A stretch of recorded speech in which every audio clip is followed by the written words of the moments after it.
This is Audible. Penguin Random House presents Myths and Legends of India Volume 1 by William Radice, read by Vikram Bajaj. Introduction. Rushing up towards them was a sparkling and seemingly infinite expanse of water. The surface of Kahani appeared, as far as Harun's eye could see, to be entirely liquid. And what water it was! It shone with colors everywhere. Colors in a brilliant riot. Colors such as Harun could never have imagined. And it was evidently a warm ocean.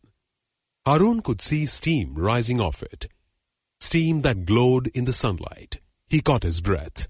The ocean of the streams of story, said the water genie, his blue whiskers bristling with pride. Wasn't it worth traveling so far and fast to see?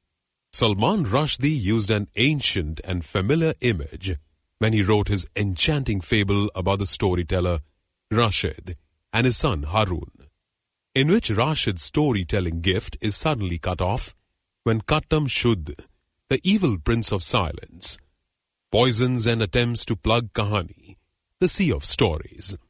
In about AD 1070, Somadeva, a Kashmiri Brahmin, wrote in Sanskrit his enormous and celebrated masterpiece, the Kathasaritasagara, which means the ocean or sagara of streams, Sarit of story, or Katha. Several of the stories in the present volume have been taken from that collection, which is like Ovid, Boccaccio, Corsa, and La Fontaine rolled into one. And versions of many stories that I have taken from other sources can also be found in it. Somadeva understood that, in Indian tradition, myths and legends and folk tales shade into one another, and that together they form a unity. The metaphor of an ocean seems to be the only one huge and capacious enough to represent something so fluid, so deep, so changeable in mood, so beautiful, yet often so frightening. The volumes that follow here are my own, reckless attempt to explore that ocean. I invite you, the reader, to set sail with me, and stay aboard for as long as your daring or your energy lasts. You may sometimes feel, as I often did when writing the book, that you are in danger of sinking. But when you reach the shore again, I think you will feel exhilarated, and your life will never be the same again. As a specialist in Bengali language and literature, I have often been aware that the literary works I have studied or translated are like ships floating on the Indian Ocean of stories. By using dictionaries and reference books, I have tried to understand what they owe to the ocean, how, without it, they wouldn't float at all. But one has to embark on a longer, riskier voyage, as for the first time I have in this book. To appreciate its full extent and variety. To convey that range, here are some notes on just a few of the ships in which I have previously sailed. Some of them through translation or through transformation into divergent media, have traveled to other oceans, to float on waters from the Western tradition.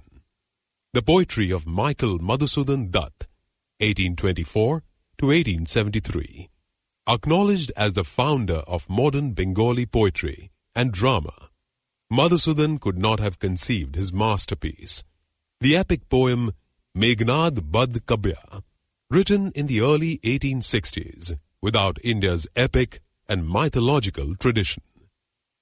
Based on the story of the Ramayana, which tells of the abduction of Rama's wife, Sita, by Ravana, the demonic king of Lanka, and her rescue by Rama and his brother Lakshmana, assisted by the monkey god Hanuman. It concentrates on the death of Ravana's son Meghnad and on Ravana's final defeat, projecting both father and son as tragic heroes rather than as demons. Madhusudan was a Christian convert and was very well read in European literature. His poem was influenced in its structure and tone by Homer, Virgil, Dante, and Milton. But the depths of the ocean on which he sailed were Indian. He made this plain in his exuberant English letters. I'm going on with Meghnad by fits and starts. Perhaps the poem will be finished by the end of the year. I'm glad you like the opening lines. I must tell you, my dear fellow, that though as a jolly Christian youth, I don't care a pin's head for Hinduism. I love the grand mythology of our ancestors. It is full of poetry. A fellow with an inventive head can manufacture the most beautiful things out of it. Madhusudan was the subject of my DPhil thesis in 1987, but I haven't really plumbed his mythological depths until now. The poetry of Rabindranath Tagore, 1861 to 1941, the great Bengali poet, whose works I have been reading and translating for most of my adult life, constructed numerous ships that sailed on the ocean, and several of them can be found in the selected poems of Tagore that I translated for Penguin.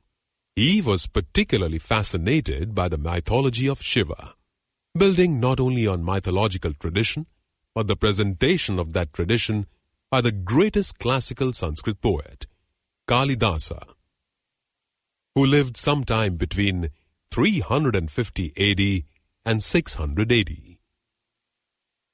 The birth of Kartikeya and the birth of Skanda in the present work tell the stories that were the basis of Kalidasa's poem Kumara Sambhava, and the efforts made by Kama, god of love, to wake Shiva out of his ascetic trance, which were also included by Kalidasa, inspired Tagore's magnificent poem, The Wakening of Shiva.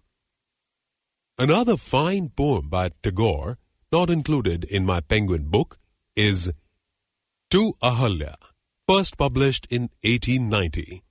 In The Seduction of Ahalya, I have retold the various versions that exist of this myth. In his poem, Tagore does not focus on how or why Ahalya was cursed. Instead, he is fascinated by her state of consciousness after she has been turned into a stone, and by what goes through her mind when she is restored to life by the touch of Rama's foot. At the end of the poem, Tagore himself uses an ocean metaphor, which will remind Indian readers of the emergence of Vishnu's wife, Lakshmi, from the churning of the primeval world ocean, and Westerners of Botticelli's Birth of Venus. The world smiles. You recognize that smile. You gaze. Your heart swings back from the far past, traces its lost steps. In a sudden rush, all round, your former knowledge of life returns. The world crowds in upon you, presses close. In wonder, marvels before your newly revealed, mysterious beauty, wholly grown, yet bathed. In infancy, a flower that on one stem combines the new with the full-formed. Like first, created dawn, you slowly rise from the blue sea of forgetfulness. You stare entranced. The world, too, is speechless, face to face. Beside a sea of mystery none can cross, you know afresh what you have always known. Bisakha Sarkar, a Bengali dancer based in Liverpool, has danced to the words of this translation. When she does, she connects not just with Tagore, but with the whole civilization. The music of Paramveer. One thing that distinguishes the Indian mythological tradition from European traditions is that, like Hinduism itself, it has been unbroken for more than 3,000 years. Although Western artists, musicians and writers have continued to this day to go back to the Greek and Latin classics, the mythology of the Greeks and Romans has not survived in the collective memory of the peoples of Europe This is partly because of the break in the classical tradition that resulted from Christianity, partly because separate traditions of mythology and folklore, such as the Nordic, Germanic, or Celtic, developed independently of classical mythology or Christianity, though they sometimes blended with either or both. In India, by contrast, a creative artist can use his country's most ancient stories with the knowledge that they will still be alive in the minds of his audience. The Indian-born composer Paramveer, with whom I have collaborated on several projects, composes in a Western idiom, and his audiences are mainly in the West. The Indian sources he has used in several of his works may therefore not be known to all his listeners. They are ships with Indian cargo, sailing on to Western seas. But for him, the sources have a deep inherited familiarity, though like many modern Indians, he has sometimes had to discover them anew through English translations. One such discovery was Tagore's poem Brahma, Vishnu, Shiva in 1883, which is the first poem in my Penguin volume. The poem evokes, with clarity and power, the separate identities and roles of the Hindu triad: Brahma, the creator; Vishnu, the preserver; and Shiva, the destroyer. Commissioned by the London Sinfonietta Voices in 1988, Paramveer set my translation for 6 unaccompanied vocalists. But in conceiving the work, he found that my English text wasn't quite enough.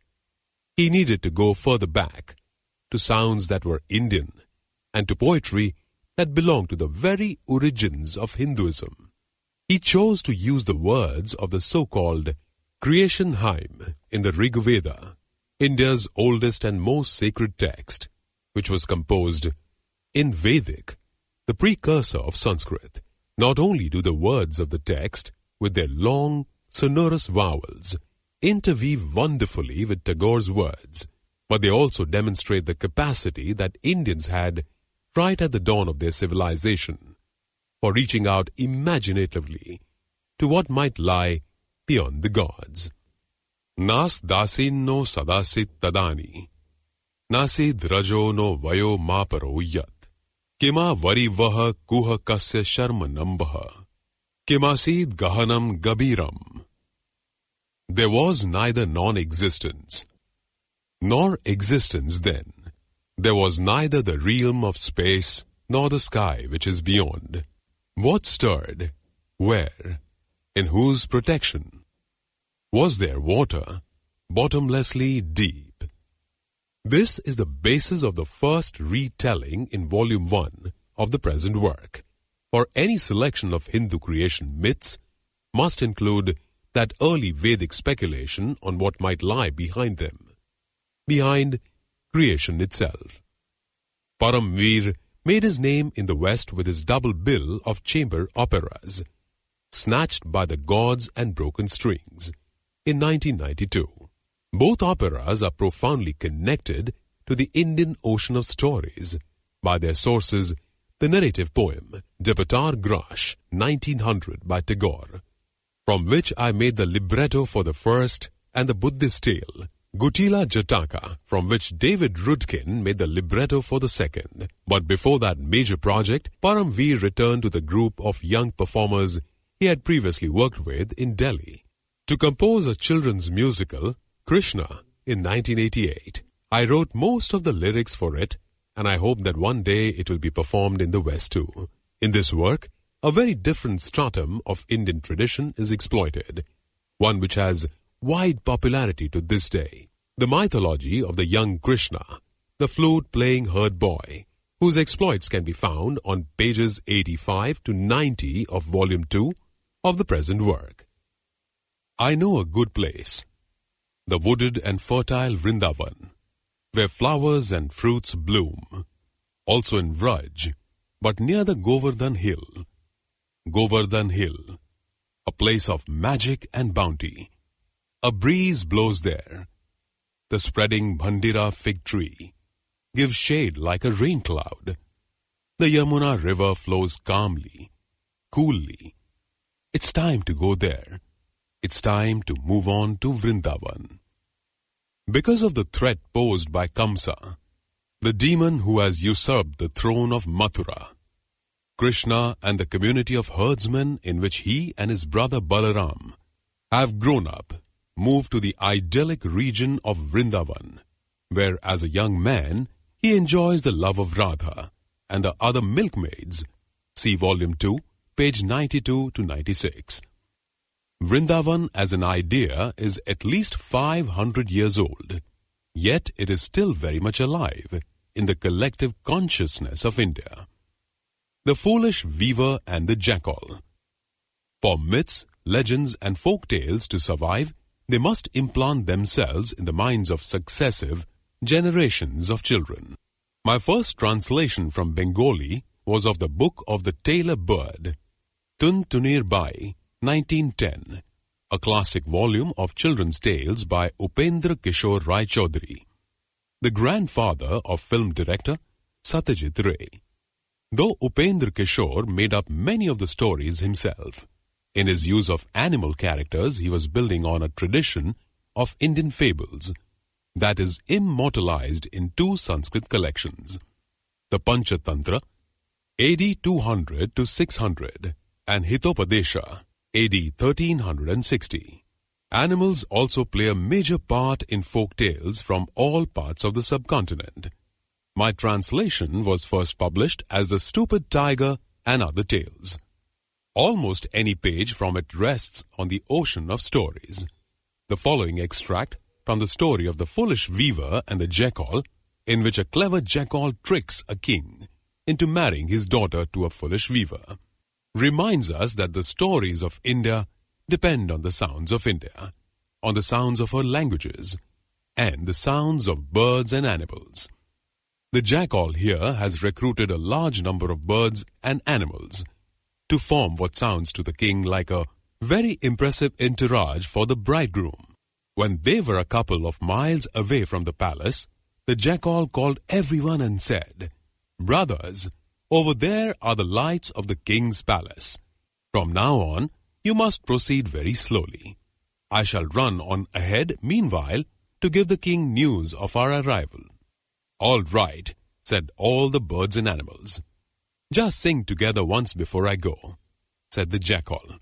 "Let's see how strong your voices are." Immediately 5,000 jackals began to howl, "Hooya, hooya, hooya." 12,000 frogs went, "Croak, croak, creak-a-creak."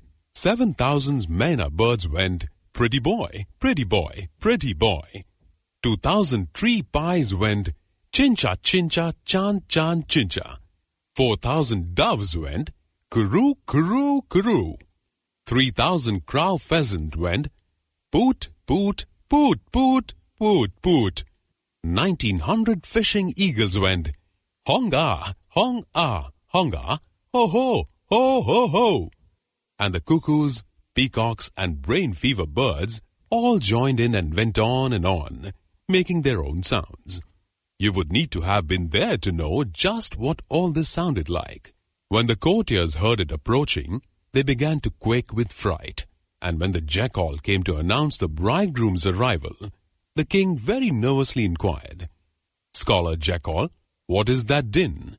"That is the noise of our musicians and attendants," said the jackal. These 4 ships, the last one carrying a cargo as raucous as the Indian dawn chorus, are just a personal selection. There are many more ships I could have described, in which I have not myself sailed, though I have come to know some of them through teaching. One would be Peter Brook's celebrated dramatization of the Mahabharata, script by Jean-Claude Carrière, that caused a sensation when it was performed worldwide in the 1980s. From that same decade, and regarded in India as a homegrown rival to Brook's version, was the 93-episode televisation of the epic for India's national network, Doordarshan, directed by B.R. Chopra and Ravi Chopra. Hindi script by Rahi Masoom Raza. This was also shown on Britain's BBC Two between 1990 and 1992. Then there is South Asia's thriving modern literature in English. Rushdie himself, of course, floats on the ocean. Another very fine writer who does is Shashi Tharoor, who in the great Indian novel superimposes with wit and panache the leading figures in the nationalist struggle, Gandhi, Nehru, Jinnah and all. On to the heroes and villains of the Mahabharata. There is Bollywood, the Hindi movie industry, into whose own vast and colorful ocean Indian mythology continues to flow, along with numerous other streams. There are all the traditional, still vigorous performance traditions of India, such as the song and dance versions of the Ras Leela, representing the love of Radha and Krishna, or the Ram Leela, commemorating Rama's victory over Ravana. There is Amar Chitrakatha, Immortal Illustrated Stories, the very popular series of cartoon strip versions of Indian myths and legends that are published by India Book House in English and several Indian languages, which are keeping traditional stories alive among Indian children today, and which I brought back in armfuls for my own daughters when they were small each time I returned from India. That is just to represent the modern period. If we go back to the use of mythology by Kalidasa and other Sanskrit court poets, to the medieval vernacular versions of the Ramayana by Tulsidas in Hindi, Kritibas in Bengali and others, to the infinite uses to which myths and legends were put in art and sculpture and music, then the ships became far too numerous to count. Many of them, as they sink into the ocean, and their authors are in some cases forgotten, are themselves put to use. When Madhusudan Dutt wrote his epic based on the Ramayana, he wasn't just relying on the Sanskrit text by Valmiki, but also the medieval Bengali version by Kritibas that his mother had recited to him.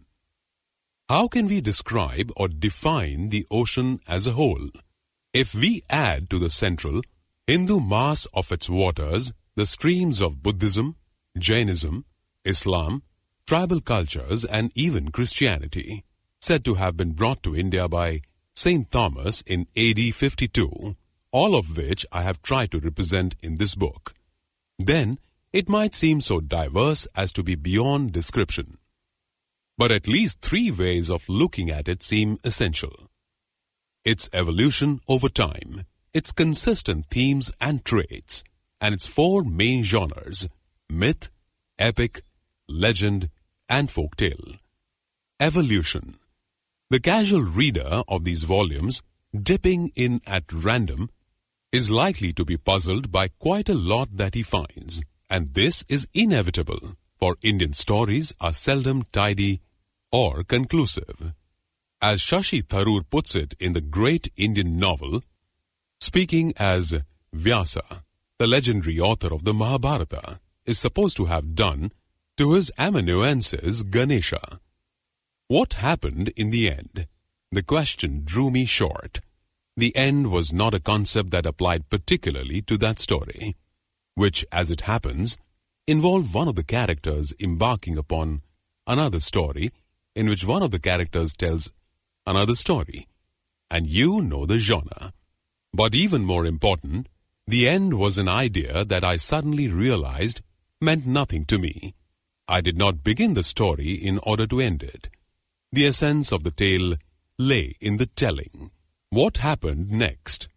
I could answer, but what happened in the end? I could not even understand. But one question that is likely to arise at the outset is, who is the chief or king of the gods? Is it Indra?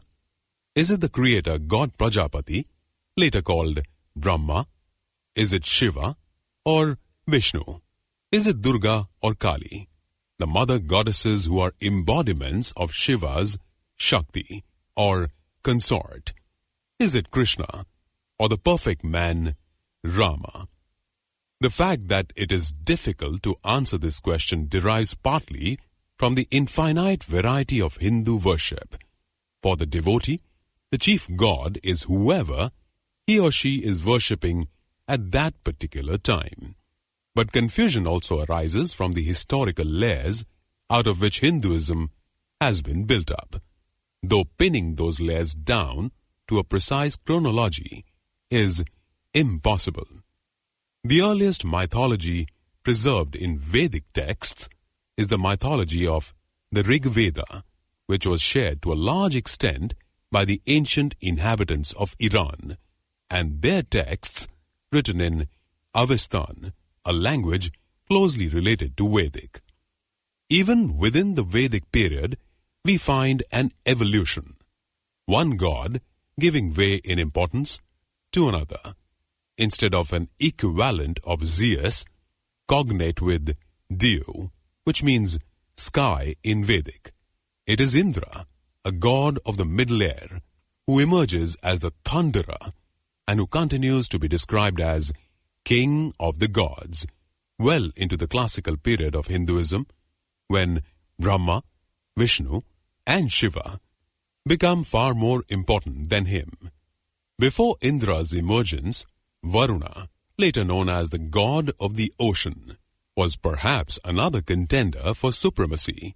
A post-Vedic myth tells of how Indra stole from him his life-giving capacity to make thunder and rain. The second great historical phase after the Vedic period is that represented by texts called the Brahmanas, theological manuals for Brahmin priests that were composed from about 600 BC.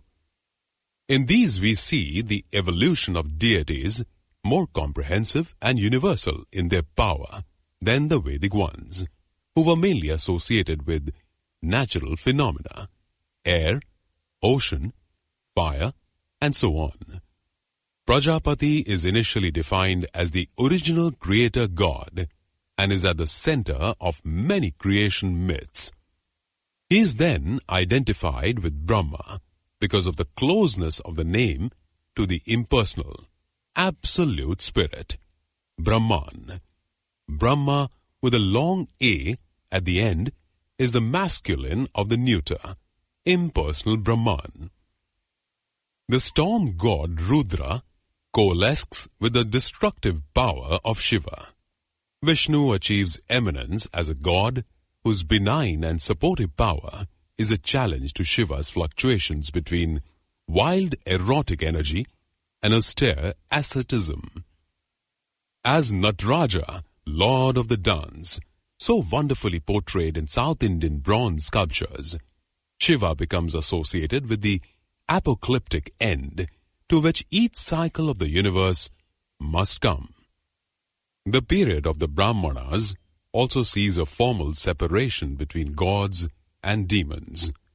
The Rakshasas, Danavas, and Daityas acquire their distinctive demonic features. Asura, by a false etymology, comes to mean anti-god. Sura means god. A is a negative prefix, whereas in early Vedic texts, the word meant Lord or Supreme God. Many myths tell of wars between gods and demons. With the great epic of India, the Mahabharata, the longest poem in the world, we enter a third phase, one in which the activities of gods become much more intertwined with the legendary history of the human race. Its language is epic Sanskrit, transitional between Vedic and classical Sanskrit. Finally, with the period of the Puranas, we reach the consolidation both of orthodox Hinduism and of classical Sanskrit. The second great epic of India, the Ramayana, written in Sanskrit in the 1st or 2nd century AD, but possibly current before that in Prakrit versions, is at the beginning of this period. The Puranas themselves were still being written up to the 19th century. Their language is classical Sanskrit, and each Purana is associated with a particular deity. Vishnu, Narada, Krishna, in the Bhagavata Purana, Garuda, etc. Because different deities attracted divergent followings, the Puranas often give us versions of myths that are biased towards their chosen deity. In the present work, sectarian rivalry between Shiva and Vishnu can be seen in the greatest of the three, Volume 1, page 44 to 47, and in the different attitudes of Shiva's lingam in Shiva Discards His Lingam, Volume 2, page 24 to 27, and Shiva Accursed, Volume 2, page 27 to 29. From the Puranic period derives the Hindu iconography that is standard to this day. Shiva with his trident and his tiger skin to sit on, his third eye with which he blasted the god of love, Kama, to ashes, the serpent and string of skulls round his neck, and his coiled, matted hair holding up the waters of the Ganga. Vishnu with his four arms, his mace and conch, and discus, and the Kaustubha jewel on his breast. Lakshmi, wife of Vishnu, with a lotus in her hand. Durga, wife of Shiva, who in her most terrifying incarnation, Kali, has human blood dripping from her eyes, a long tongue ready to lick up blood, skulls around her body, snakes around her neck, and a weapon in each of her 10 hands. Themes and traits: vastness, copiousness. Such words come readily when speaking of Indian literature or mythology. Although the reader of this work will find great variety, he will also find unity. And one thing that unifies Indian storytelling is the size of the Indian imagination. The mythology of Greece seems small-scale in comparison, attuned perhaps to the smallness of the Greek islands. But Indian mythology is on a scale as massive as the Himalayas, the region where the gods dwell. Its time scales are vast, as are its distances through space or the number of its gods, 330 million of them, it is believed. Yet, given that human beings can generally relate time only to their own lifespans, and that the age and distance that modern science has discovered in the universe are very hard for us to comprehend, it is one of the marvels of ancient India that an imaginative leap was made to such enormous measurements. For example, there are traditionally 4 yugas, or ages, in the history of the world. We are living in the last, which is the worst and the shortest, though it began in 3102 BC. In the first age, the golden age of truth, a human lifetime was 4,000 years. The 4 yugas made up one Mahayuga, or Great Yuga, lasting 4,320,000,000 human years. 1,000 Mahayugas make one day, or Kalpa, cycle of creation in the life of Brahma. 4,320,000,000 human years. One night, or Pralaya, cycle of destruction, in the life of Brahma is equal to another 4,320,000,000 human years. Brahma lives for 100 of his years and is at present in his 51st year. In many myths, hugeness of scale is combined with another common trait, the cult of tapas, or asceticism. By performing ecstatic feats on a scale of time and difficulty that matches the gods themselves, rishis can challenge the power of the gods and frequently become a threat to them. Tapas is powerful because it can break the otherwise relentless cycle of birth and rebirth. That is another perennial concept in the Indian tradition. Hindus are fatalistic, but not so much because they believe they are at the mercy of whimsical gods, but because they believe that they carry the good or bad karma that results from their actions in previous lives. Karma is retributive. The best way to ensure that your karma will be good in your next life is to act according to your dharma in your current one. Dharma means doing what is right according to your station in life. Its opposite, adharma, means doing what is not right. Dharma underpins the caste system and also accounts for an easygoing attitude to demons in many myths. Demons have a dharma too. In abducting Sita, Ravana was only doing what his demonic dharma told him to do. Tapas is but one of a multitude of spiritual disciplines that can enable human beings to achieve moksha, or release, from the cycle of birth and rebirth. For Buddhists too, this is a paramount goal, and they call ultimate release nirvana, or the extinction of the light of selfhood. The Buddha was profound and original in his teaching, and Buddhism became a great religion, distinct from Hinduism, that spread far beyond India. But in its cultivation of features such as the guru-disciple system, the practice of meditation, or the ideal of the ashram, preferably in a secluded forest location, it kept India and her traditions at its heart. One Hindu trait that did not, however, win lasting acceptance was the eroticism that is found in abundance in many of the stories in this book.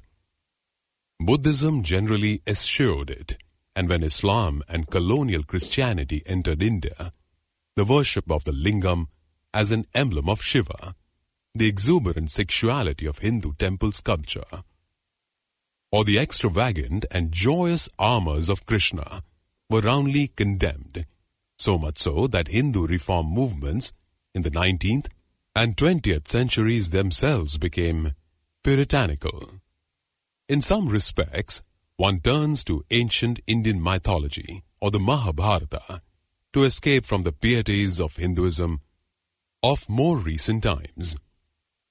Thus, in the great Indian novel, King Pandu encourages his wife Kunti to give him sons by other fathers, saying, "Our present concept of morality isn't really Hindu at all.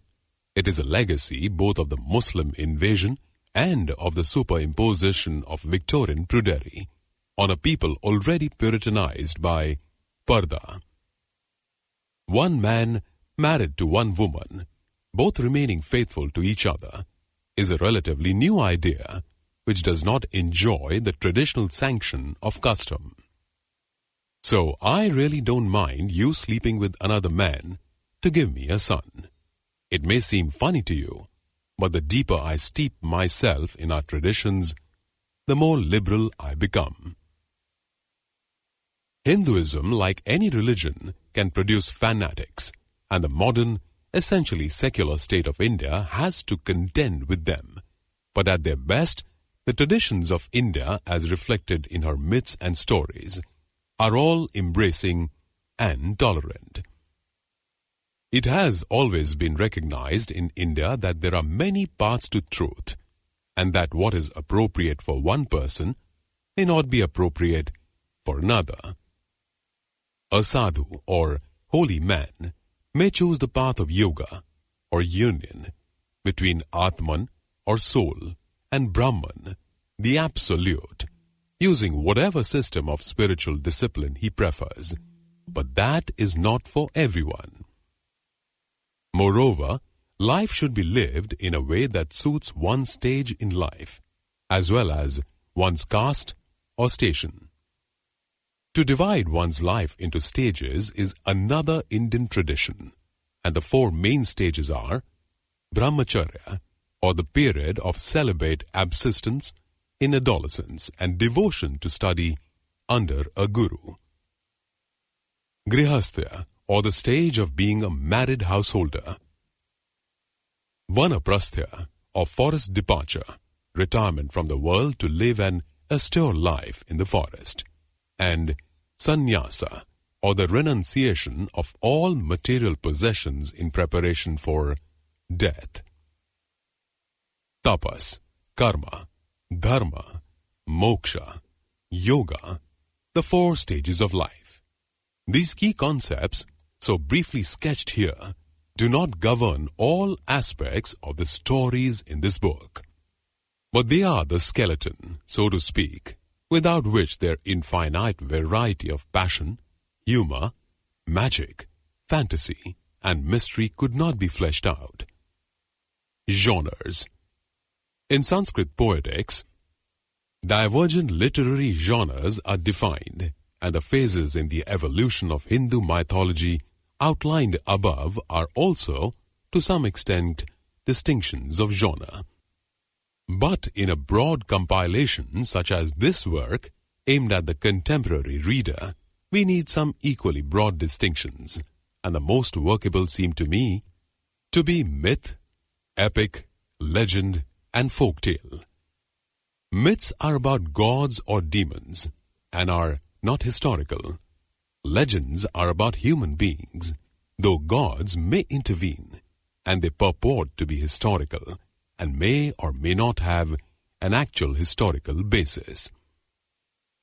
Folk tales emerge from smaller communities, from speakers of a common dialect, from those familiar with a particular locality. They are usually not directly linked to the big picture that myths give us, nor to the pseudo-historicity of legends. In each of the present 2 volumes, the first part consists of myths. The third part consists of legends and folktales, mixed together. But the impossibility of keeping myths, legends, and folktales wholly apart is demonstrated by the central sections, with their 10 extracts in each volume from P. Lal's English transcreation of the Mahabharata, as well as running his Kolkata-based Writers' Workshop publishing imprint for more than 50 years. Professor Purushottama Lal, 1929 to 2010, was a tireless translator of Indian literary classics and gave particular service to the Mahabharata. In 1980, he produced a condensed prose telling of the epic, probably the best that has been done in English, and in 1968, he published the first volume, or fascicle of a complete translation in free-flowing, highly readable verse.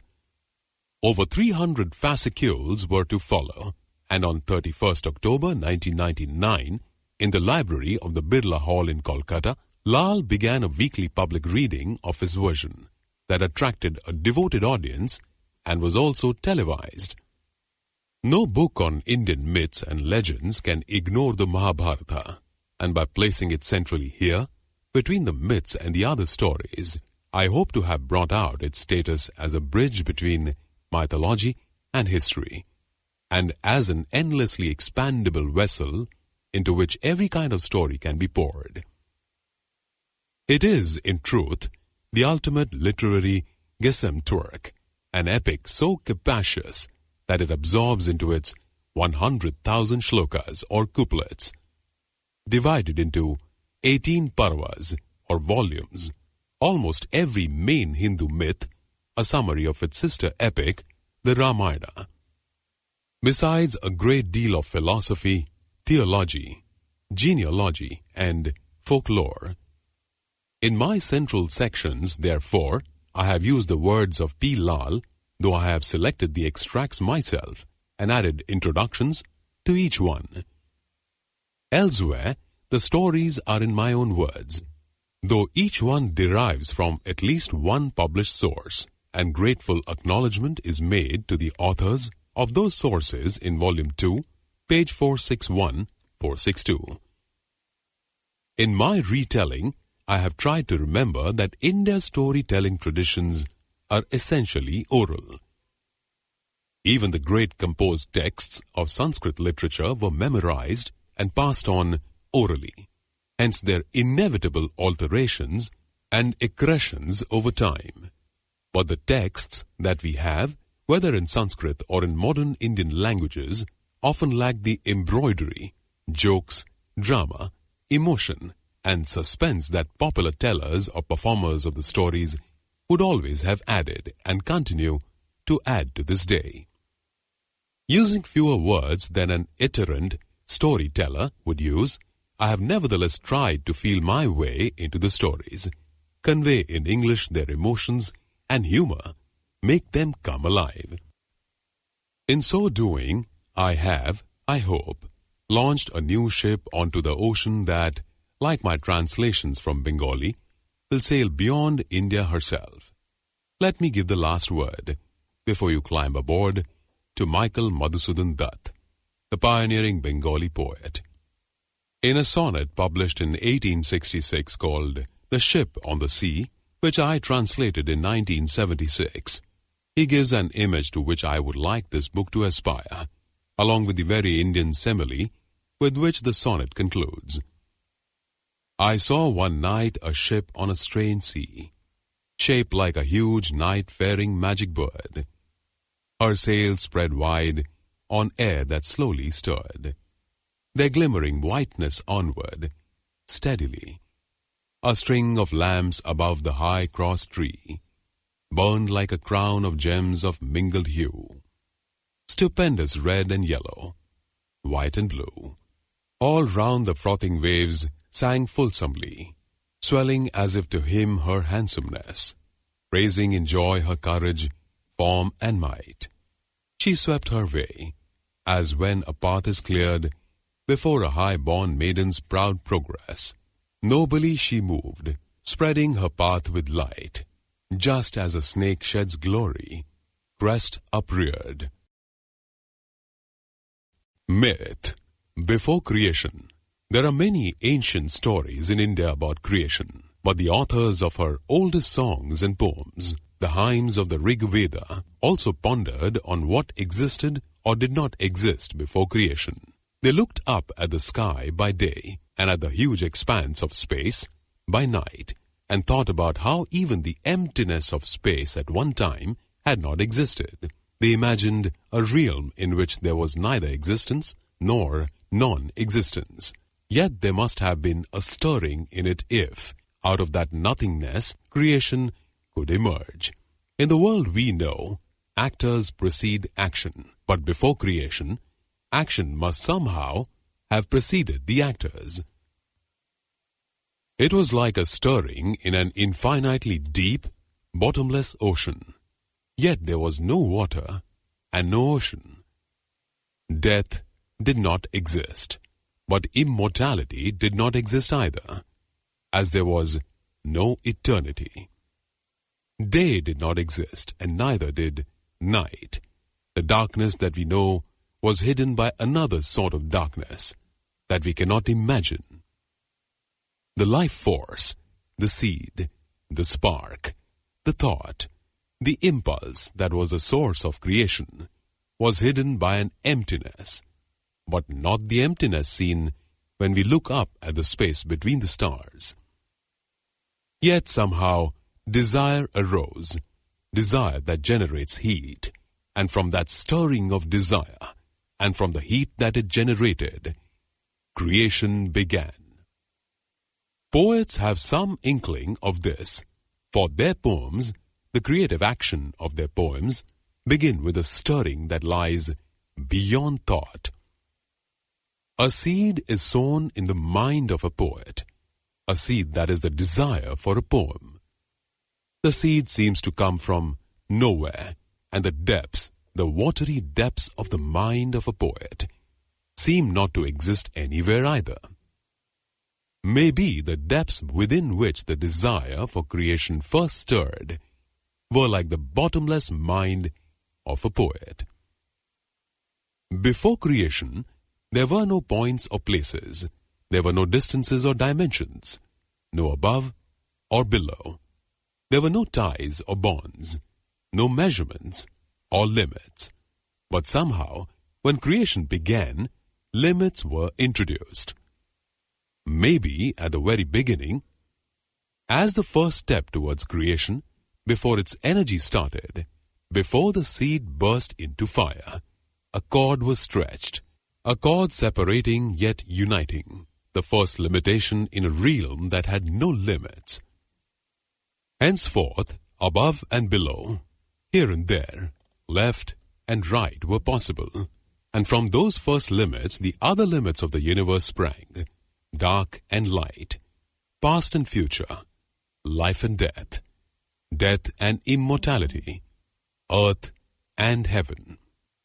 From the seed came a power that engendered more powers, gods that made the varieties of life that we know, from plants to animals, from insects and reptiles and fish and birds, and mammals to man. Of the creation of man, and of the male and female that form the whole man, like the male and female that form the whole fish, or bird, or mammal, there are many stories, as many as there are poets to conceive of, and give birth to those stories. But what came before everything? What came before the gods? What came before creation itself? The gods have made many things, but they did not make creation itself, any more than the men and women who engender new life have created the power to make life. Many stories say that the gods created the world and the universe, but that cannot be so, for the gods themselves came after creation. Maybe there is one who looks down on the whole of creation and knows how it all began. Or maybe even he doesn't know. Prajapati's seed. To the god whose seed was the source of the creatures of the earth, the name first given was Prajapati. He had a daughter who could take many forms: the sky, the dawn, the animals of the earth. He had a daughter, but he had no wife.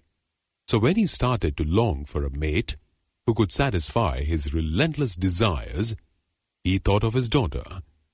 He longed for her with a desire he should not have had. So when he saw she had become a doe, he turned himself into a stag. The other gods saw him approach her, saw him preparing to mate with his daughter, and they said, "This is not right. Prajapati is doing what should never be done. One of us must punish him." The whole company of the gods was assembled, and they picked out the angriest, most frightening, most violent of the gods to punish Prajapati. Rudra, the red-faced roarer, god of thunder and tempests. They asked him to pierce Prajapati with an arrow from his mighty bow. "I'll do it," said Rudra, "but I want to have something in return." "Whatever you wish," said the gods. He chose to be the master of the world's herds, which is why another name for Rudra, Pashupati, means Lord of Herds. Rudra took aim with his bow, pulled back the string with maximum anger and strength, and released the arrow. Prajapati was pierced and rose into the sky to become the constellation of stars, that is called the deer. His daughter Rohini, the doe, became another constellation, and Rudra too can be seen in the sky as Sirius, known as the deer hunter. The arrow became the belt of Orion, close to the deer and the doe. Rudra's arrow had pierced Prajapati just as he was about to mount his daughter, just as his seed shot forth, so it was spilled on the ground. He was a god. His seed was not like human seed. It ran like a river and became a great lake. The gods said, "This seed, this lake of seed, should not be wasted, should not be left to go bad." They called on the fire god Agni to surround the lake, but fire alone was not enough to ignite it. So they called on the Maruts, the fearsome storm gods that are Rudra's retinue and are bodyguards to Indra, king of the gods too. Every aspect of the wind has a Marut: wind speed, wind force, wind destroyer, wind whirligig, and more, and the Maruts combining with Agni ignited and combusted the lake. The sun was created from it, and Varuna, god of the oceans. The lake blazed till its power died down and congealed into coals, which Agni and the Maruts reignited, whipped up to a new inferno from which sages were born, who can turn things to fire when moved to anger. And Prajapati too, lord of sacred speech, eloquent preceptor of the gods, was born from the great conflagration. The lake burned till it was nothing but chars and cinders. The black cinders became black cattle, and the fire-reddened earth became tawny cattle, and the ashes of the fire became buffalo, oxen, antelopes, camels, and donkeys. Rudra, as lord of herds, claimed all these for his own, but the gods, by singing a hymn that praised him, persuaded him to let others too own them. Thus, though Prajapati attempted to do to his daughter what he should not do, were created new gods, sages, and animals. Sometimes right can come from wrong. The dismemberment. We are used to a world with many men and women, but at the very beginning, so says a hymn in the Rig Veda, there was only one, a stupendous giant, a man who was also a woman.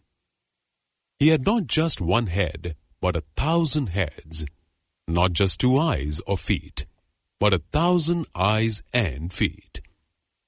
Instead of walking the earth as a single man among millions, he filled the whole earth.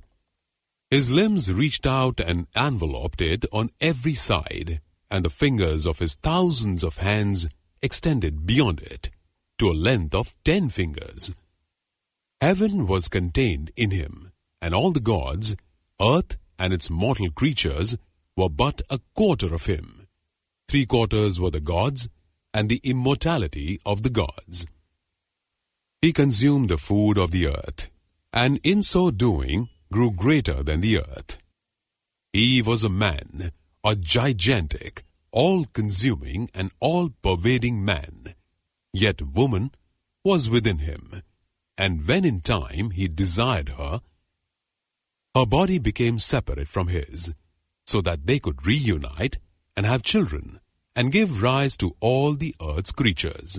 The gods, because the man was so great, and because they were contained in him and felt humbled by him, wished to offer him a sacrifice.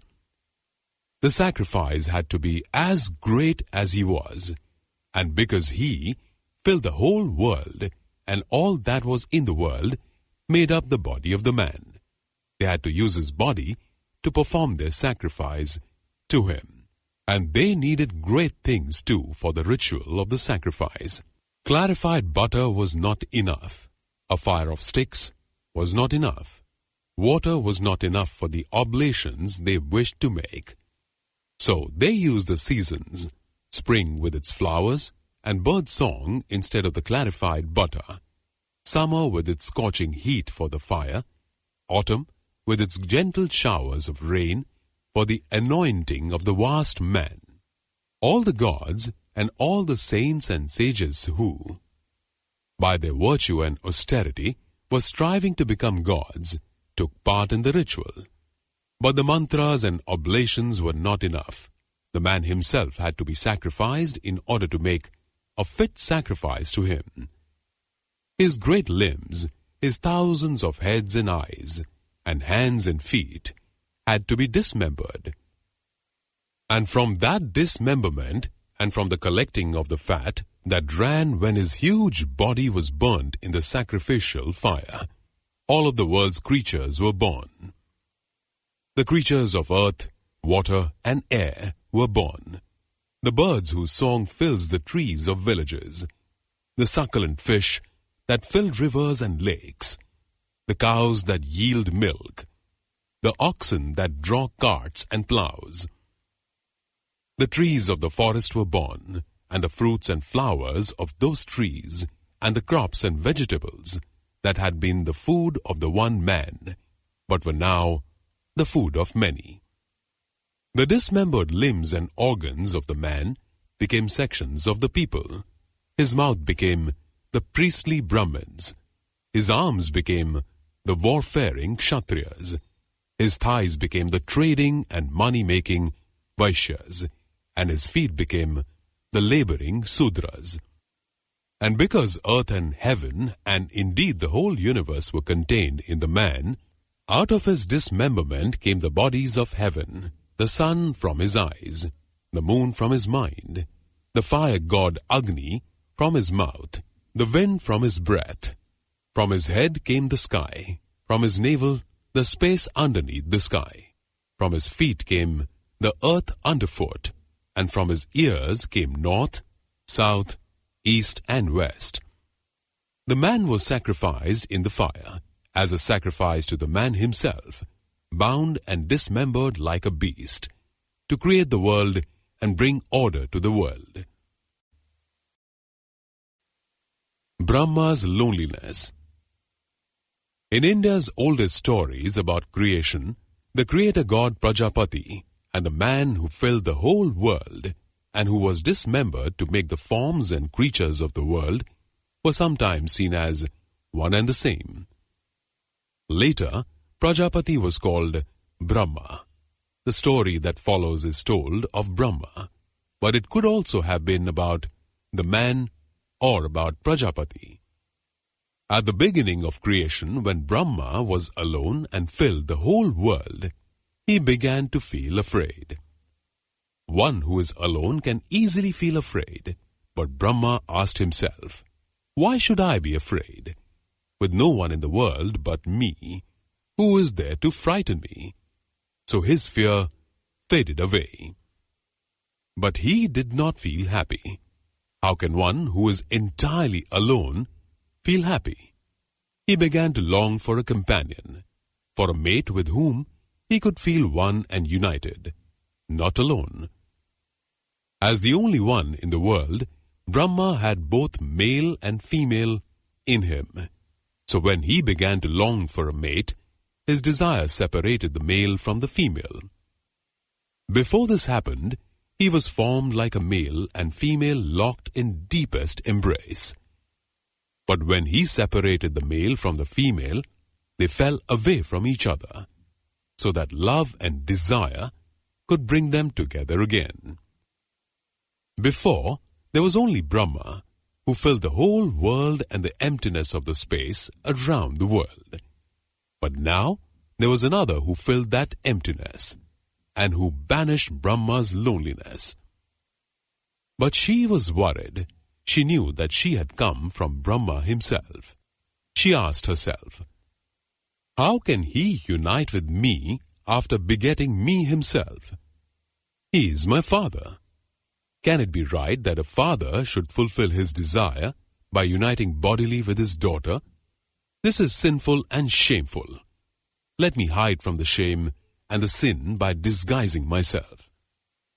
So she turned herself into a cow. But Brahma immediately became a bull and mated with her. And that is how all the cattle of the world were created. Then she turned herself into a mare. But Brahma immediately became a stallion and mated with her. And that is how all the horses of the world were created. Then she turned herself into a she-goat. But Brahma immediately became a billy goat and mated with her. And that is how all the goats of the world were created. Then she turned herself into a ewe.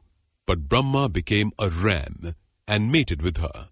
And that is how all the sheep of the world were created. And so it went on. Birds, reptiles, fish, even flies and ants and worms were created in this way, by Brahma mating with his daughter, who disguised herself in one form after another, out of shame at his insatiable desire for her. The world is made up of those who eat and that which is eaten. The hunger for food, the consuming of it to turn it into power and energy, is like fire. To create that fire, Brahma made the fire god Agni. The fire came out of his mouth, but he made it by rubbing his hands, by creating the heat and the spark that set the breath from his mouth on fire. From his seed, the torrential flow of seed that had made all the creatures of the world, Brahma made food. For the gods, there was Soma, food that made them immortal. For mortal creatures, his seed became the endless varieties of food that we eat. The origin of the Ganga. The holy river Ganga is also a goddess. Ganga, and a well-known story, tells of how she was brought down to earth. She was the daughter of Himavat, god of the Himalayas, and the nymph Meena, and originally she flowed only through the heavenly regions to which the Himalayas soar. She would have stayed there had it not been for Sagara, king of Ayodhya. Sagara had 2 wives who had borne him no children, so he performed a special homage to a sage called Brigu, who was pleased then to grant him a boon. One wife would give birth to a son, and the other would bear a gourd. When the gourd fell to the ground, 60,000 sons would burst out of it. And so it happened. But as this veritable army of sons grew up, Sagara became arrogant. He decided to perform the Ashwamedha sacrifice, in which a horse is let loose, and all the territory it crosses becomes the possession of its owner. Sagara sent the horse across territory owned by Indra, king of the gods, hoping to dethrone him. Realizing what was afoot, Indra turned himself into a formidable demon and drove the horse down into the underworld, leaving it to graze near where the great sage Kapila was meditating. The priest who had been conducting the sacrifice was terrified when the horse was driven down into the underworld like this, for the subversion of the ceremony was deeply inauspicious and would bring ruin to the kingdom. He ran in a panic to Sagara and told him what had happened. Arrogant still with the power of his enormous family, Sagara boasted that however deep underground the horse had been driven, they would be able to recover him. So vast was their combined strength. He then commanded his 60,000 sons to dig down to the underworld and bring back the horse. Their energetic digging and delving caused agony to the bowels of the earth, and she went and complained to Brahma. She told her to endure the pain a bit longer, as the sons of Sagara were, he assured her, digging their way to their own destruction. Even 60,000 laborers working in shifts will eventually get tired. The sons returned to their father and begged him to allow them to stop, but Sagara insisted they continue. They dug so far that they emerged where the earth is carried on the backs of gigantic elephants, and near those elephants was Kapila's hermitage. They searched all round it and found the horse at last, grazing peacefully. They assumed that Kapila had stolen it and rushed to apprehend him. Just as the 60,000 sons of Sagara closed in on the meditating sage, violently and hatefully, furious and exhausted, after all their digging, he opened his eyes. He was so incensed with anger at this insult to him that his eyes burst into flame, and the intense heat of the flame reduced all 60,000 sons to ashes. Worried at their non-return, Sagara sent his grandson Anshuman to look for them. Anshuman's father, Sagara's son by his other wife, had taken to asceticism and was therefore of no practical use. Anshuman reached the sage easily by following the tunnel dug by his 60,000 uncles, and when he approached him, his behavior was quite different. Instead of fury and aggression, he offered him reverent, humble greetings and asked him as politely as he could what had happened to the horse and the 60,000.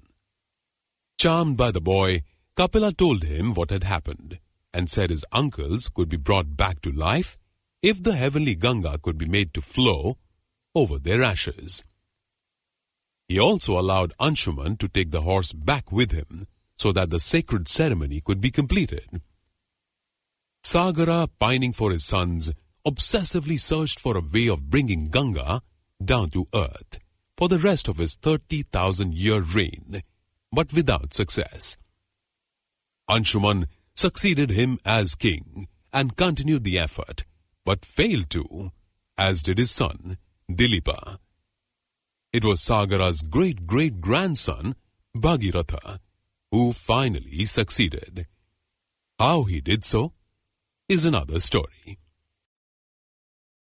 Bhagiratha's perseverance. Bhagiratha, Sagara's great-great-grandson, was exceptionally persevering and self-sacrificing by nature, and was capable of extraordinary feats of asceticism.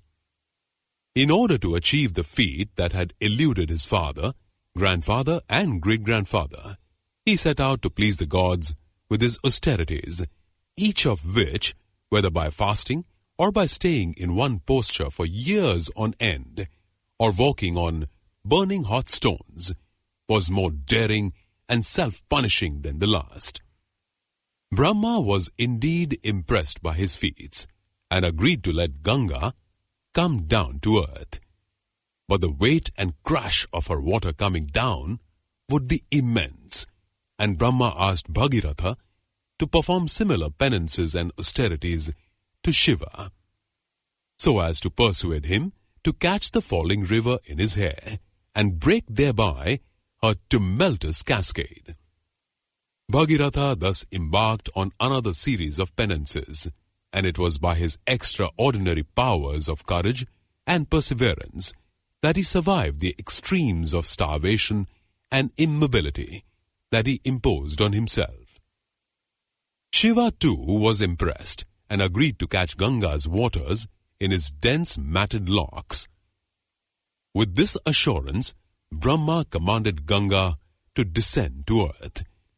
Ganga liked the serene conditions of heaven too much to want to descend to the earth's much less secure and peaceful environment, and to express her annoyance at Brahma's command and Shiva's undertaking, she resolved to descend with catastrophic force. She intended thereby to submerge the whole earth and drag Shiva down to the darkest regions of the underworld. So she let fly all the weight of her waters at once, and whipped up such turbulence that they ripped out trees and flattened whole mountains. Mount Kailasha, though, where Shiva dwells, was too massive to be dislodged, and Shiva was too powerful to be swept off the top of it. He caught her as planned in his hair, and the matted maze of his hair was so dense and complex that she meandered through it helplessly, unable to find an outlet. Her meanderings exhausted her, and her haughty spirit was broken. Indeed, she became such a shadow of her former noble self that Bhagiratha had to embark on yet more austerities to persuade Shiva to have mercy on her. Once again, so staggering and unprecedented were the feats he performed this time, culminating in 200 years of balancing upside down on the little finger of one hand. In a barren desert where there was no protection from heat or cold, his perseverance prevailed, and Shiva agreed to release Ganga from his locks. She flooded down graciously this time, relieved and grateful, and divided into several branches. Bhagiratha rode in a chariot ahead of one of the branches, leading it down to the ashes of Sagara's 60,000 sons.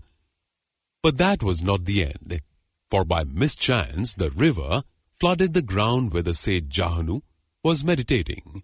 So furious was he at this insult that Bhagiratha had to employ his ascetic powers yet again, and to an even greater degree than the gods Brahma and Shiva had demanded.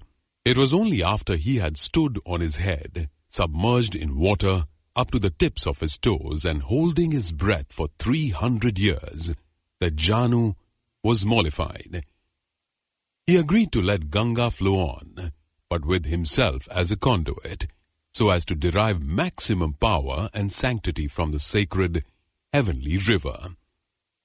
Grateful to be allowed a final exit and escape into the sea, Ganga now flowed forth calmly from the ear of Janu. Her waters sank down through the sea and down into the underworld, where she reached the ashes of the dead sons and brought them back to life. Because he had made this possible, Bhagirath came to be regarded as her second father, and another name for Ganga is Bhagirathi. No one in Indian mythology has ever been more persevering and persistent than Bhagiratha, and his name is therefore always associated with those qualities. Narada's curse. Everyone knows the story of Rama and Sita, how they were separated when the demon king Ravana abducted Sita, and how Rama rescued her with the help of the monkey god Hanuman. But all lives have their roots in previous lives, and this is the story of how Rama and Sita's separation and Hanuman's heroic assistance came about. There was a sage called Narada, who was very vain about his good looks and boasted of his ability to attract any woman. This was not very fitting in a holy man, and Vishnu, with his wife Lakshmi, decided to teach him a lesson. With powers that only gods have, Vishnu created a rich and magnificent kingdom, the match of any on earth. Lakshmi turned herself into the princess of that kingdom, the most beautiful and eligible princess in the whole world. It was announced that the princess was to marry, and her portrait was sent out to every corner of the kingdom to invite suitors. One of the portraits reached Narada, and he typically and vainly assumed that he would have no difficulty winning her hand. The town criers of the kingdom beat drums and called all suitors to attend the palace in a week's time, for the princess to choose the most handsome. Narada spent the whole week preening and grooming himself, and admiring his face in a mirror. He already thought he was the most handsome man in the world, but he prayed to Vishnu to make him even more handsome, so that the princess would have no hesitation in choosing him. The day arrived, and the suitors lined up in the main hall of the palace. When the princess entered the hall, to the sound of heavenly music, with a fragrant garland in her hands, all the suitors were transfixed. They had never seen such a woman, so poised, so gracious, so delicate in her smile, so sinuous in her body, so gorgeously dressed in a golden sari, so laden with ravishing jewels. Whom would she choose? Which suitor would receive the garland around his neck? Narada smiled smugly. She is far lovelier than her portrait, but I am handsomer than any other man, and she will have to choose me. But to his horror, she walked past him. He caught a whiff of her perfume as she passed, which made her rejection of him even more shocking and frustrating. The princess walked serenely down the line and placed the garland round the neck of the last man standing there. This was too much for Narada. He broke out of the line, stomped into the middle of the hall and said, "How could you have done this? How could you have rejected me, the most handsome man on earth, in favor of that miserable monkey?" "Monkey?" said the princess. "Have you looked at your own face in a mirror recently?" Narada pulled out of his robe the hand mirror that he always carried with him, and stared at his face. It was a monkey's face, hairy, bulbous and grinning, with sticking out ears. Scarcely able to stay on his feet with the shock and horror of this, Narada turned and looked at the man the princess had chosen. There was a magical transformation there too. The man had stepped out of his human form and taken on the radiant blue of the god Vishnu. And the princess herself had taken her true form, the perfect beauty of the goddess Lakshmi. Raging and totally out of control, Narada bellowed, "So that's your trick. You designed all this to deform and humiliate me. I curse you both. You will be born one day on earth as man and woman. You will fall in love and marry, and then you will be parted and suffer agony as a result. The agony that you have caused me by separating me from my true handsome form." A curse cannot shake or disturb a god.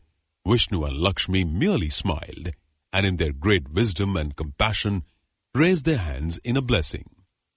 The hall, the palace, the entire magical kingdom vanished. Narada's anger vanished too, and he felt deeply penitent. Tears of shame flowed from his eyes. He knelt before the god and goddess and begged their forgiveness. "O great Vishnu, O perfect Lakshmi, how could I have said such things? You have given me so much, wealth, health, handsomeness. How could I have been so vain and ungrateful? I shall never boast about my looks again. I shall become the holy man I am supposed to be." "You need not worry," said Vishnu. "You have learnt your lesson, and we forgive you. Your curse will be fulfilled. Lakshmi and I will indeed be born on earth as Rama and Sita to suffer the torment of separation. But you will be born as the monkey god Hanuman, a good, noble, heroic, kind friend to them both." And so it came to pass, and how grateful the world became that Narada was taught his lesson, and Hanuman was born. Hanuman's birth. Hanuman's mother was a monkey called Anjana. But gods are not born as human beings are, and a famous story tells of Hanuman's miraculous birth. In fact, Anjana herself was of divine origin. She had been a goddess in Indraloka, the kingdom of the gods, ruled by Indra. But a holy man's curse had turned her into a monkey and forced her to live on earth. She remained very bitter and melancholy about this. She was a beautiful monkey, the most beautiful in the realm of the monkeys, as befitted her previous life, and her fellow monkeys got tired of her being so gloomy. One day the queen of the monkeys said to her, "I know you were once a goddess, and you missed the delights of heaven, but you're a monkey now, and that's not a bad thing to be. Normally, we are cheerful, light-hearted creatures, and you could be too, if you accepted your lot and took comfort in the fact that you are more beautiful than any of us. Be one of us. Don't keep pinning for Indraloka. Let us find a monkey husband for you. I'm sure you'll be much happier then." The king of the monkeys backed his wife. "Truly," he said, "you should be proud of being a monkey. We are handsome and noble. That holy man who cursed you wanted to turn you into something ugly, but he failed. You are wonderfully beautiful, and if you let us find you a husband, you will have children that will glorify the monkey race." But Anjana was still unconvinced, still sad and unsettled in her heart. "It is kind of you to want to help me," she said, "but I don't feel ready for marriage yet. I'm still adjusting to being a monkey. It's impossible for me to forget Indraloka.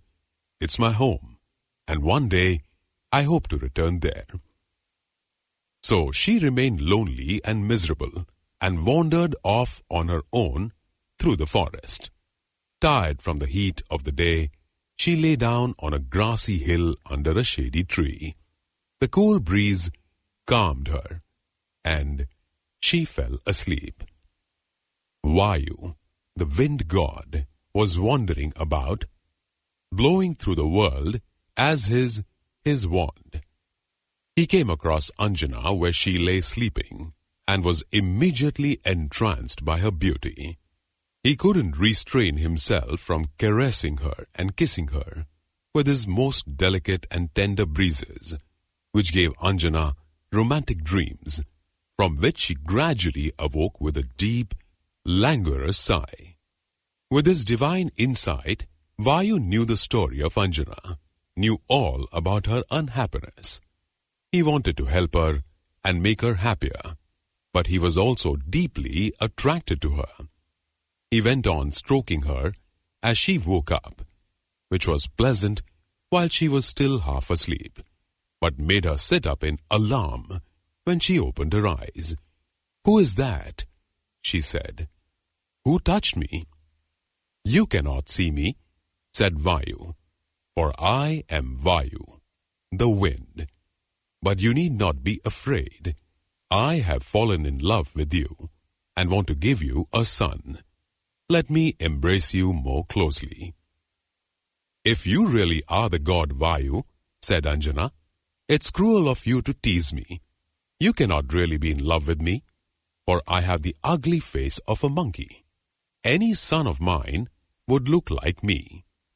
"And beautifully so," said Vayu. "You are wrong to think you are ugly. You are ravishingly good-looking. Your son too will be. And besides, I cannot stop myself. My breath has already entered you and given you a son. There he is." A god can father a child instantly. Anjana looked down and saw a tiny baby monkey on the ground nearby. Monkey it was, but it was her child, and her feelings suddenly changed. Its tiny monkey face no longer seemed ugly to her. She picked it up, held it in her arms, and began to suckle it. "How wrong I was," she said, "to think that monkeys were ugly. This is the sweetest baby I have ever seen. I love him."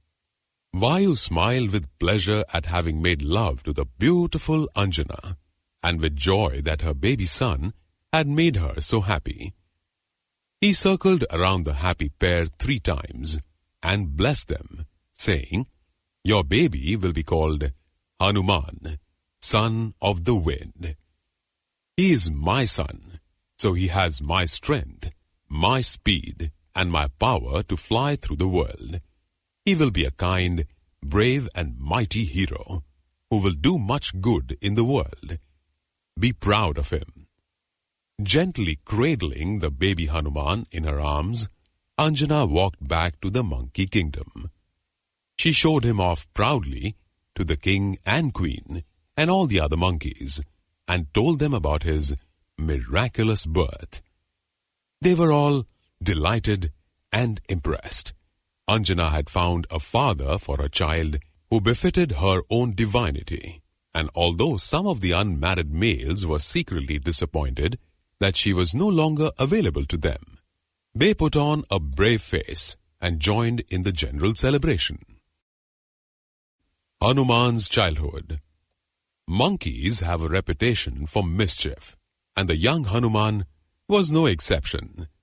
What is more, his capacity for havoc and mischief was greatly increased by the supernatural powers his divine parentage had given him. His ability to run like the wind and to fly made him a match for the fastest birds and animals, and he would rove far and wide, chasing them. He had endless curiosity about new places, and his mother despaired of keeping him under control. She never knew where he would be next, and the older monkeys too, even at their most solemn gatherings and assemblies, never knew when he might creep up behind their backs and tie their tails together, or disrupt their discussions with shrieks and whoops from some hiding place nearby. But his powers also protected him, and his mother knew that whatever he got up to, he would survive. That was made clear to her very early on, when he was still a tiny baby. She had dropped him by accident, and he fell not just to the ground at her feet, but over a mountain precipice. He plummeted down, landed on his head on a rock, and bounced straight up again into her arms. The rock, however, was smashed to smithereens. One day, Hanuman looked at the rising sun, when it was large and red, and thought it was a ball. "I'd like to play with that," he thought, and flew straight off to catch it. Surya, the sun god, had never been chased like that before, and moved off in alarm. He fled far away from his usual position, dragging the earth and all the other planets with him. But Hanuman continued to chase him. Night and day were totally confused. The earth swung and tilted out of her usual orbit. There were earthquakes, avalanches, floods. People thought it was the end of the world. Gasping in terror, appalled at what was happening to the earth, Surya appealed to Indra, king of the gods. Indra wields a thunderbolt and is awesome when roused to anger. The disruptive mischief of Hanuman had gone too far, and he decided he must teach him a lesson. He hurled his heaviest thunderbolt at the flying young monkey, which, not surprisingly, hit him with such an impact that he fell back to earth, unconscious as a stone. He lay there, limp and lifeless, and his father Vayu was shocked to see him like that. He howled with distress, so that hurricanes blew through the world. Then he tenderly picked his child up and wafted him to a distant mountain cave. He sat down beside him, slumped in gloom and sorrow, convinced that Hanuman was dead. Hurricanes are bad, but complete lack of wind is worse. With Vayu so still and depressed, there was not a breath of wind in the world. People and animals began to suffocate. Plants began to die from the lack of air that all living things require. The gods looked down at the earth and were deeply worried. "Look at its creatures moaning and gasping," they said. "Its plants pathetically wilting. Indra is still in too foul a temper to notice. We must go to Brahma, the greatest god of all." Brahma is the creator. He has to intervene if his creation is threatened. When the gods came before him, he agreed to go to Vayu. But he said to bad-tempered Indra, "You must come with me, and tell him you are sorry for striking his son. He's only a young monkey after all. To hurl your heaviest thunderbolt at him was rather out of proportion." Indra was chastened by Brahma's rebuke, and meekly followed him to the cave where Hanuman lay, with Vayu sitting beside him, hunched and motionless with grief. "O Vayu," said Brahma, "the world cannot do without your mighty breath. Indra did wrong, but you are doing wrong too, to punish the whole world for Indra's mistake. See how grieved and contrite Indra himself is. Don't compound one mistake with another." Vayu raised his melancholy, listless eyes to Brahma. "If I must forgive him, I will. But who will revive my son? Who will bring my mischievous, brilliant Hanuman back to life? Without him, I haven't the heart to stir up the air." Brahma smiled, and with the infinite compassion for his creatures that only their creator can have, took Hanuman into his lap. He stroked and patted him, and slowly, sleepily, the monkey opened his eyes. "You were naughty," he said, "and your mischief scared the sun, disrupted the earth, angered Indra, and grieved Vayu. But your powers are special, and I shall make them even greater by giving you nobility, restraint, and kindness. You will grow to become the wisest of monkeys. You will help Rama and Sita in their distress. The monkey kingdom will become an example to all. You will live forever." What tears of relief and gratitude now filled the eyes of Vayu, Indra, Surya, Hanuman's mother Anjana, and everyone else who had been so alarmed by his chain of events. Hanuman too had learnt his lesson. He remained full of charm and merriment, but was thoughtful of others, modest and studious. He was loved by all. Sunda and Upasunda. Gods have, on occasion, been challenged and even temporarily overthrown by demons. Two such demons were the brothers Sunda and Upasunda. They were of massive size and strength, and they amassed a demon army so powerful that it chased the gods out of Amarpuri, their immortal heavenly city. Indra, king of the gods, took refuge on a barren mountain and sat there slumped in depression. The goddesses of night and dreams and sleep all tried but failed to shake him out of it. But eventually, he was stirred into action again by the coaxing of his wife, Sachi. He called an assembly of the gods, and they decided that he and some of the other male gods should go as a delegation to Brahma, creator of all. For Sunda and Upasunda were wreaking so much havoc that the whole universe was in danger of being destroyed by them.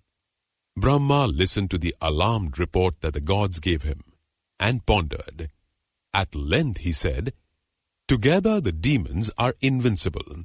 You must find some way of separating them, or creating enmity between them. With all your skill and power and ingenuity, you should be able to do that."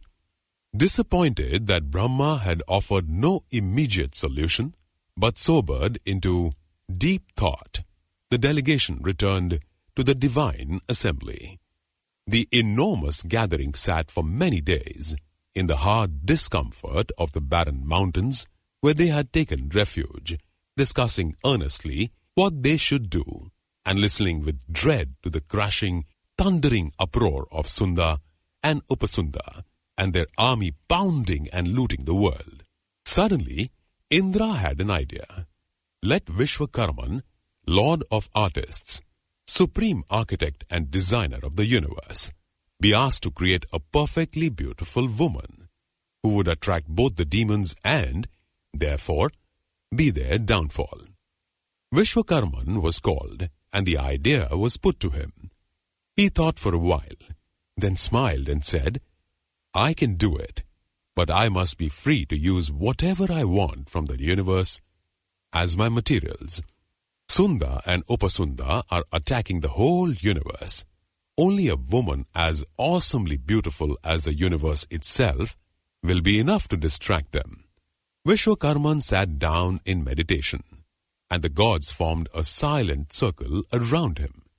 By the force of his creative thought and the power of his mantras, everything he needed, animate, inanimate, and spiritual, he obtained at once. From a pair of lotuses, he formed 2 pink feet, which he painted with lac that was made from streaks of lightning. Thighs were formed from the trunks of 2 great banana trees, and a slender waist from the belly of a deer. The ravishing curve of each buttock was made from the arching sky, and strings of bright stars, the Milky Way itself, formed the girdle that hung round the buttocks. For the breasts, both the mango and the pomegranate were contenders, and the fruits began to quarrel. So Vishwakarman made them instead from the twin peaks of Mount Meru. The moon became the face of the woman, pure and shining in its purity. Huge rolling clouds became her luxuriant hair, and a rainbow was the parting in her hair. To create her eyes, the eyes of the deer were at hand. But Vishwakarman decided to do better than that. He took the star of dawn and split its intense light into 2 to make the eyes. Lips were made from bimba fruit. The pearls that heavenly elephants shed from their heads became her teeth. From the many lovely flowers of the earth, were made her clothes and her gems. The coal bird gave her her voice. Finally, to give eloquence to that voice, the goddess Saraswati sat on her tongue, and to give irresistible attractiveness to her glance, Kama, god of love, placed his keenest arrows in her eyes. Tilottama, whose name means bit by bit, was thus created by the divine artist Vishwakarman, and when she was complete, the gods gazed at her in wonder and broke into ecstatic applause. Who could resist such beauty? Sunda and Upasunda would surely be smitten by her. Even the great god Shiva, renowned for his asceticism, became four-faced at the sight of her, so that he could always see her, whether she was in front of, to the side of, or behind him. Tilottama was sent by the gods to Mount Kailasha, their home, but usurped at present by Sunda and Upasunda, who were lolling there, resting from their destructive aggression, enjoying its luxuries, but destroying and spoiling them with demonic coarseness and drunkenness. Gold plates were scattered unwashed. Silk sheets and cushions were soiled and tattered. Flutes and tablas and veeras had been smashed and hurled about. But the rest of the story is quickly told. As soon as the drunken demon brothers saw the divine Tilottama, they lurched towards her in a frenzy of lust. Each seized one of her arms, and they would have torn her apart had they not realized, for all their lotus drunkenness, that she would then no longer be theirs to enjoy. Instead, they attacked one another, each determined to have sole possession of her. As Sunda and Upasunda fought, tearing each other's limbs, hurling the rocks of Mount Kailasha, smashing everything around them, and they pranced and grappled and rolled, the whole universe trembled. But Tilottama's purpose was served. Soon, they both lay dead, and their demon army fled in a rout back to the underworld. The gods returned to Mount Kailasha. The damage was repaired. Peace and order were restored. Tilottama's lovely features and garments returned to where they came from, so that now we can see her everywhere, in the stars of the sky, in the flowers of the earth, and the grace of the animals of the earth. And when a coal bird sings, we hear her magical voice. Hanuman and the Herbs. In the epic story of the Ramayana, which tells how the Rakshasa king Ravana abducted Rama's wife, Sita, and how Rama and his brother Lakshmana, assisted by the noble monkey god Hanuman and the army of the king of monkeys, Sugriva, launched an attack on Ravana's kingdom of Lanka and rescued Sita. A low point in Rama's fortunes is reached when Lakshmana is felled in battle by Ravana's son, Indrajit. The revival of Lakshmana from apparent death was achieved through the divine speed, strength and courage of Hanuman. It happened like this. With the fighting over for the day, Rama and King Sugriva went to where Lakshmana lay lifeless on the battlefield. Overwhelmed with grief and despair, Rama was on the point of calling off the whole attempt to rescue Sita. But Sugriva's learned monkey doctor, Sushena, examined Lakshmana carefully and said to Rama, "Lord, your brother is not dead. His pulse is still there, though it is very weak. The problem is, he was struck by a magic weapon, and only a magic cure will save him. I know of 3 herbs that might do the trick, but we do not have them here. They grow only on the slopes of Dronagiri mountain in the Himalayas. I see no way of getting the herbs in time." This plunged Rama into even greater despair. But Hanuman was standing nearby, and he said, "If my king Sugriva permits me, I can go to the mountain and bring back the herbs before sunrise." "How can even you do that?" said Rama. "I know you can fly as fast as the wind, and we saw you leap over the ocean from India to Lanka. But in one night, can even you get the Himalayas and back, tired after a whole day's fighting?" "I believe I can do it," said Hanuman, "and I wish to try, even if I die in the attempt." With tears of gratitude in his eyes, Rama blessed Hanuman by touching his forehead, and immediately Hanuman was filled with new supernatural strength. Praying to his father Vayu, the wind god, he shot up into the air and flew over the whole dark length of India, right to where the snowy peaks of the Himalayas gleamed in the starlight. The Dronagiri mountain shone brightest of all, so Hanuman had no difficulty in finding it. But finding the herbs in the dark was not so easy, and for all his wind-like speed, he had very little time. Sushena had described the herbs carefully to him, and he found the first two, but the third herb, called Sanjeevani, he could not find. However, frenziedly he searched under the trees, along the streams and amongst the rocks on the mountainside. There was only an hour or so before dawn. What should he do? Over in the east, Hanuman saw the first rays of sunrise beginning to show. He desperately prayed to Surya, the sun god, to delay his rising for the sake of Rama's brave brother, Lakshmana. But the rays continued to strengthen. For the times of sunrise and sunset are fixed not by Surya himself, but by natural law. As a child, Hanuman had tried to catch the sun. Now, desperate for time, also raging with anger at being thwarted in his efforts to save Lakshmana, there was only one thing for it. Surya would have to be physically restrained. Massively increasing his size to cosmic proportions, Hanuman reached out for Surya in his chariot and stuffed the god, chariot and horses, under his right arm, so that no sunlight at all could escape. And then, having still not found the Sanjeevani herb, he tore up the whole Dronagiri mountain with his other arm and slung it on his shoulder.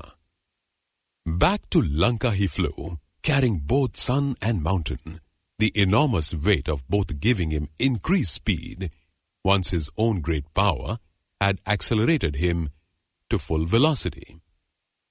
Meanwhile, Rama, Sugriva, and the whole monkey army were waiting and praying through the longest night they had ever known. Surely dawn must be near.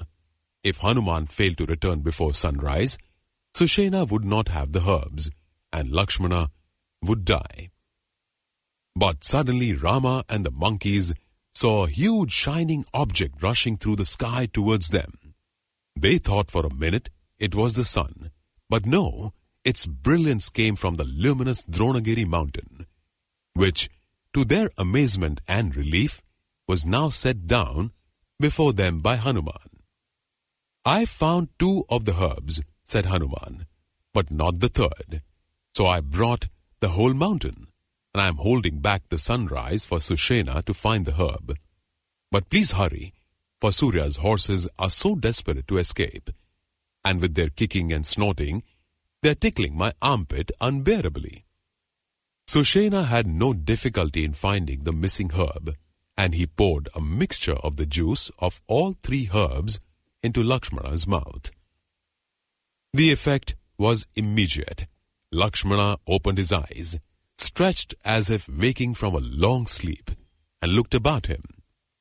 Rama threw his arms around the neck of his brother, and the assembled monkeys broke into whoops and leaps and somersaults of joy. Then Rama embraced Hanuman, saying, "You are nobler, faster, braver, and stronger than anyone on earth. How can I ever thank you enough for saving the life of my brother?" Hanuman smiled.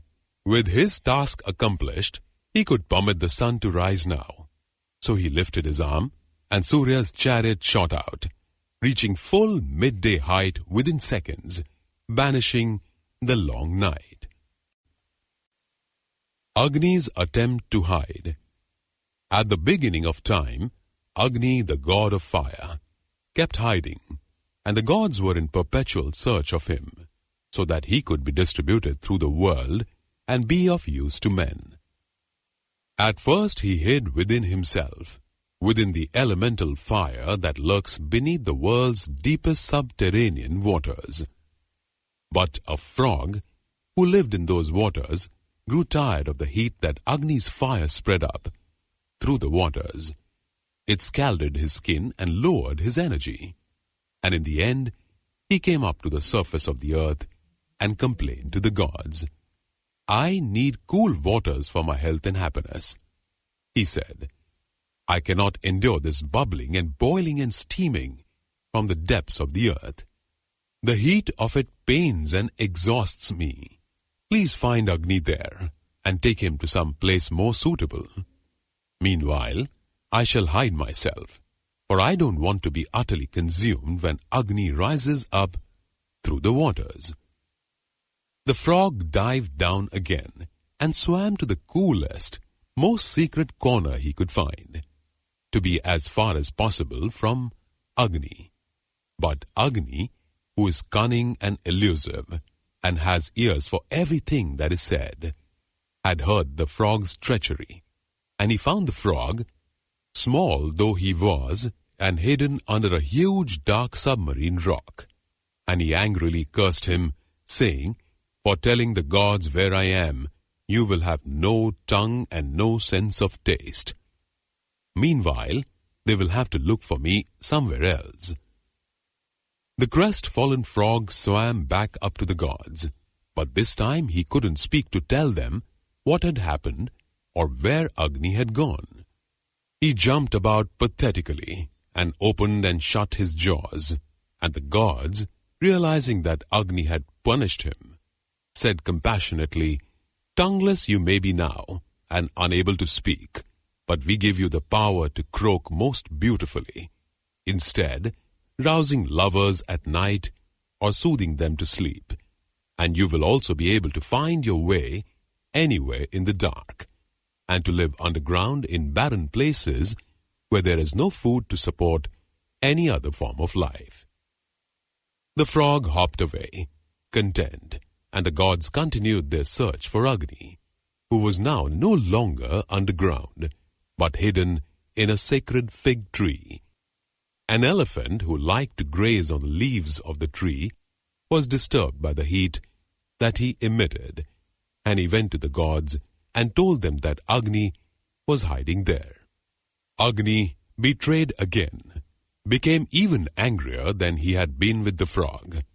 Bursting into flames, he cursed the elephant with the words, "For telling the gods where I am, your tongue will be forever bent backwards, depriving you of speech. Meanwhile, they will have to look for me somewhere else." Agni then entered a clump of bamboo, but the stems were too slender to contain him. Smoke and steam revealed he was there, and he fled instead to the hollow trunk of the sami tree, from which fire sticks are made. The elephant he had cursed was stamping and charging about in fury and frustration, unable to tell the gods what had happened or where Agni had gone. But again the gods took pity, knowing that Agni was to blame, and they said to the elephant, "Bent through your tongue is now and unable to form words. You will nevertheless be able to trumpet magnificently, giving majesty to kings and splendor to armies. And there are no plants on earth that you will not be able to eat to satisfy your cavernous stomach." The next animal to betray Agni was the parrot, who had noticed how warm the trunk of the sami tree had become, and he went to the gods to tell them that Agni was hiding there. Again, Agni overheard, and his raging, blazing anger would have burned the tree to ashes had he not been still so determined to hide. But the roar and crackle of his curse condemned the parrot, like the frog and the elephant, to wordlessness. Fluttering and flapping in anguish, the parrot sought the pity of the gods. Though he had no words to describe his plight, knowing as before that Agni had cursed him, the gods said, "True, you will not be able to speak as men and gods can speak, but your tongue will still be able to make cheerful and humorous noises, noises that will sound like words, though you will not know their meaning. You will be like a child or an old man who babbles without understanding, and men and women will feel as tender towards you as they feel towards the very young and the very old. They will adopt you as a pet, feed you well, and teach you more sounds. Meanwhile, thanks for telling us where Agni is hiding." Agni was there in the hollow trunk of the Sami tree, and the gods knew he was there, and he knew, they knew, and was ashamed to come out. But they made from the twigs of the tree the sticks by which men can create fire by rubbing them together, so that Agni would no longer be confined to one place, but could be distributed throughout the world, wherever he was needed. Then Agni accepted that the other gods had greater powers than his, and that even his curses could be modified by them. But he remains, if given the chance, quick to take offense. His anger at failing to hide from gods or men can burst into furious, destructive conflagrations, and his fury, that his deepest, most secret hiding place of all, under the earth and sea, was revealed to the gods by the frog pours out sometimes from volcanoes. The birth of Kartikeya. Anyone hoping for good fortune should worship the elephant god Ganesha. This story tells how even the gods themselves must do him honor to attain their desires. Indra, king of the gods, desperately needed a new divine general to lead the armies of heaven against the formidable forces of the demon Dvaraka. Only Shiva had the power to beget a general who could be Dvaraka's match, but at present, having blasted Kama, the god of love, to ashes with the fire of his third eye, he was engaged in profound austerities. What could Gauri, his wife, do? She longed for a son anyway, but her husband was adamant. Kama had attempted to distract him once before. No way would he let him disturb him again. Kama was ashes now, and ashes he would remain. But the threat posed by Dvaraka was terrible. Something had to be done. So Indra asked Brahma himself to appeal to Shiva, and in the end, the great god relented. He agreed to let Kama be restored, but not to his former ravishing body. Instead, he would be reborn without body in the minds of all living beings. Whether deliberately or not, Shiva thus ensured that his own mind was inflamed with love, along with all other beings, and Gauri enjoyed his full, amorous vigor once more. Indeed, so intense and athletic and protracted was their love-making that it shook the three worlds and went on not just for hours or days, but for centuries. When was it going to stop so that Gauri could conceive and the general could be born? Now what was needed was for Shiva and Gauri to stop their love-making. Once again, Indra asked Brahma for help. Not only was the general still not born, the juddering and shaking of their love play was threatening the fabric of the universe. Brahma called on Agni, the fire god, to stop them. But the prospect of confronting the great god Shiva so alarmed Agni that he fled into hiding. How he was found and was eventually subdued is another story. But in the end, reassured by the praise he received from the gods and swayed by the desperate pleas of Indra and the other gods, he agreed to go to Shiva. Nothing till then had distracted Shiva and Gauri from their passion, but Agni's intense heat, as he drew near to them, at last disentangled their bodies. Fearing the same anger that had blasted the love god Kama, Agni prostrated himself before Shiva. "I am only here," he said, "because Brahma has commanded me, and he called upon me only because Indra and the other gods are desperate for your son to be conceived and born, so that Dvaraka can at last be defeated. The universe will be destroyed by him otherwise, and it has also been much disturbed by your ceaseless marital ardor." "Very well," said Shiva, "I shall beget a son, but I do not have to do that in the usual way. Passionate lover though I am, I hereby beget my son by placing my seed within you. Only with you as a surrogate will a hero be born fiery enough to defeat the demon Dvaraka." Gauri was appalled and distressed by this. After centuries of exquisite foreplay, whipped up now to the height of desire, was she nevertheless to be denied the conception of a son? She berated her husband bitterly, but he said, "Your fault was not to have worshipped Ganesha before we started to make love. To beget a son, that must always be done. Worship him now, so that the seed that is within Agni may become an embryo that is yours as well as mine." Tearfully and obediently, Gauri began a lengthy puja to Ganesha, and sure enough the seed swelled into an embryo, and Agni's fire shone as brightly as if the sun itself had entered him.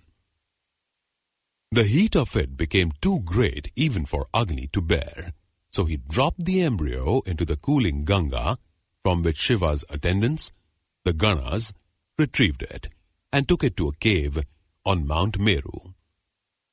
It took 1,000 years for the embryo to grow into an infant with 6 heads and mouths, the young Kartikeya.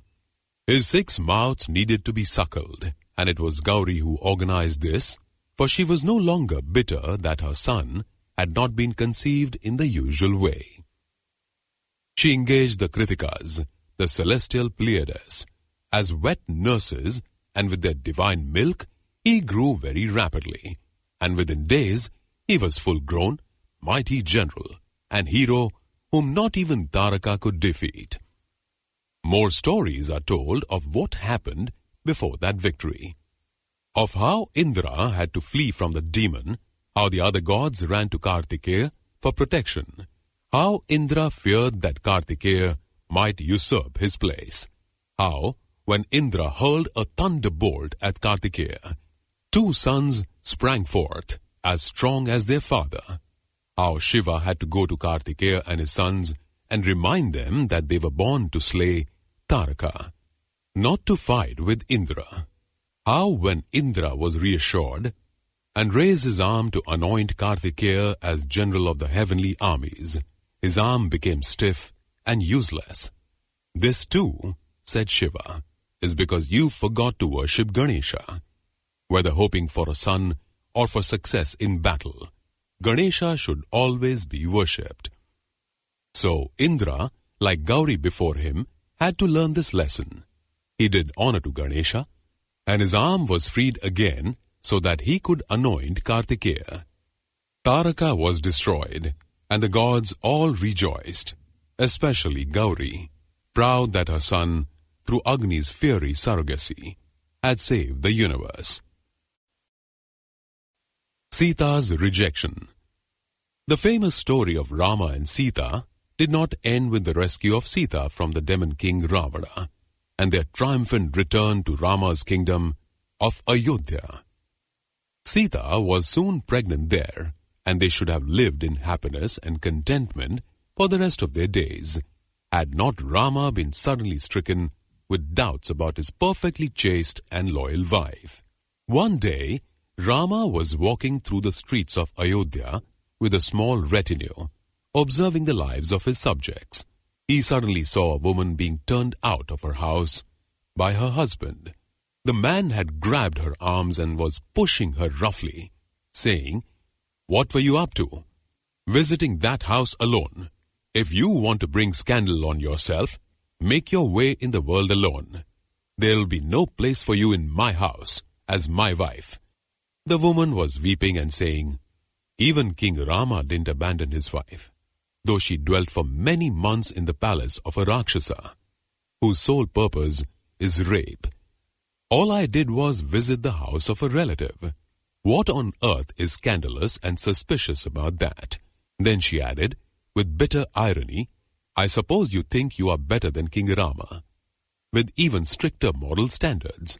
For some reason, perhaps because of a streak of naivety in his goodness, Rama didn't understand her irony, and instead was overcome with shame at the thought of being morally inferior to the townsman he was observing, and with dread that a scandalous construction might be put on Sita's pregnancy.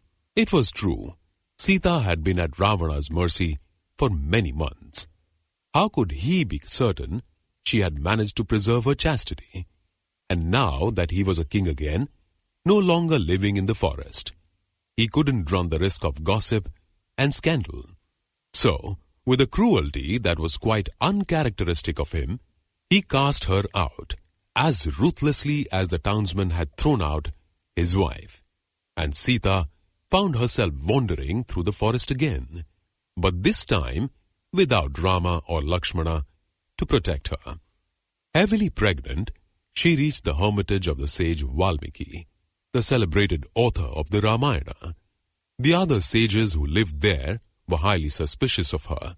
They assumed she must indeed have been defiled by Ravana, for how else could the noble Rama have abandoned her after all the travels of her loss and her rescue from the Rakshasas? They feared that even to look at her would pollute them forever. It was all right for Valmiki himself. He was a great sage and had such powers of aestheticism and compassion that no pollution could attach itself to him. But they were in no way near his equal, and they decided they had best get out of the hermitage as fast as possible. Just as they were leaving, Valmiki said, "Brahmins, you need not worry. I know by the power of my meditation that Sita is chaste, and Rama has misjudged her cruelly." When they still looked doubtful, Sita herself said, "Your great guru is right. I am chaste, and have never swerved from my husband. Set any test you like to prove my purity. If I fail it, let me be punished by having my head cut off." Then the Brahmin said, "Well, there is a lake near here called Titibhasaras, named after a chaste lady called Titibi, whose husband had wrongly accused her of infidelity.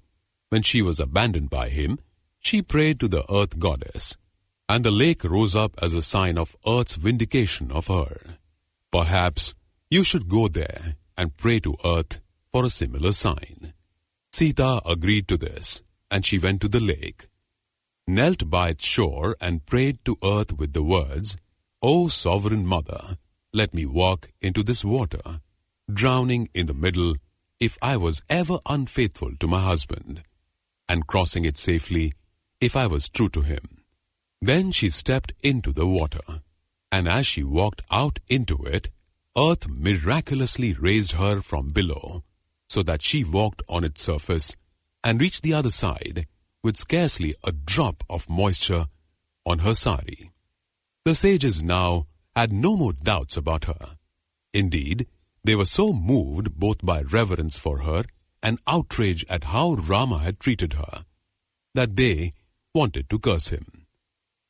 But Sita said, "My husband is good and noble, and did not cast me out maliciously, but only because he feared that if scandal attached itself to me and him, his whole kingdom would suffer. I beg you not to curse him. Rather, you should curse me, whose misfortunes have brought him so much suffering. First when Ravana abducted me, and then again when my Lord Rama rejected me himself, through mistaken doubt and fear. I know how grievously he misses me. His separation from me is punishment enough, without being cursed by you in addition."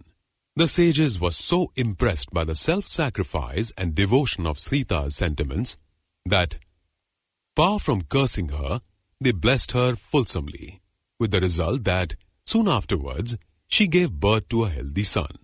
The great sage Valmiki called him Love, and Sita lived with her baby in the safety of the hermitage, deprived of her husband, but no longer forced to wander in the wild. Love and Kush. Sita doted on Love, her baby son, but such was the safety of the hermitage that she usually left him unattended while she went to bathe.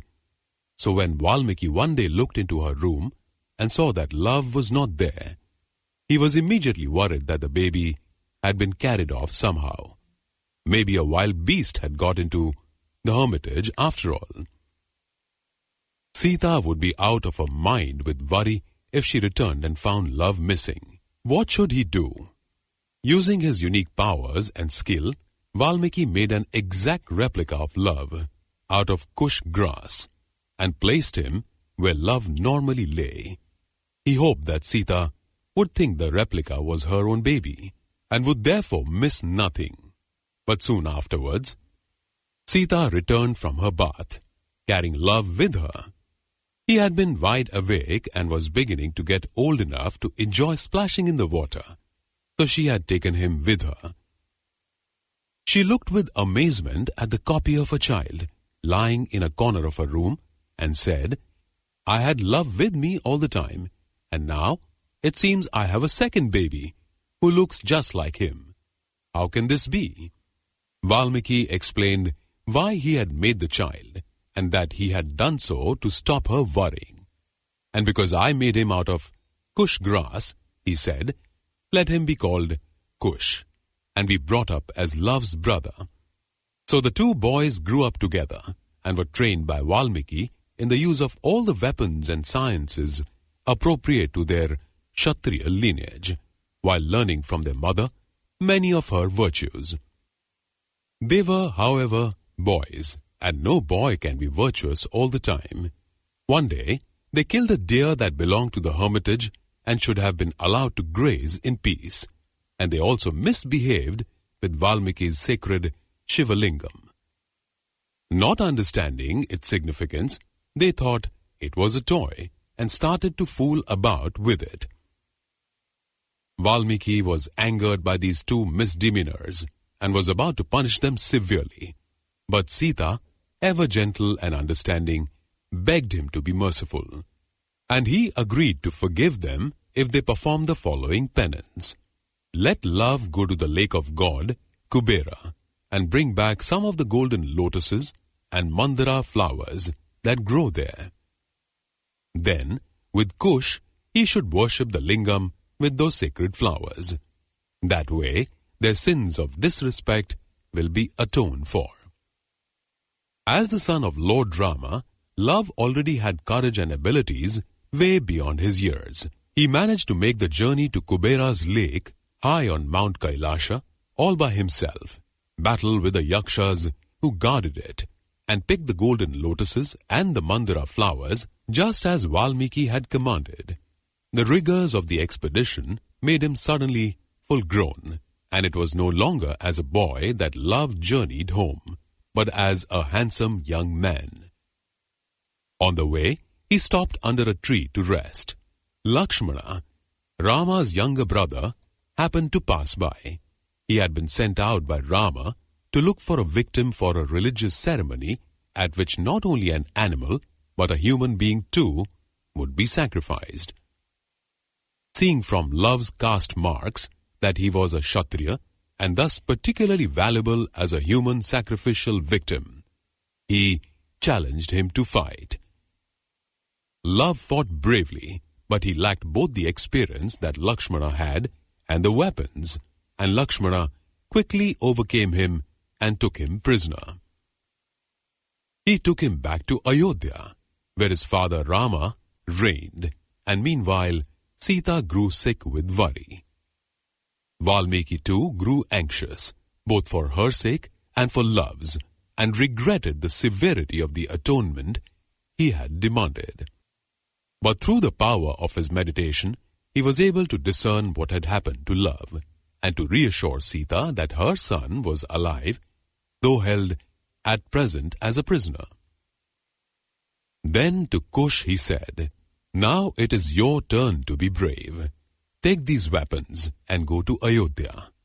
Besiege and attack the town, and by using this weapon, rescue your brother from imprisonment. You must lose no time, for the day of the ceremony is approaching when a human being will be sacrificed, and love is being kept for that very purpose. Before you go, let your mother Sita tell you of your and love's origins. For Ayodhya is none other than the kingdom of love's father, Rama, and the warrior who took love prisoner was Lakshmana, Rama's brother, and love's uncle." Sita now told Kush her own story, and how love had been born after she had been cruelly and mistakenly abandoned by her husband, Rama. Then, with tearful blessings, she saw Kush on his way. How Kush journeyed to Ayodhya, how he mounted a siege and an onslaught on the city, how he prevailed even over Rama himself with the weapons Valmiki had given him, for they were magic weapons, and not even gods could withstand them. All this is another story. But eventually, when Rama had been forced to surrender to Kush, the boy, who had also, like love, suddenly grown up and was a young man now, said, "I have come to rescue my brother Love, who was taken prisoner by Lakshmana, and whom you were preparing to put to death as a human sacrifice, but who is actually your own son, whom you never saw, for he was born after Sita. His mother and your devoted wife was cruelly cast out by you to wander through the perilous forest." At this, Rama was overcome with shame and grief and remorse. He called Love to him and embraced him. "You are my long-lost son," he said. "How could I ever so misjudged your mother as to reject her, when she had always been unflinching in her fidelity and devotion to me? And how appalling to think that you, of all people, were in danger of dying in a sacrificial ceremony. The cruelty and injustice and horror of such things must end, and I must make full amends for my cruelty to Sita, my own loyal, chaste, and beautiful wife. She must be called to rejoin you and me, to dwell in comfort and happiness once again, if she can find it in her heart to forgive me." A retinue was sent to the hermitage of Valmiki, and Sita agreed to return in triumph to Ayodhya. Did she forgive her husband for this suspicion of her? Outwardly they were reconciled, and she did not reproach him, but inwardly the pain of her rejection stayed with her, so much so that she prayed to Earth to take her back into her protection. Earth responded to her prayer. The ground opened up at Sita's feet, and she was swallowed up. Thus, for the last part of his life, Rama was not freed from loneliness and remorse. Eventually, Brahma took pity on him and called him up to heaven to be reabsorbed into Vishnu, the god whose incarnation on earth he was. Reunited with Sita as Vishnu's wife, Lakshmi, Rama found happiness at last. The churning of the ocean. No sage's curse has ever been more powerful than that of the irascible sage Durvasas, whose ire once nearly brought the entire race of gods to permanent grief. The kings of the earth had assembled for a great meeting, and Durvasas was invited to be honored by them with a garland of flowers. Suitably impressed, and for once in a good mood, Durvasas carried the garland to heaven, reflecting during the journey on which God should receive it from him. He decided to give it to Indra, king of the gods. Indra received it with an elaborate display of gratitude and humility. But actually, he had no more liking for Durvasas than any of the other gods had, and as soon as the sage had left, he gave it to the one of his elephants to play with. Unfortunately, Durvasas remembered something else he had forgotten to say and returned to heaven to find the garland still recognizable but much damaged and dishonored by the elephant's playful tusks. Outraged and incensed by this, Durvasas cursed not only Indra but all the other gods too, condemning them to lose their tireless, divine vigor and become as puny as mortals. This gave an opportunity to the Asuras, a race even more terrifying than the Rakshasas. Their name means anti-god, and they are therefore a negation of everything the gods stand for. Their king Bali prepared a massive armed assault on heaven, and the gods, in their enfeebled state, were so alarmed at the prospect of this that they went to the supreme deity, Shiva, to appeal to him for aid. But even Shiva declared that he had no antidote to Durvasa's curse, and sent them on to Brahma, the creator himself, who in turn passed on to Vishnu the task of meeting with the Asura challenge. When Indra and the other gods marched up to Vishnu, he was asleep, comfortably ensconced on the massive serpent Ananta, whose coils form his bed. The gods broke into a loud chorus to wake him, singing his 1,000 names, and in due course he graciously opened his eyes. "What has brought you all here?" he asked, and the gods told him of the disaster of Durvasa's curse, their loss of energy and immortality, and the threat now posed to them by the Asuras. To arrive at a solution, Vishnu plunged his mind into meditation, and then pronounced, "Only if you drink from the sea of milk that surrounds me, from the ambrosia that secures immortality, will your energy be restored. But at present, it is too placid to be effective. It must be churned and energized. And how can you do that in your present pathetic state? No ordinary churning stick will do. The whole Mandara mountain must be lifted and twirled. And the only beings who can do that are the Asuras themselves, your bitter enemies." This seemed an impossible idea, and it threw the gods into profound dejection. But Vishnu suggested a compromise. Could the Asuras be persuaded to help with the churning in return for letting them to have a drink of ambrosia? "But if we let them do that," said Indra, "they will become immortal like us. They will have the power and energy that we formerly had, and immortality, and evil and malevolence. That will be a threat not only to us and to mankind, but to the entire universe. Surely you can't suggest that." "Leave that to me," said Vishnu. "If I can solve one problem for you, I can solve another." Doubtfully, but seeing no other way, Indra and the gods reached a truce with the Asuras and engaged their assistance in what Vishnu had advised. The Asuras were only too pleased to oblige, seeing vast new possibilities for themselves if they too could achieve immortality.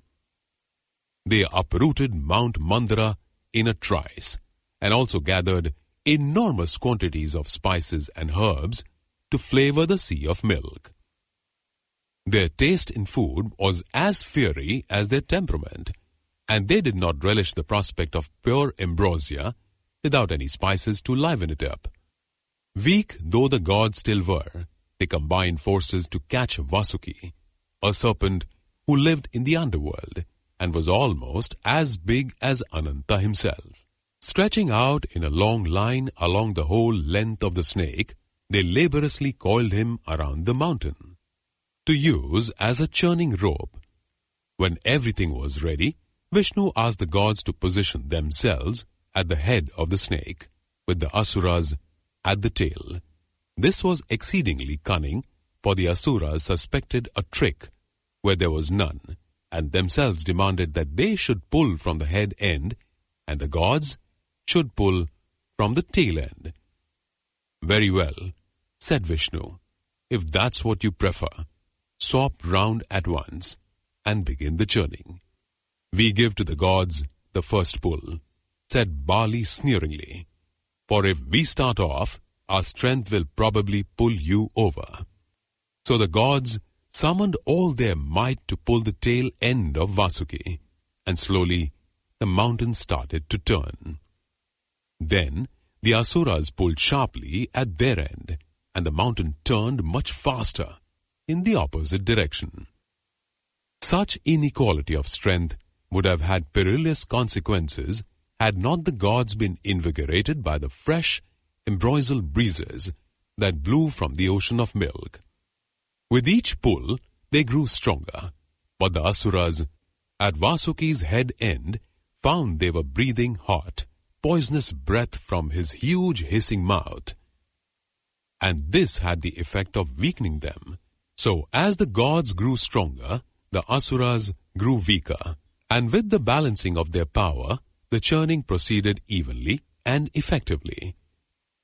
The mountain, however, was rather too big and heavy to be used as a churning stick for long, and fast, though it twirled, it also steadily sank down, till there was a real danger that it would slip out of the snake rope, plunge to the bottom, and allow the ocean to return to its former placid state. But Vishnu solved this problem too. Not with arguments or ingenuity. The gods and Asuras were working too hard to listen to him, but with his own strength and magic. Assuming the shape of a giant tortoise, he swam down underneath the mountain and supported it on his back. The twirling and churning could now continue without further risk, and soon the ambrosial ocean was seething and foaming deliriously, spattering both gods and Asuras with its milky, spicy froth. The drinking of the ambrosia. As the great ambrosial ocean churned, the so-called Chaturdasha Ratnam, 14 jewels, were thrown up by it, namely the moon, which Shiva took as an ornament for his brow, the immortal Parijata tree, and the divine elephant Airavata, both claimed by Indra, the divine cow Surabhi, also known as Kamadhenu, who grants every wish and who was taken by the 7 rishis who form one of the sky's constellations, Varuni, the goddess of wine, with her inexhaustible bowl from which the gods drink, the Kalpavriksha, or wish-fulfilling tree, the Apsaras, or dancing nymphs of heaven, the white horse Uchchaisravas, who was given to Bali, king of the Asuras, until Indra claimed him as a victory trophy after the battle between the gods and the Asuras, that was to ensure. The wondrous goddess Lakshmi, a conch shell, a mace, a magic bow, many precious gems and ornaments, including the jewel known as Kastubha, which Vishnu took to adorn his chest, and Dhanvantari, the divine doctor who created the Ayurvedic system of medicine, and who emerged from the ocean carrying a bowl of the precious ambrosia. No sooner had Dhanvantari appeared than the greedy and indisciplined Asuras dropped the head end of Vasuki, the churning rope, and rushed at him to grab the bowl. They ran off with it victoriously, but then immediately broke out into a dispute over which of them should be the first to drink from it. A full-scale brawl would have followed, in which the bowl would probably have been turned over, and the ambrosia lost to Asuras and gods alike, had not Vishnu once again intervened. He turned himself into a beautiful and seductive damsel called Mohini, whose name conveys her power to enchant and delude, and who was adorned with all kinds of beguiling ornaments. With her lotus-shaped face, alluring smile, curvaceous breasts, and slender waist, she so distracted the Asuras when she stepped into their midst, bracelets and anklets jingling, that they immediately forgot about running off with the bowl of ambrosia, and stood there transfixed. Her beauty softened their rough manners, and one of them stepped forward courteously to ask if she would like to decide how to share the ambrosia. "Are you sure you want to trust me with that?" said Mohini flirtatiously.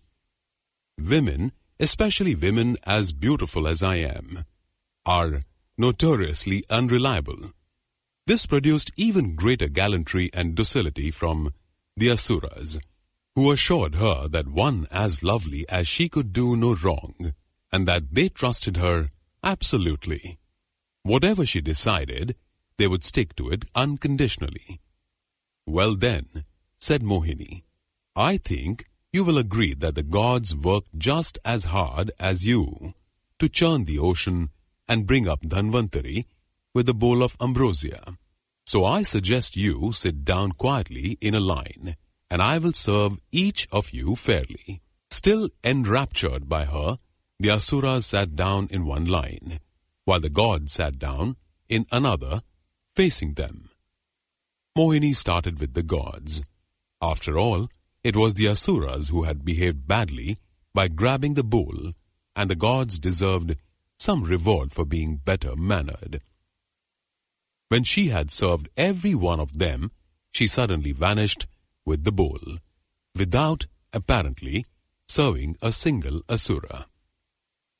This was not very fair, but had she not warned them beforehand that it would be risky to trust her, the Asuras were, naturally enough, enraged by this betrayal and immediately launched a furious assault on the gods.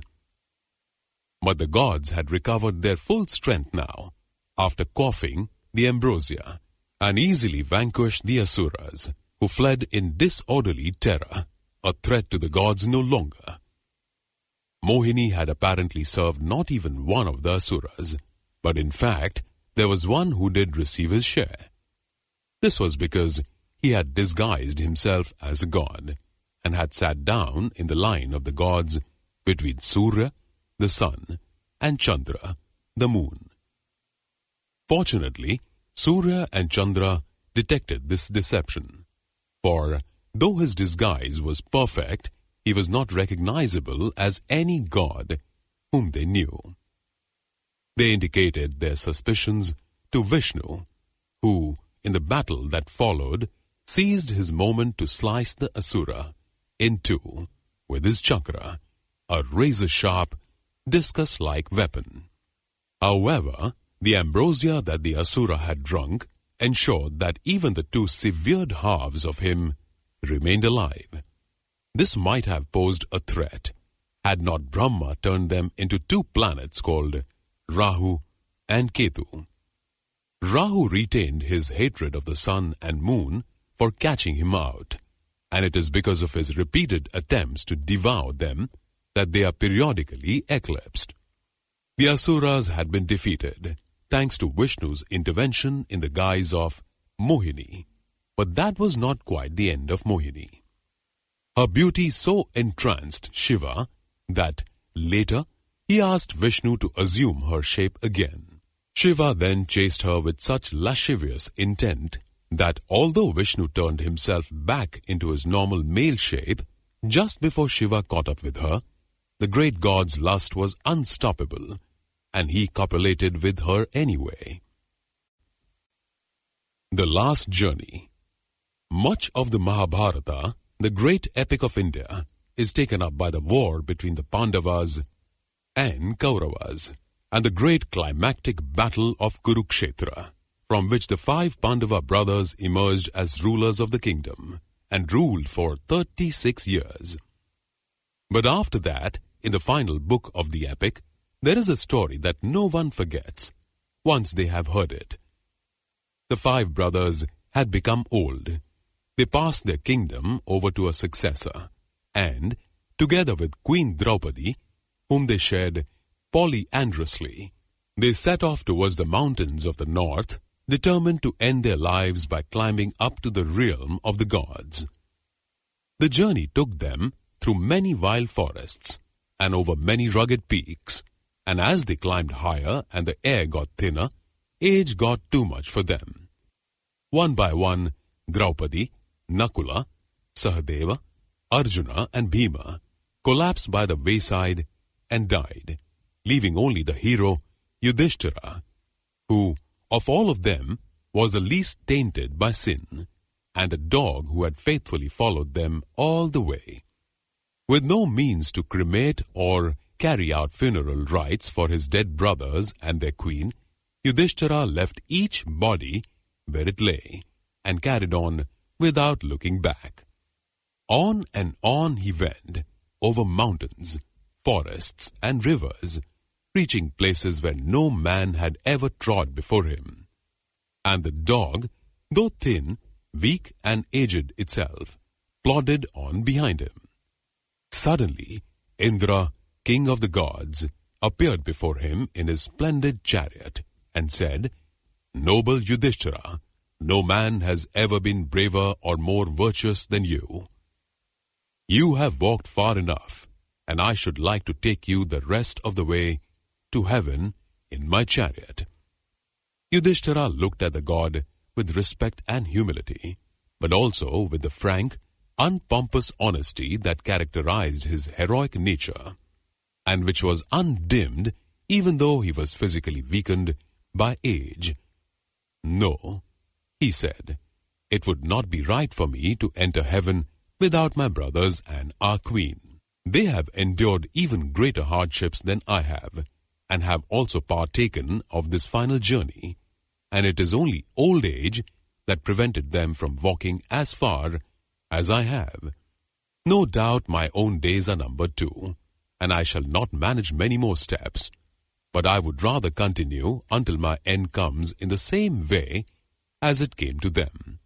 "Brave hero," said Indra, "if you are worried that by riding to heaven in my chariot, you will somehow arrive there before them, you should have no such fear. Although their bodies remain by the wayside where you left them, their souls are already in heaven. And if you come with me now, you will meet them there." "Very well," said Yudhishthira, "but what of our dog? See how he has followed us faithfully all this distance.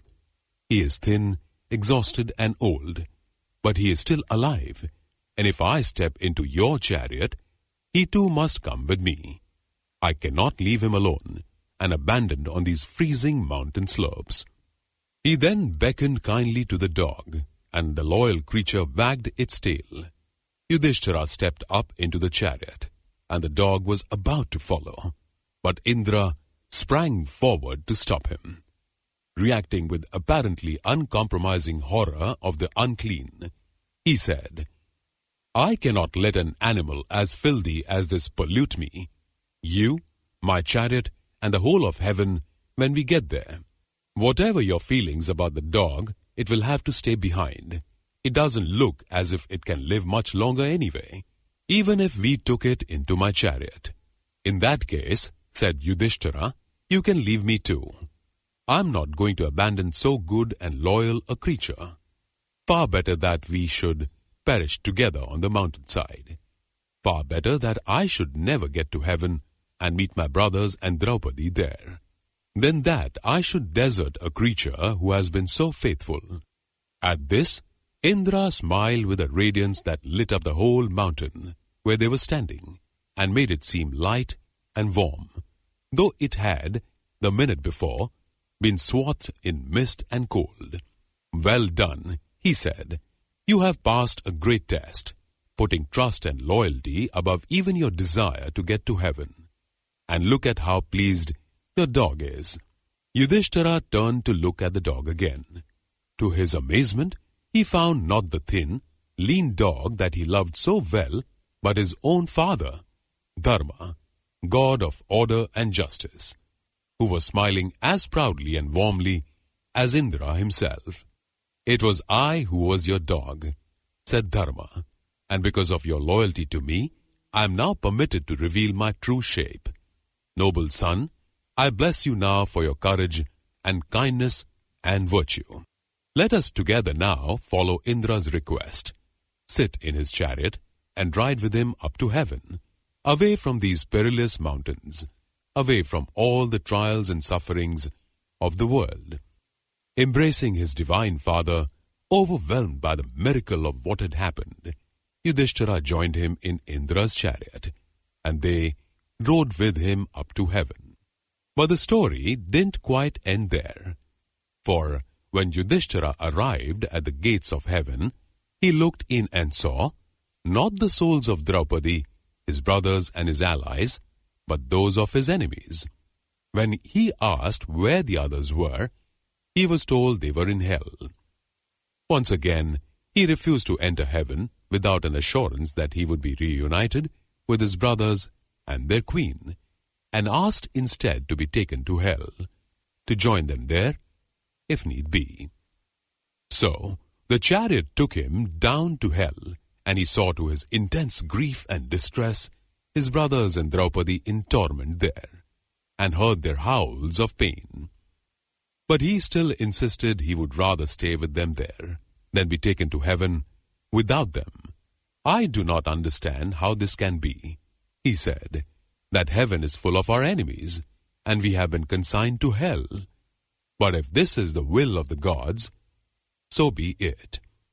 O noblest of all kings and heroes, said Indra, you have passed the final test, even greater than that with which I tested you on the mountainside.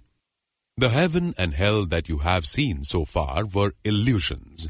Even you are not completely without sin, and that is why you needed to look into the nature of hell and witness the sins of your brothers and your queen as well.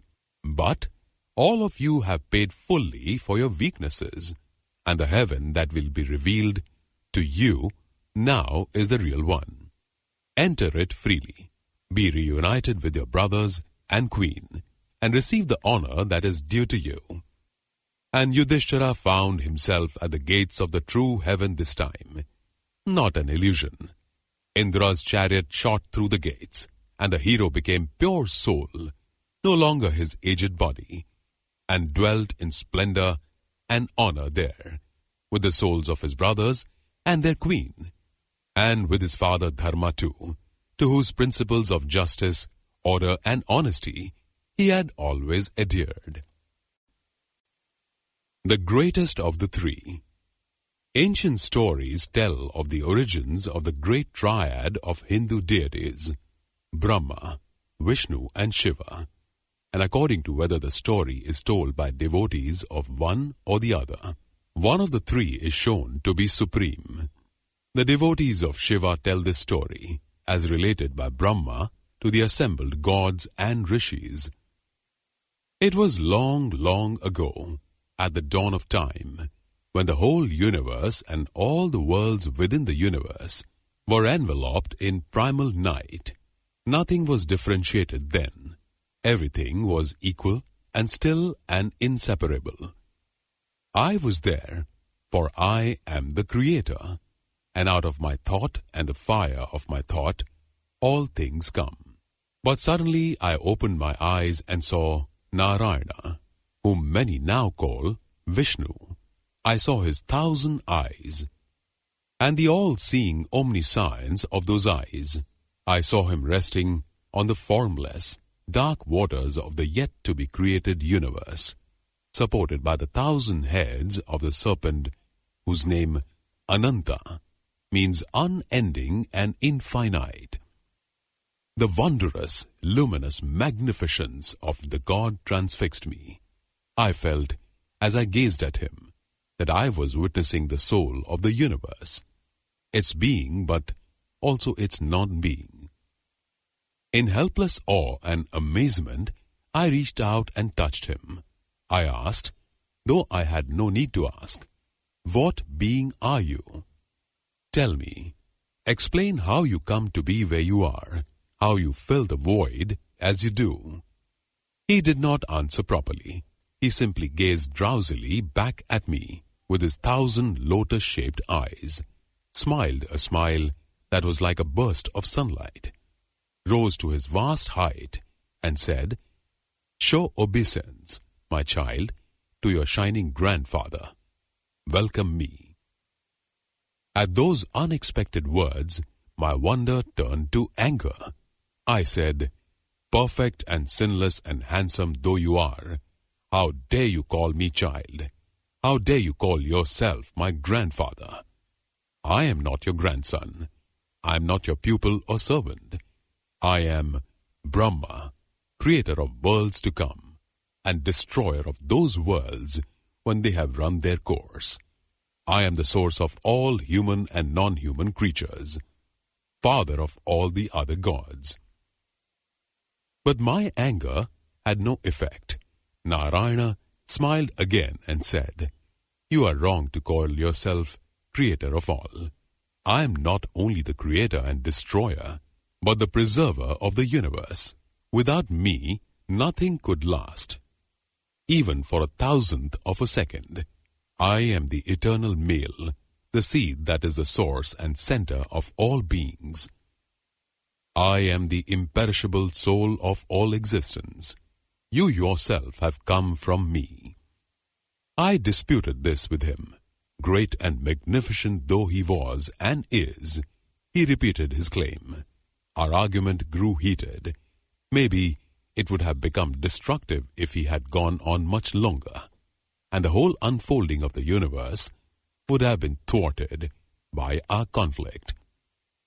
But suddenly, there in the formless darkness in which we stood, a gigantic pillar of fire appeared, a fiery lingam so bright that it seemed 100 times greater even than the fires that destroy the universe.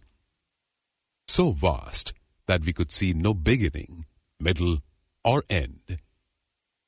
No words can describe it, and we gazed at it, lost for words. Vishnu, so confident and all-powerful before, was bewildered now, and I too suddenly had a vision of the heights and depths of creation, both before and after me, of the origin even of the origin. Vishnu then said, "This pillar of fire is bigger than anything you or I have seen, bigger than anything you or I can be. Let us try to find the source of it. I will descend, and you can ascend. And when we have found the ends of the lingam, let us meet again here." Then Vishnu became a boar, as huge as a mountain, deep blue in color, and thousands of miles in width. His long, white, pointed tusks gleamed and sparkled in the light of the pillar of fire. His snorts and grunts were louder than any sound that had ever been made or heard, and his legs had the strength and energy of creation itself. He plunged down, scrabbling through the watery darkness, down and down, through every substance and obstacle, down for 1,000 years. And meanwhile, I, Brahma, became a swan, with feathers more brilliantly white than Vishnu the boar's tusks, with wings more powerful than his legs, and eyes as fiery as my own creative fire. I flew up and up, as swift as thought, faster than the fastest wind, up and up for 1,000 years. I flew on up beside the pillar of fire, but I could not reach the end of it, and in the end I returned to the spot where I had argued with Vishnu. I found him there, changed back to his own form, but limp and weary and subdued. I, too, was exhausted, and we lay there, slumped and speechless for some time before we could find the strength to speak. "Did you find the bottom end of the lingam?" I asked. "No," said Vishnu. "Did you find the top end?" "No," I said.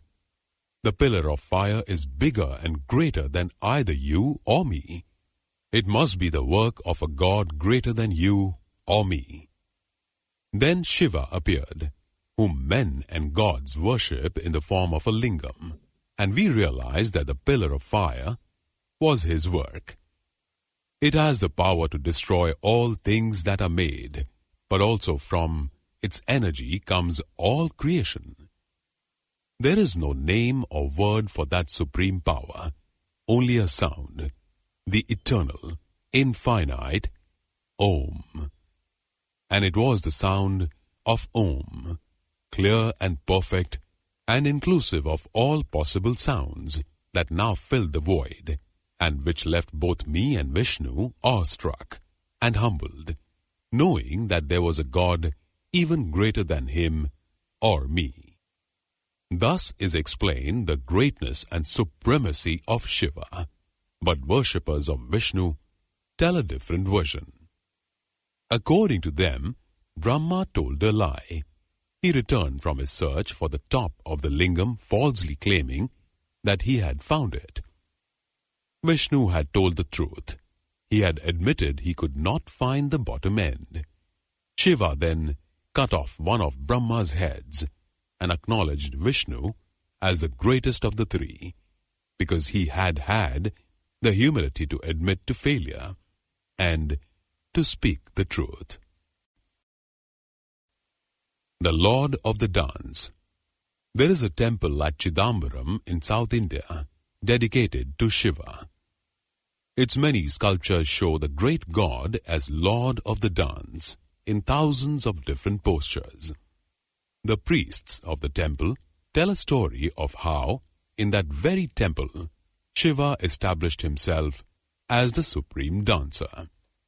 One day, after a long period of trance, like meditation, Shiva awoke, and, instead of the usual sound of prayers and devotions coming up to him from earth, heard nothing but an eerie silence. Not a single conch or bell could be heard. Had human beings ceased to worship him? If so, thought Shiva, that is a blessed relief. I can now continue with my life of meditation in peace. But when he expressed this feeling to his wife, Parvati, she was not at all pleased. You are the greatest god of all, she said, with the power to destroy the universe so that it can be created afresh. But there are other powerful gods, Vishnu, for example. If devotions to you have ceased, that only means they have been transferred to him or to some other deity. Do you really want to be passed over like that? And do you want the wife of Vishnu to be honored above me? You must do something, and do it quickly, to restore the true balance between the gods and re-establish you and me as supreme. It is hard for any husband to withstand the anger of his wife, but Shiva did not give in to her straight away. He tried to argue that Lakshmi, wife of Vishnu, could never be as great as Parvati, whatever devotions her husband might be receiving. Remember, he said, that she is only the goddess of material wealth. Kings and merchants may worship her, but never priests and poets. She cannot match you for chastity, intelligence, and creative energy. You have no cause to be jealous of her. But Parvati was not reassured and went on nagging her husband to do something about the apparent neglect of them by worshippers on earth. All right, said Shiva wearily. I'll go round and see Vishnu.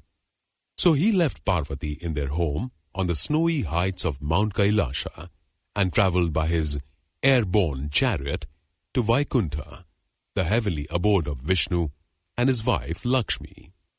He found them both as detached and oblivious of the world as he had been during his meditations, but their occupation was more sociable. They were throwing dice, and Vishnu was laughing heartily as his wife, as befitted a goddess of wealth, defeated him again and again, winning ever higher stakes. They stopped, however, when they saw Shiva approach and welcomed him courteously. How has the world been for you recently? Asked Shiva. Have you been bothered by more prayers and devotions than usual? No, said Vishnu. It's been remarkably quiet. Indeed, I've hardly heard a single temple bell. And that's why my wife and I have been able to enjoy our dice game for so long without disturbance.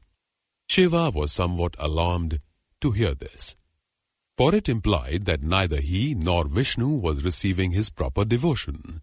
Could it be that human beings were worshipping some entirely new god who might displace them both. "We'd better go and look," he said to Vishnu. "You and I aren't bothered. I prefer my meditation and you like dice games and dalliance. But our women folk don't like it if we are neglected on earth. So let's disguise ourselves as yogis and go to that temple in South India where formerly they were so crazy about worshipping me that I used to feel quite deafened by their bells and cymbals and conches." So he and Vishnu descended to the temple in the guise of yogis smeared with ash and positioned themselves in the middle of the temple courtyard. They found, as Shiva had feared, that the priests had become prophets of a new cult of devotion, not to gods, but to demons, and frenzied rites and pujas were going on to propitiate their malevolent power. The worshippers who were there took Shiva and Vishnu to be human yogis, but the priests could guiltily tell who they really were, and launched into the most evil and powerful incantations that they knew, to call on the aid of demons against the divine visitors. The first fruit of their magic was a huge and aggressive tiger that charged at the gods with gaping jaws. But the great god Shiva caught it, killed it, and draped it round his shoulders, where it still hangs. Then the priests called even more frantically on their demons, and this time a monstrous snake appeared, but this too Shiva caught and killed, and hung it round his neck, where its limp and powerless coils can still be seen. The priests tried one more time, and this time their mantras produced a vile and lustful goblin that threw itself at the gods, and would have devoured them, had not Shiva jumped on it and pinned it beneath his feet. And then, to complete his triumph over the goblin, the great god began to dance.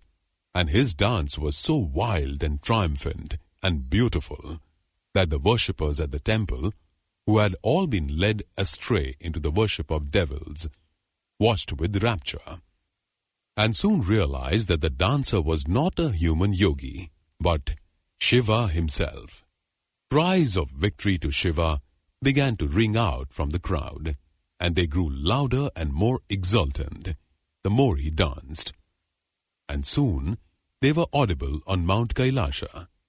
Parvati was asleep there, but the cries and praises woke her up, and she smiled with joy and relief when she realized that the shouting was in honor of her husband, and that worship of him had therefore been restored. The goblin on whose back Shiva triumphantly danced can still be seen under his feet, and that dance alone is enough to give Shiva the title Nataraja, Lord of the Dance. But another story, also told by the priests at Chidambaram, confirms that title even more strongly. It tells of how the king of the serpents, Sesha, heard about Shiva's dancing prowess and went to Mount Kailasha to beg Shiva to let him see it for himself. "I gather," said Sesha, "that it was because of your dance that the worshippers at Chidambaram drove out the false priests who had taught them to worship demons and reinstated proper worship of you. Please let me see it." "Very well," said Shiva. "I'll take you there and show you." So Shiva traveled again to Chidambaram, accompanied by the serpent king. But when they got there, they found that the goddess Kali had installed herself in the courtyard where Shiva had danced, and was refusing to let anyone else dance there. "Everything in Shiva's dance," she said, "I can do just as well. Try, if you like, and I'll show you." Shiva accepted her challenge, and he and Kali began to dance in competition with each other, with Sesha as their judge. The priests and worshippers at the temple stood in awe as they watched the greatest display of dancing that the world had ever seen, gasping and clapping and cheering as Shiva and Kali performed ever more daring and extravagant feats. spurring each other on to create entirely new steps and postures. The movements of all the animals of the world were copied in their dance. Swan, elephant, a scorpion, fleeing deer, peacock, and many other movements too that no dance had ever previously imitated. The swinging of a cradle, the threading of a needle, the swirling of a whirlpool. Everything that Shiva did, Kali was able to equal, until Shiva tried a dance on one leg, with the other leg flung high above his head. This stumped her, not because she couldn't do it, but because it was unseemly for her to adopt such a posture in front of so many onlookers. So Kali conceded victory to Shiva in the dance competition. Sesha declared him the winner. The shouts and praises of the crowd rose even more tumultuously to heaven, and Parvati was even more pleased. Sesha returned to his abode, well satisfied by what he had seen, and Shiva returned to Kailasha, to be received rapturously and lovingly by Parvati. She rewarded his victory, the restoration of the worship of him and her, with maximum amorousness. And this kept him virile and creative for many thousands of years before his yearning for meditation took hold of him again, and he returned to his trance. The Mare of Fire. According to most storytellers, after Shiva had burnt Kama to ashes with a blast of fire from his third eye, he soon revived him again, persuaded by his wife Parvati. But in another story, the destruction wasn't limited to Kama only. The fire spread through the whole world and universe, and tormented with its smoke and heat not only men and all earthly creatures, but also the inhabitants of heaven, gods, Gandharvas, and celestial sages. Cries of fear and pain rang out through the earth and sky. All creatures clung to their mates and offspring, trying to protect them from the flames, though they themselves were scorched and choking. Appalled by what was happening to good and evil creatures alike, the sages of heaven went in a body to Brahma. They joined their palms together and did deep obeisance before him, and praised his divinity with songs and prayers. Then one of them stepped forward and said, "Kama is a force for life and fertility in the world. Without his arrows, creatures would not procreate, and creation could not unfold. Gods too, even the great god Shiva, must succumb to his power at times. For Shiva to remain locked in meditation and asceticism is not good for the world. Kama was only trying to revive his proper energy and to remind him not to neglect his wife. But see what damage Shiva's anger has done.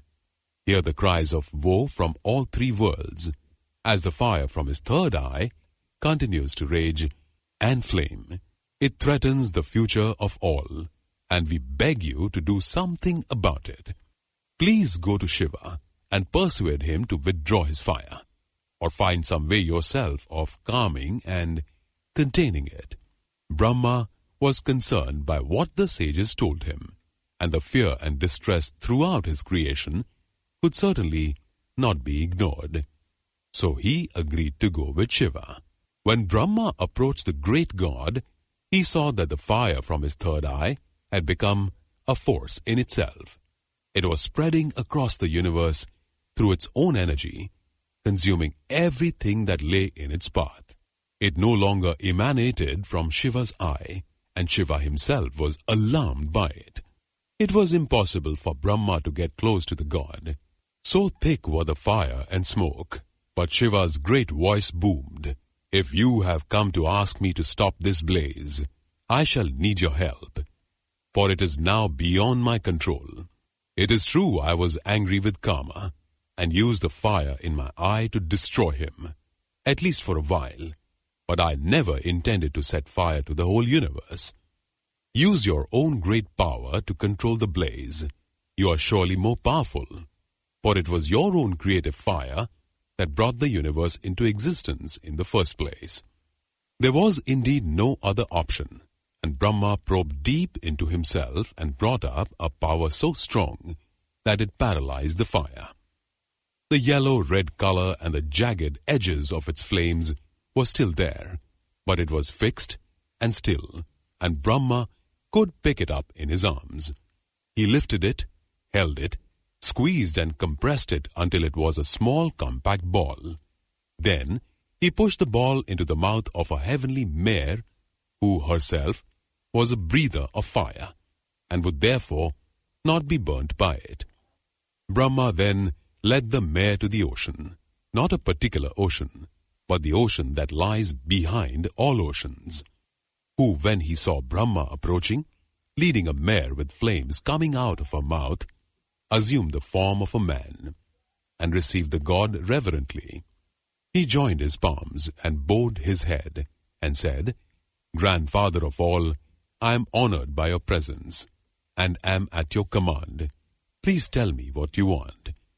Brahma said, "This mare has in her mouth not only the fire of her own outbreathing, but an intense ball of fire into which I have compressed a conflagration that threatened the entire universe. That conflagration was started by Shiva, when he burnt Kama to ashes with a blast of fire from his third eye. But the fire got out of hand. It took on an anger and energy of its own, and started to spread through all three worlds. Shiva had withdrawn his own fire, but he could not control this general fire, and I had to use my own power to paralyze it. Now I ask you, O ocean, to take this mare and keep her tethered in your depths. You must keep her there until the final flood with which the world will end, for if you let her free and she leaps out of the waters and gallops through heaven and earth again, and the ball of fire within her is pushed out of her mouth by the force of her own fiery outbreathing, then the raging anger of Shiva will be let loose again, to destroy the universe with its flames and smoke. Keep her there, and let your waters enter the throat of the mare as food for the ball of fire. For so intense is its heat that even water can be burnt by it. Let your waters enter the throat of the mare little by little. Do not on any account let the ball of fire escape from her mouth, for if it does, all your waters will be consumed by it, and the world will be parched and destroyed by drought." The ocean bowed even more reverently when he received this command, and promised to do what Brahma commanded. "I shall hold the mare in my depths till the end of time," he said, "and I shall never cease to watch her carefully, to make sure that my waters only enter her mouth little by little, so that the ball of fire within her can be fed, can remain contained and content from its daily intake of food. I shall never let the ball of fire grow hungry, for then it may try to escape, to consume all my waters. Shiva's anger will be kept inside the mare in my depths, for when the universe ends, it will be needed again. But I promise I shall not let it out prematurely. You can have perfect trust in me." Brahma was pleased by the ocean's reverence and by his promise, and gave him the mare, who was let down to the depths to be tethered till the end of time, and the creatures of the three worlds who had been so afflicted and threatened were restored to safety again, could breathe pure air again, free of smoke, could bear their skin without its being burned, could release their offspring again from their desperate, scorched embrace. The birth of Skanda. After Shiva revived Kama, thereby restoring himself to full virility and energy, he and his wife Parvati engaged in such vigorous and protracted love-making that the whole universe was agitated. For thousands of years, they hid themselves away in Parvati's private chamber, and although no one knew exactly what they were getting up to, the heaving and shaking and cyclones and earthquakes that their ardor caused spread panic throughout the three worlds. A turbulent universe is a burdensome one, and, despite the agitation, the surrounding air became sluggish and compressed, which greatly added to the weight on the back of the tortoise that supports the earth. Moreover, the demon Dvaraka seized his opportunity to add to the mayhem, and his violence and cruelty so distressed and alarmed the gods that they went to Lord Vishnu and begged him to intercede with Shiva. Vishnu took all the gods to Mount Kailasha, but when they got there, Shiva was nowhere to be seen. They found only his army, keeping guard over his palace and refusing to allow anyone to enter it. When Vishnu asked for access to the god, even he was told that Shiva was immured with Parvati. That so expert was he in the science of love-making that thousands of years had not exhausted his amorous repertoire, and there was no knowing when he would emerge. Vishnu grew angry at this. He broke through the army and marched right up to Shiva's door, where he called out, "Supreme you may be, and unparalleled in your love for your wife, but your unceasing pleasures have caused great perturbation in the universe, and have given the demon Dvaraka the chance to run riot. The distress of men, gods, and all creatures is intense, and I implore you to come out and restore the universe to order." When Shiva heard this, along with the moans and wails of the gods accompanying Vishnu, he was at last distracted from his love-making. Indeed, he quickly lost all further desire, but felt compelled to go through the motions for a while longer, so as not to leave his wife annoyed and unsatisfied. At last, she too was content to pause. Leaving her to rest, he appeared at the gate of his palace. Vishnu and the assembled gods looked so dejected that Shiva was forced to take note of what they told him. With compassion and concern in his voice, he said, "I hear what you say, and I feel for those who have suffered, though nothing can be done now about past sufferings that, carried away by my rapture, I knew not of. As for the shaking of the universe, I am happy to let that cease. The air too will move freely again, now that the worst burden has been lifted. But as regards the malevolence of Dvaraka, a hero is needed to fight him, a new son of mine. Take, then, my seed, and let it beget that hero in whoever is willing to be fertilized by it."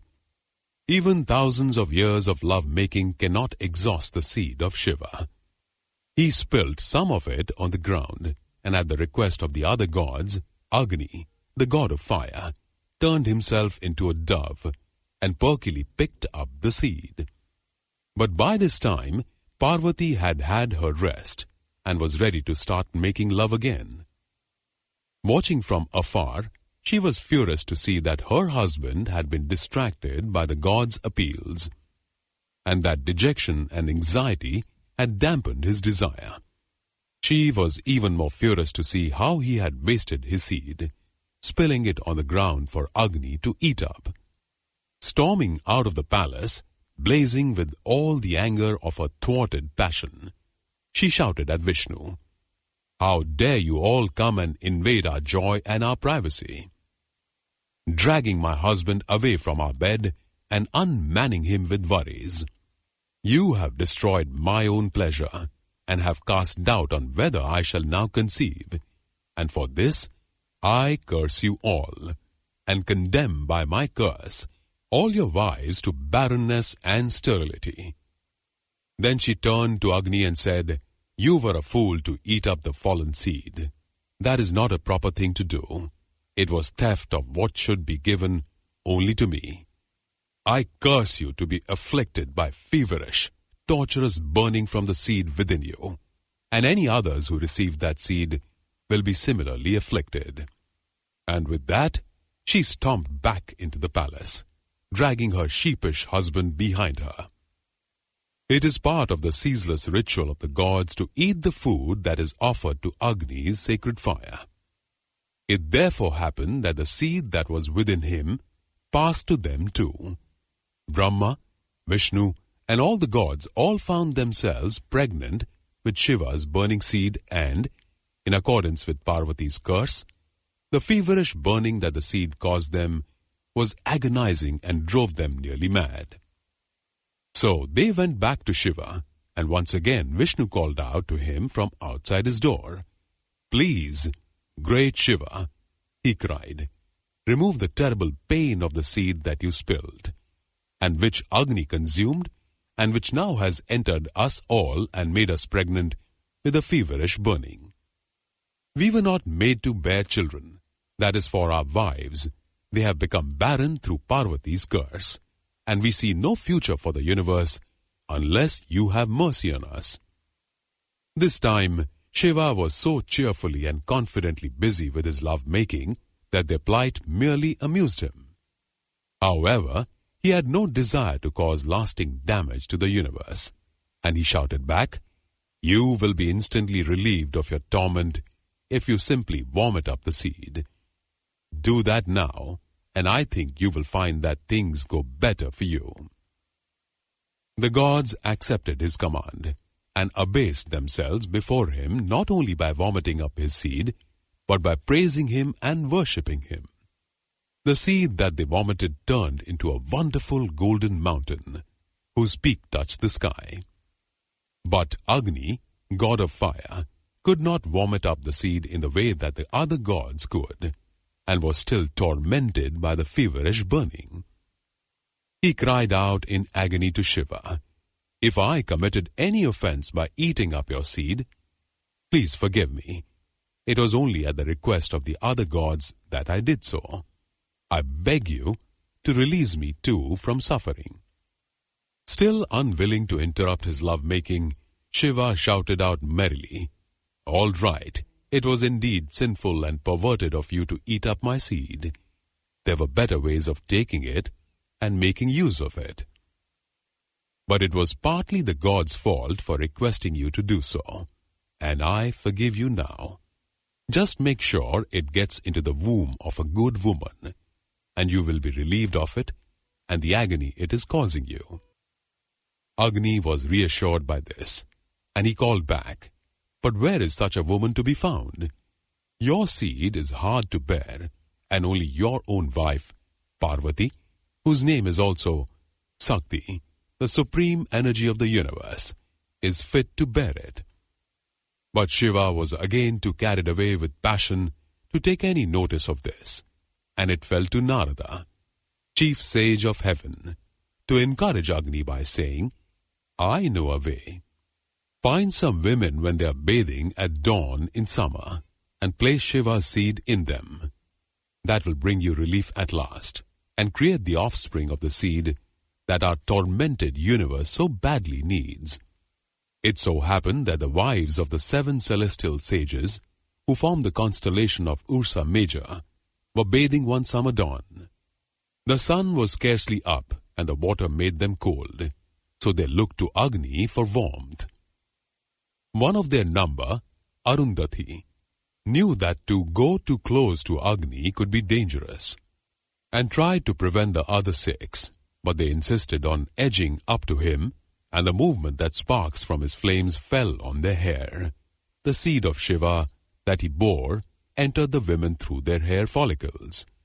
Instantly, Agni was relieved of his suffering, and he skipped away happily, back to the nether world where he lives. But the feverish burning that afflicted both him and the gods, who had absorbed the seed earlier, now entered the 6 wives, and their sudden pregnancies caused them horrible pain and sickness. Moreover, their husbands suspected adultery, rebuked them angrily, and threw them out for their supposed transgression.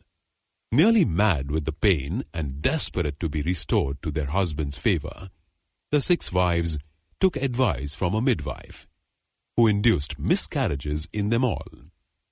The product of their wombs coalesced into a single embryo, and they took it to a high peak in the Himalayas and left it there. But Himawat, god of the Himalayas, was now tormented by the same feverish burning that had afflicted Agni, the other gods and the wives of the 7 sages. He took the embryo and hurled it down into the Ganga. The Ganga couldn't bear it either, and spewed it out into a clump of reeds, and there, at last, the seed matured into a boy, handsome, cheerful, and energetic. Thus was Skanda born, offspring of Shiva, also known as Kartikeya, the hero who destroyed the demon Dvaraka and restored the universe to peace and harmony. When he came into being, Parvati, daughter of Himawat and wife of Shiva, turned up to bless him, and though he had not been born of her, milk started to flow from her breasts. She suckled him as her own, and her joy and love spread through the universe, reviving the spirits of Vishnu and the other gods. There was general jubilation, with praise for Shiva and Parvati, and blessings on the newborn hero. Savitri and Satyavan. A king called Aswapati had reigned for many years and was famed for his virtuous dedication to the needs of his subjects.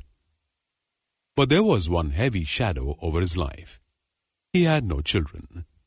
Fearing that his family line and the security of the kingdom would end with him, he embarked on a final round of devotions and austerities, directing his prayers at the goddess Savitri.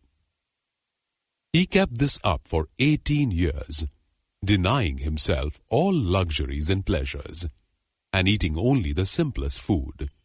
And at last, in the 18th year, the goddess appeared before him. She rose from the sacred fire into which oblations had been poured for so long, and was so overpowering in her beauty that Aswapati fell speechless on the ground before her. "Do not abase yourself before me, O noble king," said the goddess with a tender smile. "It is I who do honor you, so untiring have you been in your worship of me these long years. Choose a boon. I will grant you whatever you desire." Rising to his knees and lifting his head to face the goddess, but still finding it difficult to speak and to look directly at her radiance, Aswapati stammered, "Only one desire, O Savitri, impelled me during these arduous years, my longing for a son, for issue that will perpetuate my line and secure my kingdom for posterity." "I know this already," said the goddess, "and if this is your sole desire, it is joyously granted. But you will have a daughter, not a son who, in her beauty and goodness, will be worth 100 sons." She faded back into the fire, and the king stumbled back to the private quarters of his palace. Sure enough, 9 months later, his chief queen gave birth to a daughter, and because she had arrived through the intervention of the goddess Savitri, that was the name that the king and his queen and the Brahmin priests of the kingdom agreed to give her. As she grew, all who saw her were so impressed by her grace and goodness that they said, "She is indeed a daughter of the gods." But as she approached marriageable age, her divine qualities proved to be an obstacle, for men were daunted by them. They could not imagine her as a wife, and no offers for her hand came from even the noblest young men or their fathers. Her father therefore said to her, "If none will make an offer, I give you permission to choose a husband yourself." This has long been the custom among the highest born and most virtuous of women. You are such a one, and I know you will choose well, for a maiden as peerless as you would never be drawn to an unworthy husband. So her father sent her forth, riding in a golden chariot, and accompanied by his wisest counselors, so that she could search through the kingdom for a worthy match.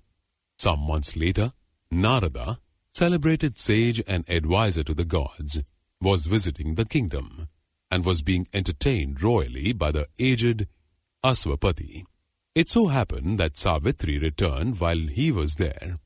As she approached the palace in a golden chariot, she saw him and her father conserving on a shady veranda, and when she had got out of the chariot and walked towards them, it was to them both that she bowed reverently taking the dust off their feet.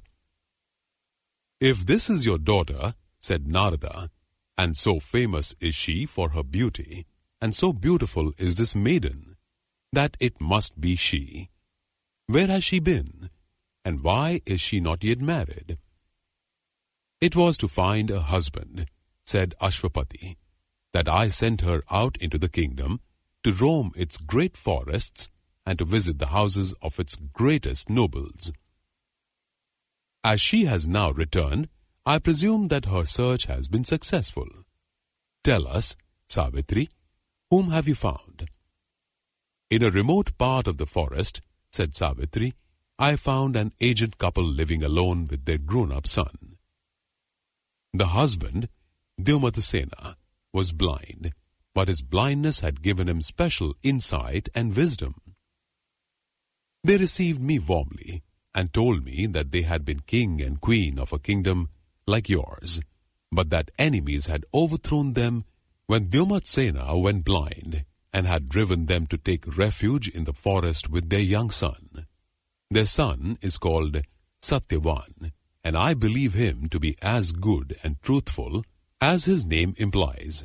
I wish to choose him for my husband." When Narada heard this, he felt a sudden, stabbing sickness at heart, for he knew, from his power to see the future, that Satyavan was doomed to die young. Indeed, he had only 1 more year to live.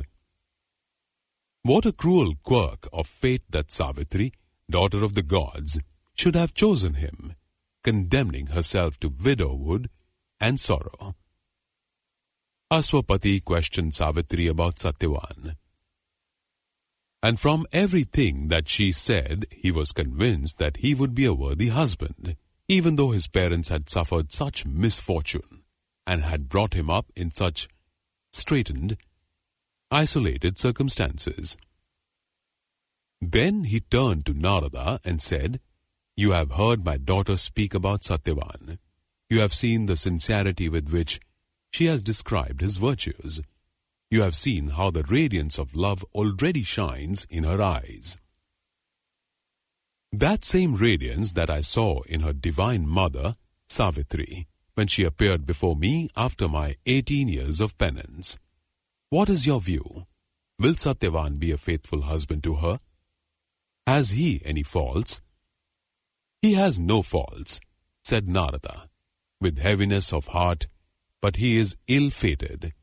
He has only 1 year left of life.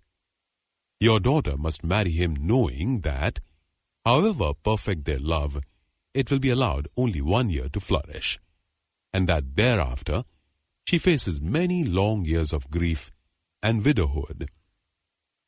Ashwapati started with alarm. When he heard this, he rose to his feet, stooped and tottering, and said with passionate fervor in his trembling voice, "O Savitri, you have heard what Narada has said. Do not marry this young man, however handsome and noble. Do not condemn yourself and your parents to sadness. Choose someone else for your husband, anyone but Satyavan." But Savitri looked him calmly in the eye and said with gracious sweetness as was her wont, and which disarmed all anger, "Do not be dismayed, dear father, for I am not. Satyavan is my chosen husband. We are destined to be man and wife, for good or ill, for whatever span of life is in store for him or for me. I am resolved. Nothing that Narada has said has shaken me from my resolve." Ashwapati knew, when he heard this, that there was nothing he could do to make her change her mind. He had given her permission to choose her own husband. She had found one who seemed in every way, other than his short span of life, to be truly worthy of her, and she had spoken with the same authority and graciousness that he had heard in her divine mother, the goddess Savitri. Grief-stricken though he was, he therefore gave her his blessing. Dyumatasena and his wife were sent for. They were brought in a royal chariot to the king's palace, and he received them with all the dignity and courtesy that the prospective parents-in-law of his daughter deserved. "Your son Satyavan," said the king, "has been chosen by my daughter to be her husband. Will you receive her as your daughter-in-law, cherish her as I and my wife have cherished her? Cherish her we will, with our deepest devotion and love," said old, blind Dvaraka. "But alas, we are fallen from our once high estate. We cannot offer her the comforts of a royal household, just the rough shelter and the simple food of the forest." "She has seen how you live," said Aswapati, "and such is her virtue that simplicity of shelter and food will not discomfort her. If you are happy to receive her, I am happy to bless this marriage, and to solemnize it with all due honor." So Savitri and Satyavan were married, in the forest where Dvaraka and his family lived, with all the chief Brahmins of the kingdom officiating, and Aswapati providing for his daughter the garments and jewelry that her royal status deserved, but with no excess or ostentation. For he did not wish Dvaraka and his wife to feel embarrassed by their lowly circumstances, or to feel that he regarded their son as in any way unworthy of Savitri. As soon as the ceremonies were over, Savitri cast off her ornaments and adopted the same clothes of bark that her husband and his parents wore. She settled down to a life of complete simplicity with them, and harsh though the forest was, and arduous though it was to cook and care for her husband in such austere surroundings, their happiness knew no bounds. For her parents-in-law, too, a new phase of fulfillment and contentment seemed to have begun. Yama relents. In her husband, her parents-in-law, and their simple home in the forest, Savitri was blissfully happy. But as the months passed, the shadow of Narada's prophecy hung more and more darkly over her. The pain of it was all the greater because neither Satyavan himself nor his parents knew about it, so there was no one with whom Savitri could share her sorrow. Not that she wavered for a second from her loyalty to her husband, a conviction that he and she were made for each other, even if their happiness on earth was to be short-lived. But could some way be found of averting Satyavan's doom, of making Yama, the god of death, relent, and postpone the claim he was about to make on her beloved husband? With only 4 days left before the day of Satyavan's predicted death, Savitri decided to perform a penance. She vowed to stand unmoving for 3 whole days and nights. Her father-in-law, Dvaraka, was concerned when he heard about her vow, and puzzled too, for he did not know what had impelled her to it. Such trials, he said, may be right for saints and sages, but not for a young wife like you. Even if you are undertaking it to prove your intense devotion to your husband, I beg you not to persist. It will weaken your health. Do not worry, dear father, said Savitri. My love for Satyavan will sustain me, and I shall emerge from the penance unscathed, and with the favor of the gods, strengthened towards you and my mother-in-law, as well as towards me and my husband. Then, with no further word, she stood where she was, and remained unmoving for the whole period of her vow. She did not stir until sunrise of the day, and Satyavan was fated to die, and she started that fateful day with her usual morning prayers, as if nothing untoward was to happen.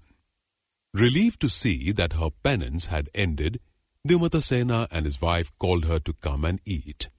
But she said, My 3 days of stillness have ended, but not my fast. That will end this evening, after the sun has gone down. Then she saw her husband preparing to go into the forest with his axe, to cut wood, and she suddenly could not bear to let him out of sight.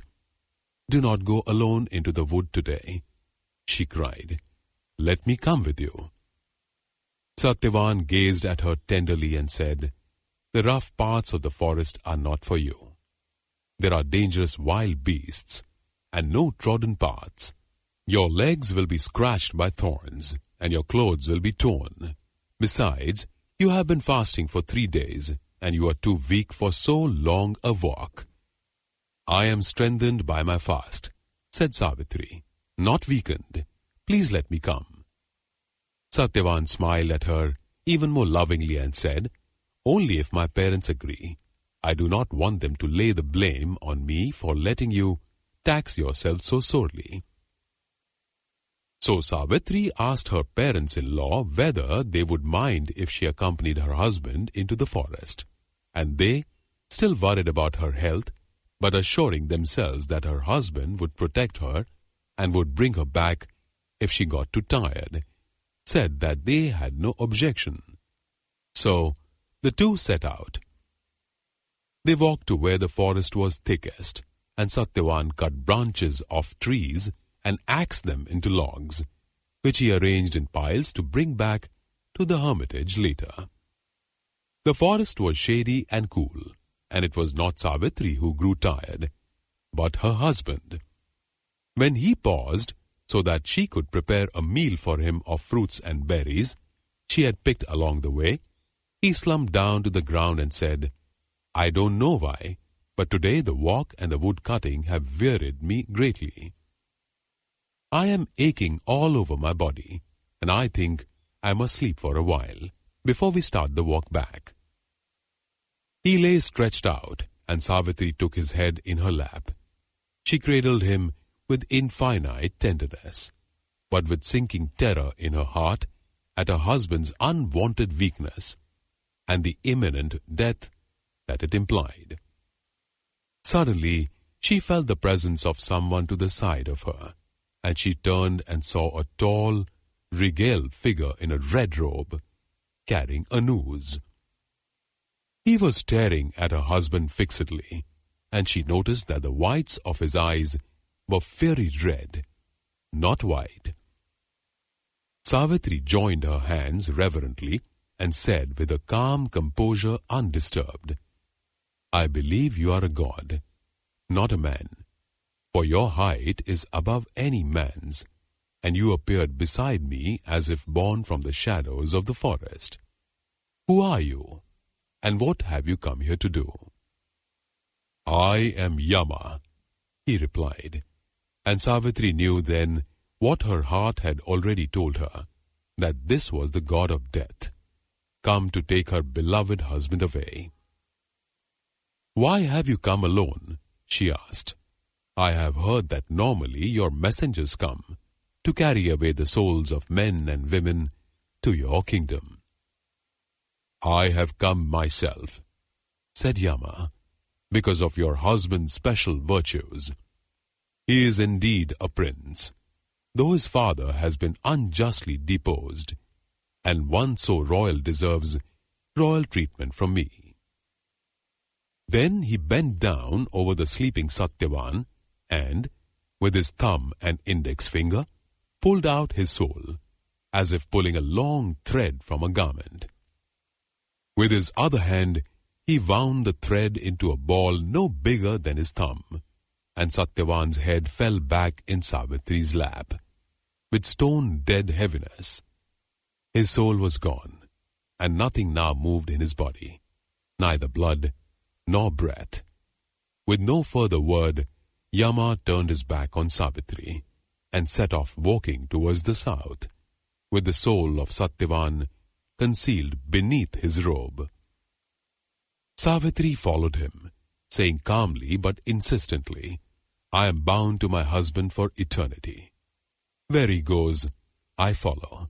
You have left his body to the worms and the vultures, but his soul is with you, and therefore I must stay with you too. My 3 days of penance and my devotion to my husband this last year entitle me to this favor. Can you deny it to me?" Yama kept walking, But he did not try to stop Savitri from following him, and said, with his red eyes fixed on the ground, and his great red robe billowing like a sail, "Your devotion has indeed been peerless.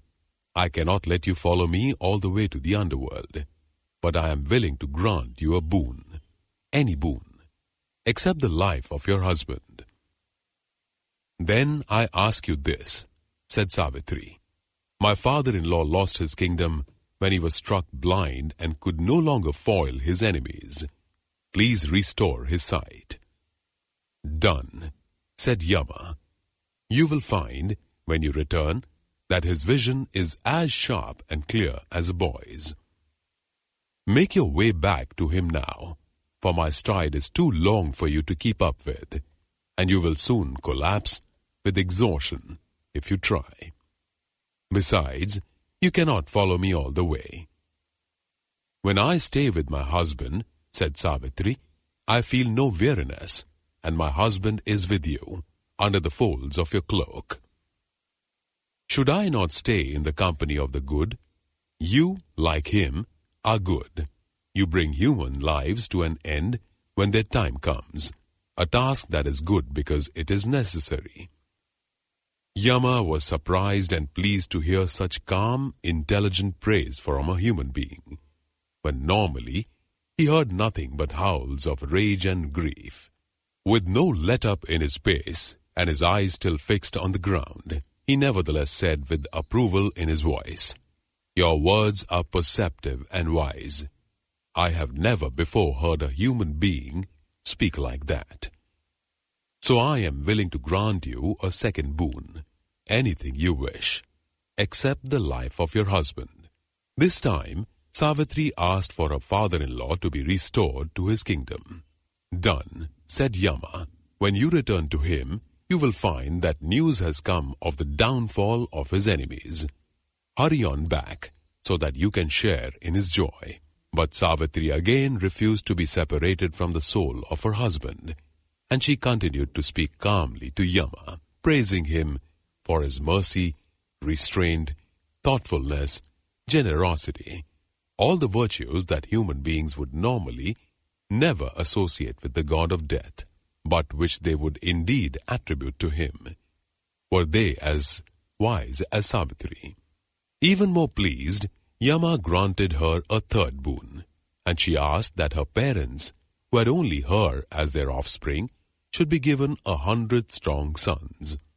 "Done," said Yama, and the conversation went on, as he continued to stride through the forest, with Savitri running along at his side, but showing not even any breathlessness. So calm and composed did she remain. He granted her many more boons, always insisting that the life of her husband was the one boon he could not grant.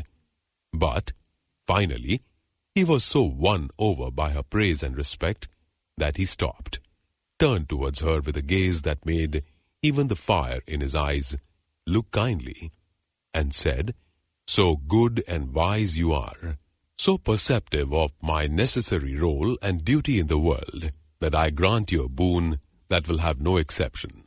Anything you wish, anything at all that your heart desires."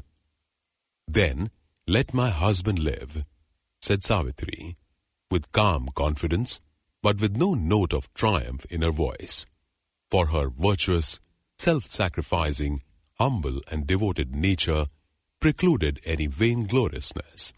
"Let me return to the place where his body lies like a stone, and find that there is breath in it again, and that his soul has been threaded back into it, and his heart beats again with life and with love." "Done," said Yama, with a smile on his face that no human being had ever seen before. Wry yet compassionate, stern yet humane. Then the red of his eyes and robe faded into the shadows like the embers of a dying fire, and he vanished from her sight, leaving her utterly alone in the dense forest, with the sun low above the trees and dusk beginning to fall. Satyavan's return. When Yama had gone, Savitri made her way back to the part of the forest where her husband had lain down to rest, and, who knows by what divine assistance, or second sight, or keen observation that had never left her even during her rapid walk and intense conversation with Yama, she was able to retrace her steps, though the forest was dense and the darkness was thickening. But find him she did, stretched out exactly as she had left him, apparently as inert and lifeless as before. She sat down beside him and took his head into her lap. It was not quite cold, and as she stroked his brow with her right hand, she felt a growing warmth in his skin, and then she felt the faint brush of his breath against her face. And then there was a slight movement in his legs, and then there was no doubt he was alive again. She placed her ear against his chest and heard his heartbeat, strong and regular, and when she wrapped her arms right around his body, it moved and responded as if waking from deep sleep. In the dappled moonlight that was beginning to fill the forest, she saw his eyes open, and then he spoke, sleepily, softly, but distinctly. "Have you not been here?" he said. "How long have I been asleep? I had strange dreams. There was a tall stranger with a long red robe. Who was he?" "You have been asleep," said Savitri, "more deeply than usual, for you were ill. Do you remember the pain and weariness that overcame you after cutting the wood? How you had to lie down to rest before I could give you your meal of fruits and berries? But your illness and weariness are passing now, and soon you will be stronger than ever." "But who was that stranger?" asked Satyavan again. "Was he really here, or only in my dream? He seemed to bend down and draw something out of me." "He was here," said Savitri, "and he was Yama, here to take you away. But I followed him and talked to him and praised him, and he relented and let you remain, so that we may have many more years together. But do not worry about that now. I will tell you everything tomorrow. Let me look for sticks to make a fire, so that you can rest some more, protected by its light and warmth. In the morning, we can return to your parents." "But I am no longer in pain," said Satyavan, "and my weariness has gone. Let us return now. My parents will be anxious. They are old and frail and have suffered so much in life. The worry of our absence may be too much for their hearts to bear." "How will we find our way in the darkness?" said Savitri. "How did you find your way back to me?" said Satyavan, after following the stranger. "Whatever guided you will guide us. Besides, the moon is full and is lighting the paths of the forest clearly." So Savitri helped him to his feet. He stood firmly, but his arms were still weak, and it was Savitri who carried the axe, as they picked their way back through the moonlit forest, holding and sustaining each other, as they had done through the first year of their marriage, and would do for many years to come. Meanwhile, back at Satyavan's parents' hermitage, a miracle had happened. After many years of blindness, King Dhumatasena had suddenly recovered his sight. But soon, the marvel and joy of seeing everything around him again, the verdure of the forest, the afternoon sunshine in the glade where they lived, the elderly beauty of his wife, were disturbed by the anxiety of not seeing Savitri and Satyavan again. Where were they? Why were they not yet back from cutting wood? There was not much more than an hour of daylight. How would they find their way back once night had fallen? "We must go into the forest to look for them," he said to his wife, and they would indeed have done so, though their aged feet were soft and unused to thorny forest paths. But fellow sages and Brahmins living in hermitages nearby, seeing them wandering in distress, rushed out to stop them. And when they heard that Savitri and Satyavan had not returned, they said, "You need not worry. Savitri has the auspicious marks on her brow, not just for a long life, but a long married life. She will return, and her husband too." The old couple were calmed by these words and returned to their house to sit on its humble veranda and watch the daylight fade and the moon brighten, and to stare into the surrounding forest, waiting and hoping for their son and daughter-in-law to return. When the moon and the stars were at their brightest and the forest was absolutely still, they heard a gentle, rustling movement on the edge of the clearing, and suddenly they were there, Savitri and Satyavan, arm in arm, with the steel of Satyavan's axe glinting in the moonlight. "They are back," cried Dyumatasena. "Come, one and all, to welcome my son and daughter-in-law, whom now I can see, for while you were away, by a miracle my sight was restored." The neighboring sages and Brahmins quickly gathered around when they heard Dyumatasena's joyful cry, and everyone sat down happily, basking in the joy not only of Savitri and Satyavan's homecoming, but also of Dyumatasena's restored eyesight.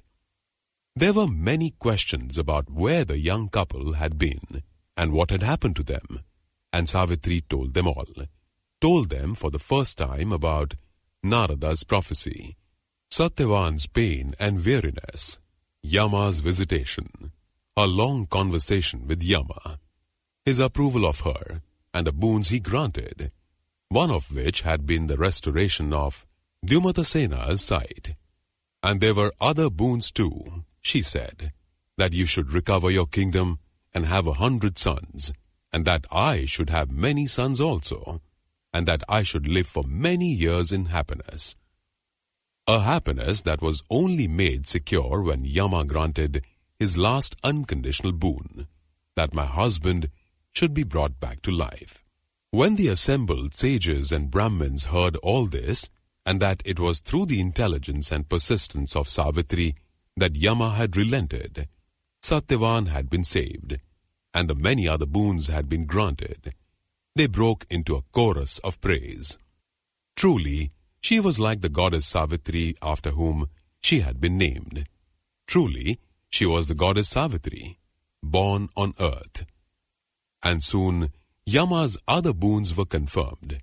Messengers came with the news that the usurpers of Dyumatasena's throne had been overthrown by the angry populace, and had all been killed. "The people want you back," they said. "Blindness need not prevent a noble king from ruling." "I am no longer blind," said Dyumatasena. "I shall return, and rule with greater dedication and care than ever before, for I have learnt much during these years of blindness and exile." So Dyumatasena and his queen, with Savitri and Satyavan too, returned in triumph to their kingdom, to rule securely and fairly.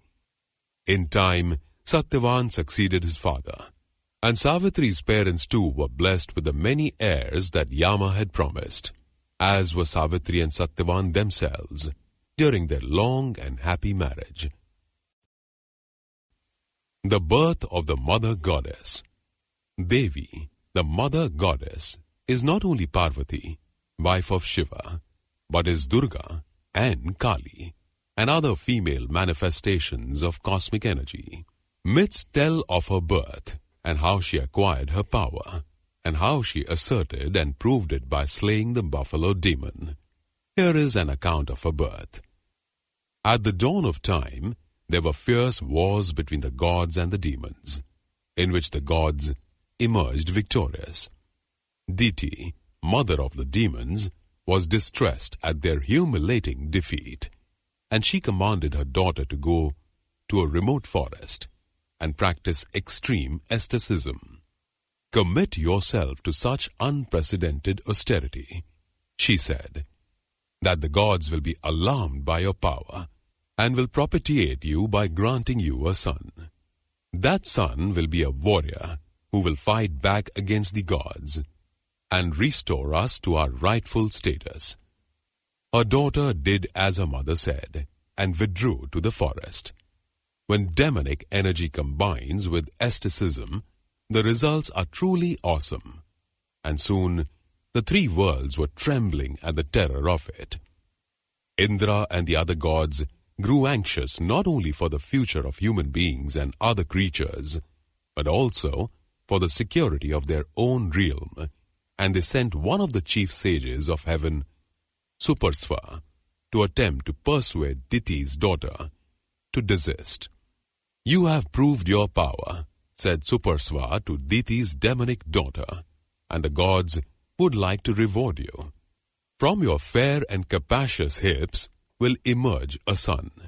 He will have the head of a buffalo and the body of a man, and he will be called Mahisha. So strong and aggressive will he be that he will pose a new threat to heaven. But the gods are prepared to run the risk of that in return for short-term relief from the disturbance that you, by your monstrous and infernal asceticism, are causing now." Some storytellers say that Suparsva took Diti's daughter away with him and dwelt with her in a place that was distant from heaven, and that he was therefore the begetter of Mahisha. Be that as it may, the monstrous son was born, and his growth to maturity was as massive and rapid as the swelling of a high tide.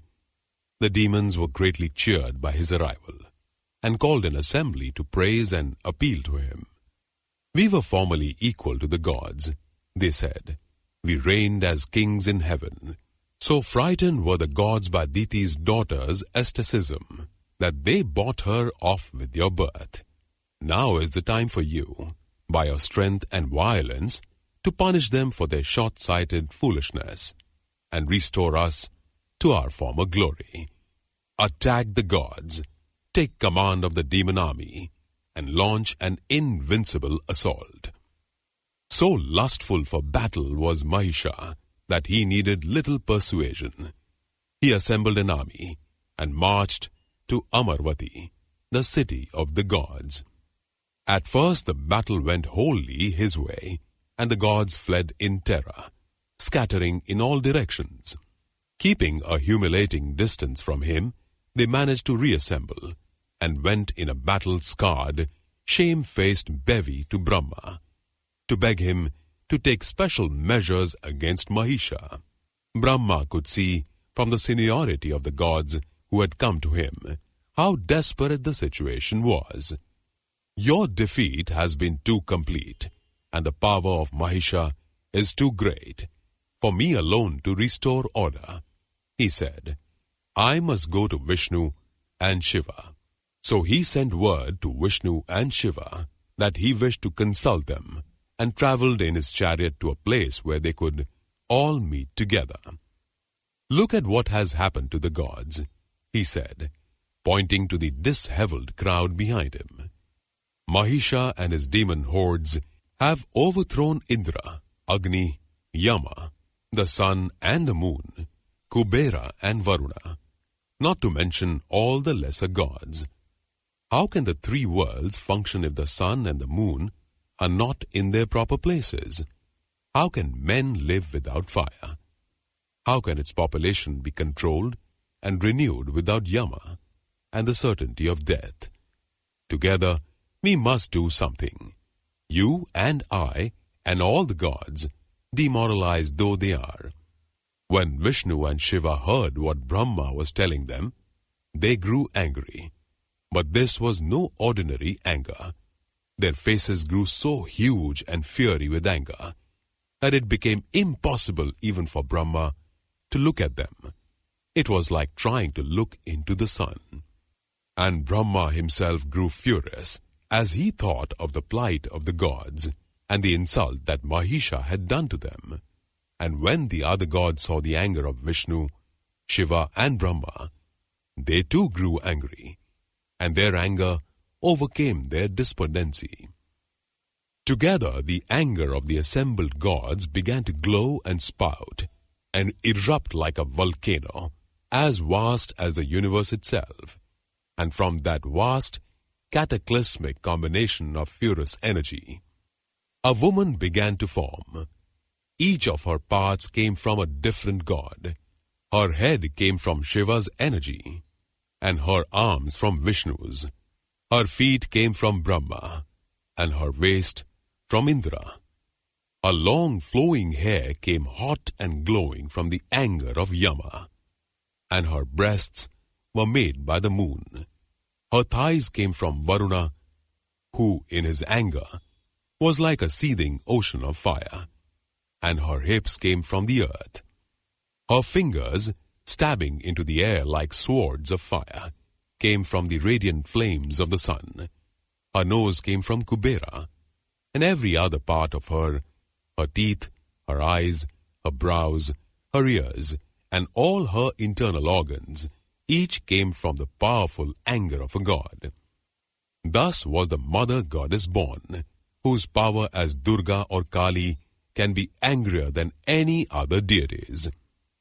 All the fury of the gods went into her making, and she was greater even than the sum total of their rage, but nothing less than that would do if the buffalo-headed demon Mahisha was to be defeated and slain. The birth of Ganesha. Many different stories are told of the birth of Ganesha, the popular elephant-headed god of good fortune, son of Shiva and Parvati. But in most of them, Shiva is not directly his father. Indeed, Shiva, though his emblem is the phallus, and his love-making with Parvati can go on for thousands of years, is usually a reluctant father, and his ascetic tendency can even make him a reluctant lover. The following story begins with the childless Parvati pinning for a son.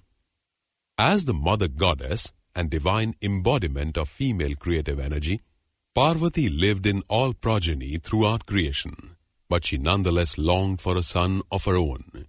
"What will you do without descendants?" she asked Shiva one day.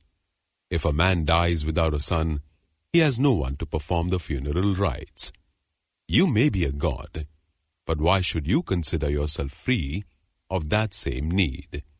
Let us make love today, so that you can beget a son."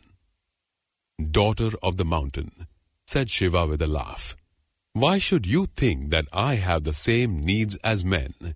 I am a god, not a householder. I am immortal. I don't need descendants to carry out funeral rites, for I shall not die. By all means, let us make love and enjoy ourselves fully, but do not ask me to release my seed in the place that would give you a son." "All right," said Parvati.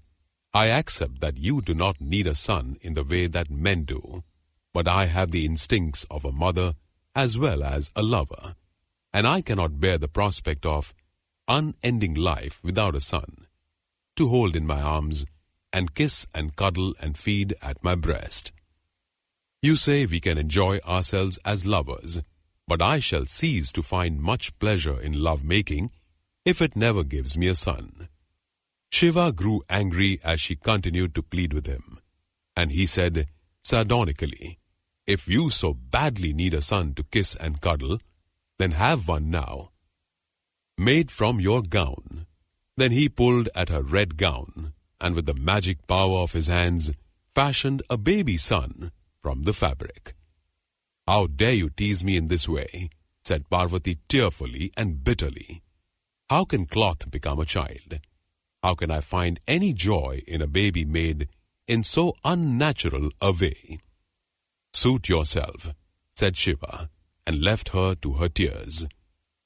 Although the baby had not been properly conceived or born, he was a very attractive baby, and Parvati, miserable though she was, could not resist reaching out to him, touching and lifting him into her arms. She held the child close to her breast, and suddenly milk started to flow, and he began to suck.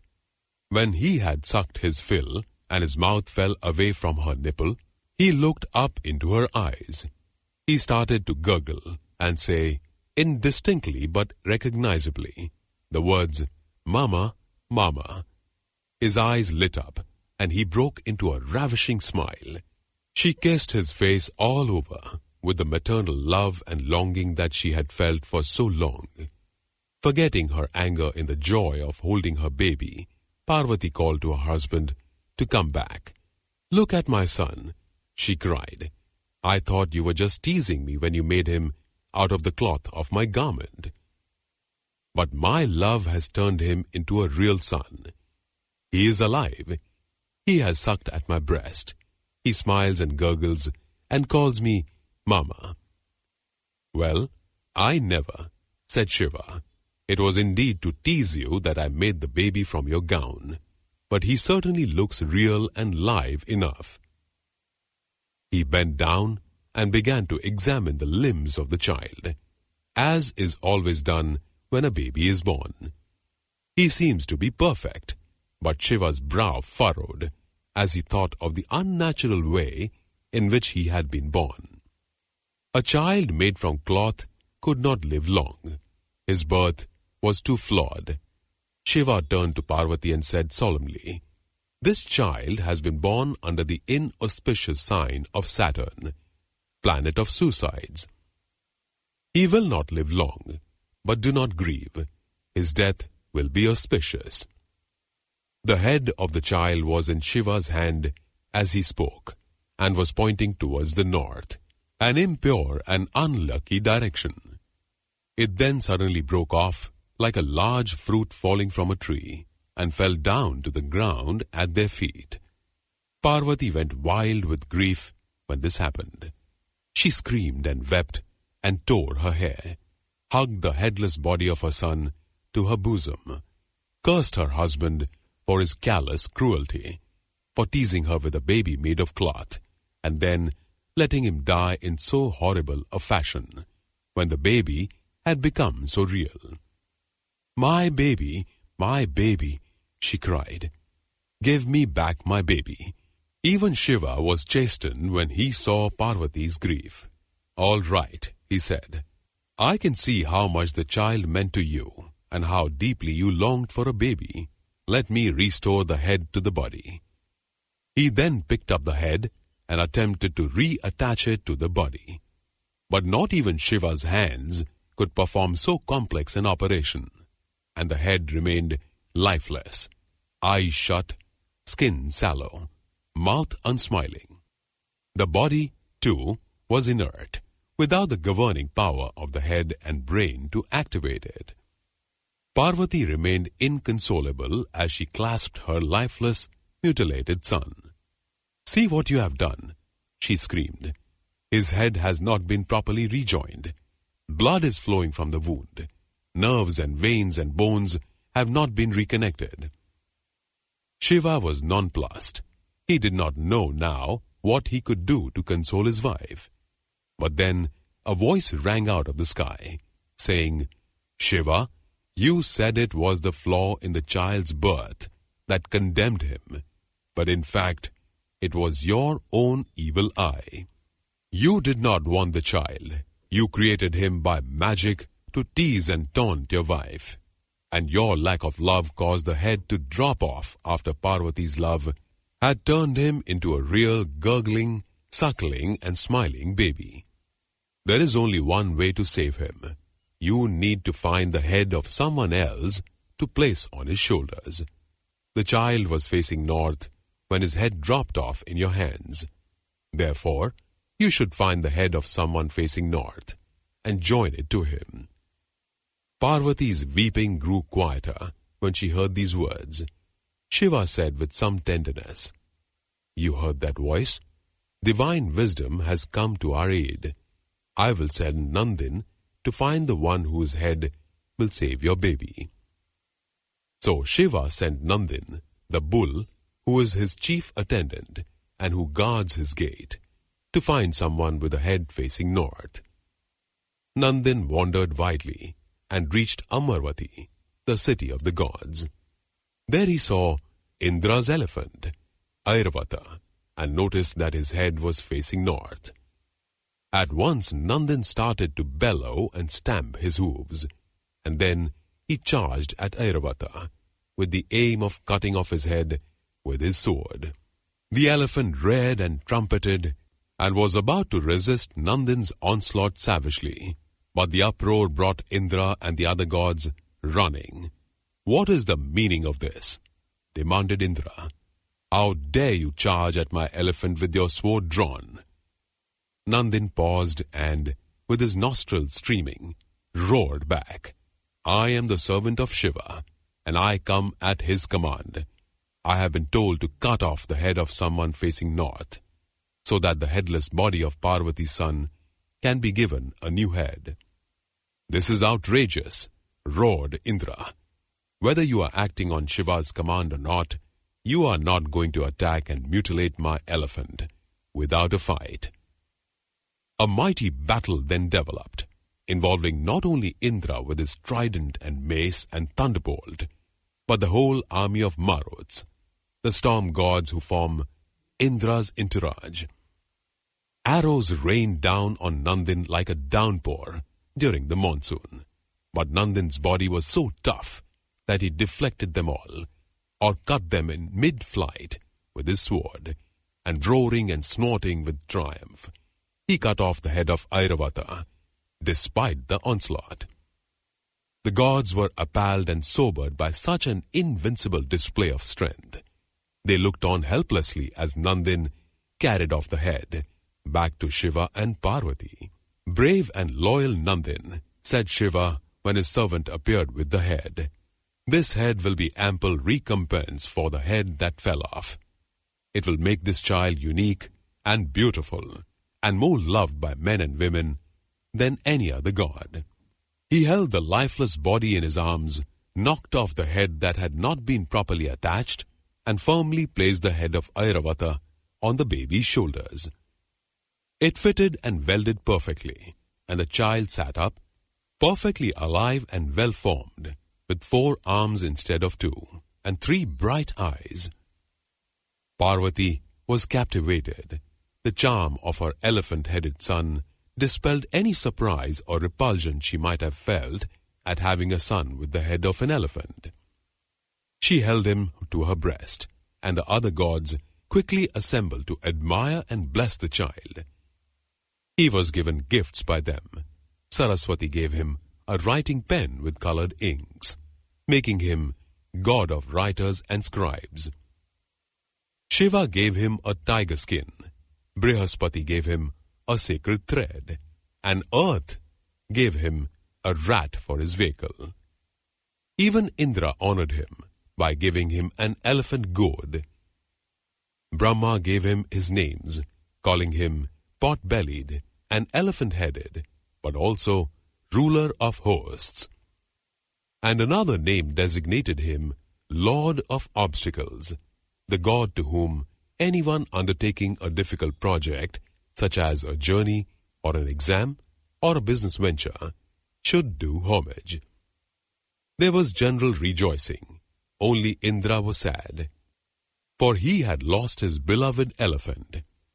Plaintively he said to Shiva, "O Lord, it was wrong of me, I know, to resist your servant Nandin, who only attacked Airavata at your command. It is said, you should give even your own head to one who begs. But I loved my elephant too much to give away his head." Besides, Nandin attacked him without warning. To slice off his head with a sword was hardly the act of a beggar. Shiva smiled when he heard this, and said, "Do not grieve.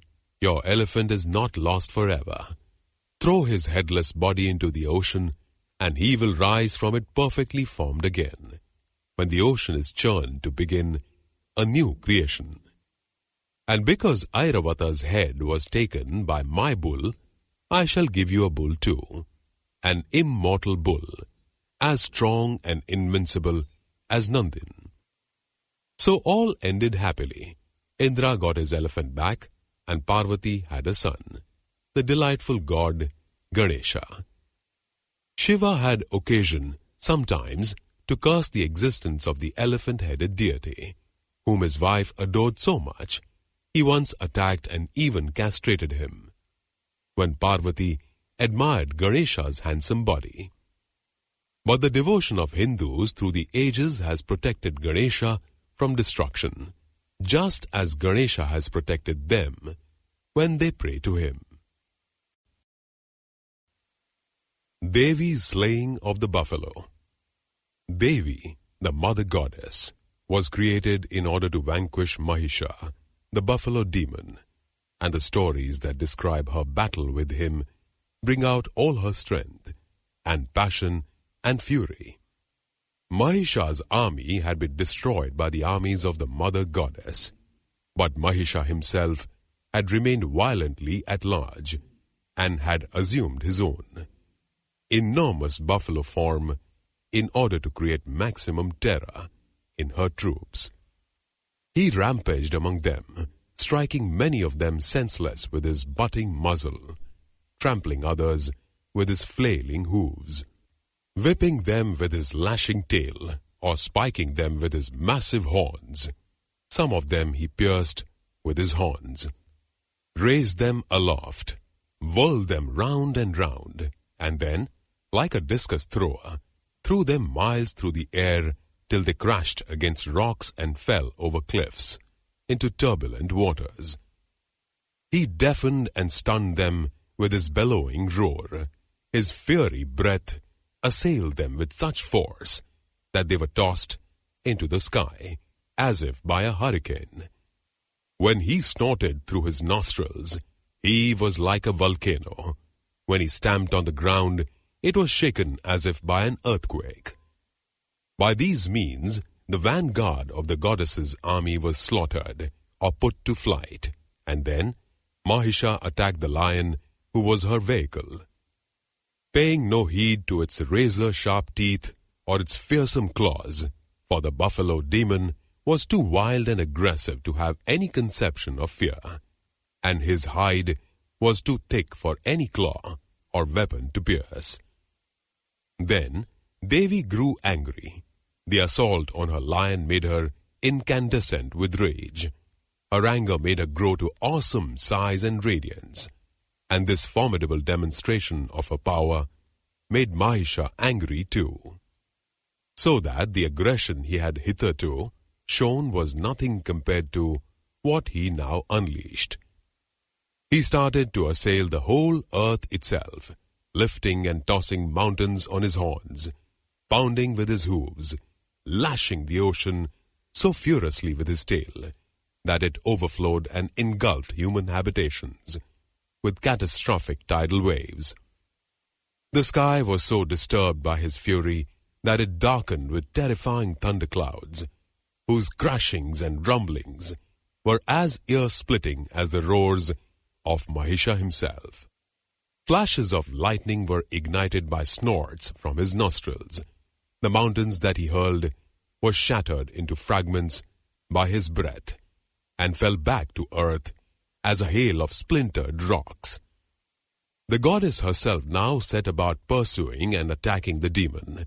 The battle became single combat between her and him. She ran after him with an enormous noose and hurled it over his shoulders so that he was bound and restrained by the wrapping of the noose around his horns. But then he turned himself into a lion, so that he had no horns to be held by the noose, and could slip free of her grasp. Then she caught up with him again, so close that she was able to slice his head off with one sweep of her sword. But he immediately transformed himself into a vast warrior of human form, armed with a sword and a shield. So the goddess unleashed arrows at him, and though his shield was huge and impenetrable, her arrows assailed him in such numbers that he could not stop some from reaching him. But they didn't harm him, for he transformed himself into an elephant, whose hide was too tough for any arrow to penetrate. The trumpeting of the elephant was louder and more arrogant than any noise that Mahisha had so far made, It deafened Devi herself. She threw herself into even greater efforts against him, and when the elephant tried to drag at her lion with its trunk, she mercilessly sliced the trunk into 12 pieces, and would have cut off its ears and gouged out its eyes, had not Mahisha once again assumed his buffalo form. The demon continued to rampage, challenging the goddess to ever more furious combat. And immense though her power was, she felt the need of an addition to her energy. She shouted to her minions to bring her the wine of heaven, the intoxicating brew which makes the gods lustful and merry, but which can also give them wildness and strength when roused to fury. She quaffed great quantities of it, so that her eyes became blood red. She laughed and jeered with reckless, unrestrained rage. The demon laughed back, needing no liquor to empower him. He charged right along the length of the Himalayas, picking up mountains on his horns as if they weighed nothing, and hurling them at the bloodshot face of the goddess. But none of them struck her, for her arrows pulverized each one in mid-flight. With her tongue loosened and slurred by the wine, the goddess screamed imperious insults at Mahisha. Then she leapt onto his back, kicked him viciously in the neck, and drove her trident into his back. When the trident penetrated him, the demon spirit within the buffalo form came halfway out of his buffalo mouth. The head of the demon was visible, poking out of the jaws of the buffalo, displaying itself in all its loathsomeness. The goddess cut off the head, and with that final, swinging blow, the demon was slain. Its buffalo body collapsed and sank to the ground like a punctured balloon. When the gods in heaven saw that Devi had destroyed the demon, they burst into shouts of triumph and joy, and the demon army of Mahisha, what was left of it, broke into wails of lamentation. The great sages of heaven joined forces with the heavenly music of the Gandharvas to sing in praise of the goddess, and the nymphs of heaven danced with delight at her victory. Mahisha's buffalo carcass was left to putrefy and be stripped to the bone by vultures, and his defeated army slunk back to the lowest regions of hell. The origin of body parts. The aboriginal tribal peoples of India have numerous myths and stories of their own, quite different from the Hindu myths, though sometimes one may suspect the influence of tribal mythology on the myths of the Indo-Aryans. One category of tribal myths concerns the origin of human body parts, particularly those parts that have sexual function or significance. Many of these myths tell of the exchange of body parts between men and women, or between human beings and animals, resulting in the parts that we have now, which are often much less impressive than they were before such exchanges or displacements. Here are just a few of these stories. In ancient times, women had beards and mustaches. The tiger was king of the jungle, and he had a son whom he wanted to marry off. But he could not find a bride pretty enough. The other animals were all very keen to have their daughters married to the tiger's son, and wondered what they could do to make them more attractive. A woman had a nanny goat. The goat heard about the tiger's search for a daughter-in-law and had a sudden idea. She said to her mistress, "Can you lend me your beautiful beard and mustache, and also some of your ornaments? They will make me so pretty that the tiger is sure to marry his son to me." The kind-hearted woman gave the nanny goat her beard and mustache, and several of her prettiest ornaments, and the goat skipped off to find the tiger. She must have impressed him and his son, for she never came back, and ever since then goats have had beards and women have been beardless. Long ago in a forest village called Kachinari, women had beards and mustaches, and men had a little shell-like thing inside their bodies with a creature in it that caused them every month to discharge blood. The blood flow once a month stopped them from doing their usual work in the fields or wood cutting in the forest, for if tigers smelled it, they would attack them and eat them. One day there was a big wedding celebration in the village, and a young wife said to her husband, "Why don't you make yourself look a bit different? You take my beard and mustache, and I'll take that shell you have inside you. It must be strange to have blood flowing out every month, and I'd like to know what it's like." Her husband agreed to the exchange, and they went to the wedding and enjoyed themselves very much. Afterwards, they tried to give each other back the beard and the shell, but found that they were somehow stuck. "That's fine," said the wife. "You look very handsome with a beard and a mustache, and I'll happily put up with the blood flow, because you will have to give me 7 layers of cloth to cover it up and staunch it." When she went out and the other women in the village touched her, they too began to have a monthly period. Why is it that women have pubic hair?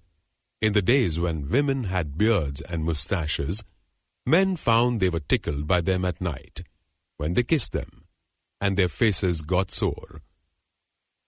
One night, a man cursed his wife when she was in a particularly amorous mood, and her beard was rasping him to excess. "If you have to behave like this," he said, "let your beard grow inside your mouth instead of on your face. Then it won't scratch me so much."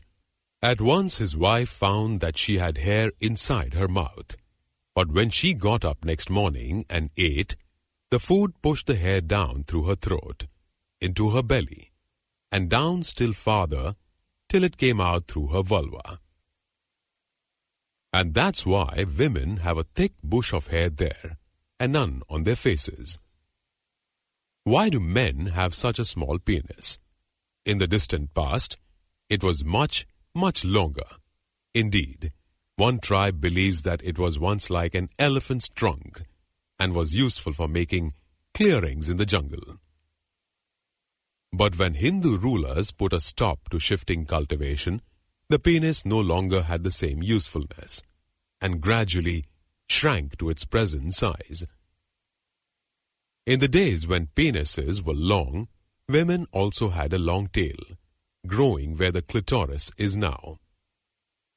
The length of the penis was so exhausting to women when their husbands made love to them that women didn't live for long after reaching maturity. There was a man whose first wife had died in this way, and he had taken a new one. One day, his wife was chopping up mangoes with a sharp knife, while her baby boy played on the ground beside her. The man got drunk on rice beer and wanted to make love to his wife there and then. "How can you come to me like this?" she said, "when I'm busy preparing a meal and our little son is beside us?" And such was her irritation that she cut off her husband's penis with the knife. Only the bit of it that he gripped to defend himself was saved, and that is why, ever since then, it has only been that long. When making love to his wife with such a small penis, the man found that his wife's long tail got in the way. So he cut that off while she was asleep, and that is why women have a clitoris now instead of a tail. There was a blacksmith called Cheram, and he was working in his forge. A farmer came and asked for some nails so that he could make a fence around his cattle, for a tiger would come at night and kill them. The blacksmith started making the nails, and while he was busy with them, his wife went out behind the house to piss. The noise she made as she pissed was "Sher, sher, sher," and the blacksmith thought she was calling out his name. He went out nail and hammer in hand, to see what his wife wanted, and merely found her pissing. "Why did you call me when I was busy?" she said. "I didn't call you," said his wife. "It's just the noise my vulva makes when I piss. It sounds rather like your name." "In that case, I'd better shut it up," shouted her husband. Flying into a rage, he hurled his wife down and drove a nail into her vulva, so that its lips were tighter. That nail has become the clitoris, and the noise a woman makes when she pisses is now sir, sir, sir. In the old days, human beings didn't piss or shit. That meant they didn't have to eat so much.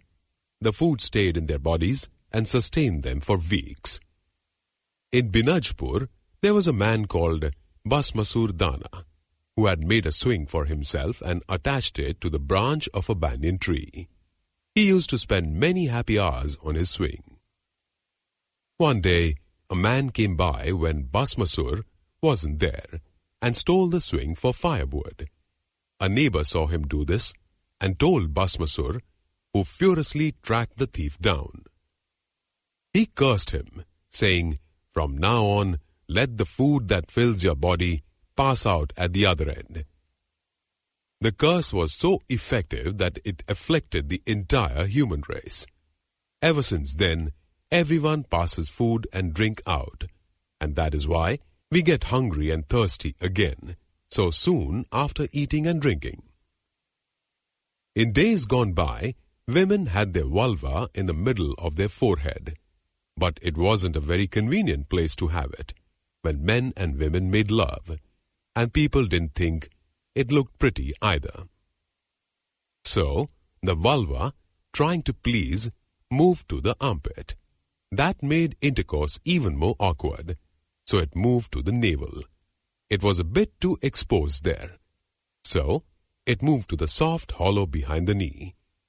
But that was rather close to the ground, and one day a hen reached up and pecked at it.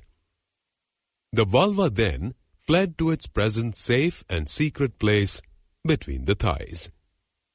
Because it was once on the forehead, women part their hair and put a red mark there. Because it was once in the armpit, hair still grows there. Because it was once in the navel, there are the remains of a hole there too. And because it was once in that soft hollow behind the knee, you can still see it if you bend your leg, and husbands find that their wives are mightily pleased and pleasured if they gently tickle that spot. Shiva and Kama. The great god Shiva is famed for his potency and for the length and intensity of his intercourse with his wife, Parvati. But he is also the greatest of ascetics. During his ascetic phases, Kama, the god of love, is hard put to arouse him and distract him from his meditative trance. When the world was oppressed by the demon Dvaraka, and the gods were told by Brahma that only a son born to Parvati and begotten by Shiva could crush the demon and save the world, Kama was sent by Indra to break Shiva out of his trance. The love god approached Shiva and fired one of his arrows of desire at him. But this first attempt failed. Shiva was infuriated at being interrupted in his meditations. And with a burst of fire from the third eye that he has in the middle of his forehead, he blasted Kama to ashes. Later, influenced by pleas from Parvati and by the distress of Rati, Kama's wife, Shiva relented. He restored Kama to life, and Kama's union with Rati was celebrated by a lavish wedding ceremony, attended by all the gods and by the 7 divine sages, who now form one of the sky's constellations. In the story of the Ramayana, the violence and aggression of Ravana, the Rakshasa king of Lanka, also posed a threat to the world. Indra and his wife, Sachi, were specially alarmed by the strength and prowess of Ravana's son, Meghanada, who, by defeating Indra in combat on an earlier occasion, had acquired the name Indrajit, vanquisher of Indra. They went to Shiva's abode on Mount Kailasha and spoke first to Durga, or Parvati, because Shiva was engaged in meditation.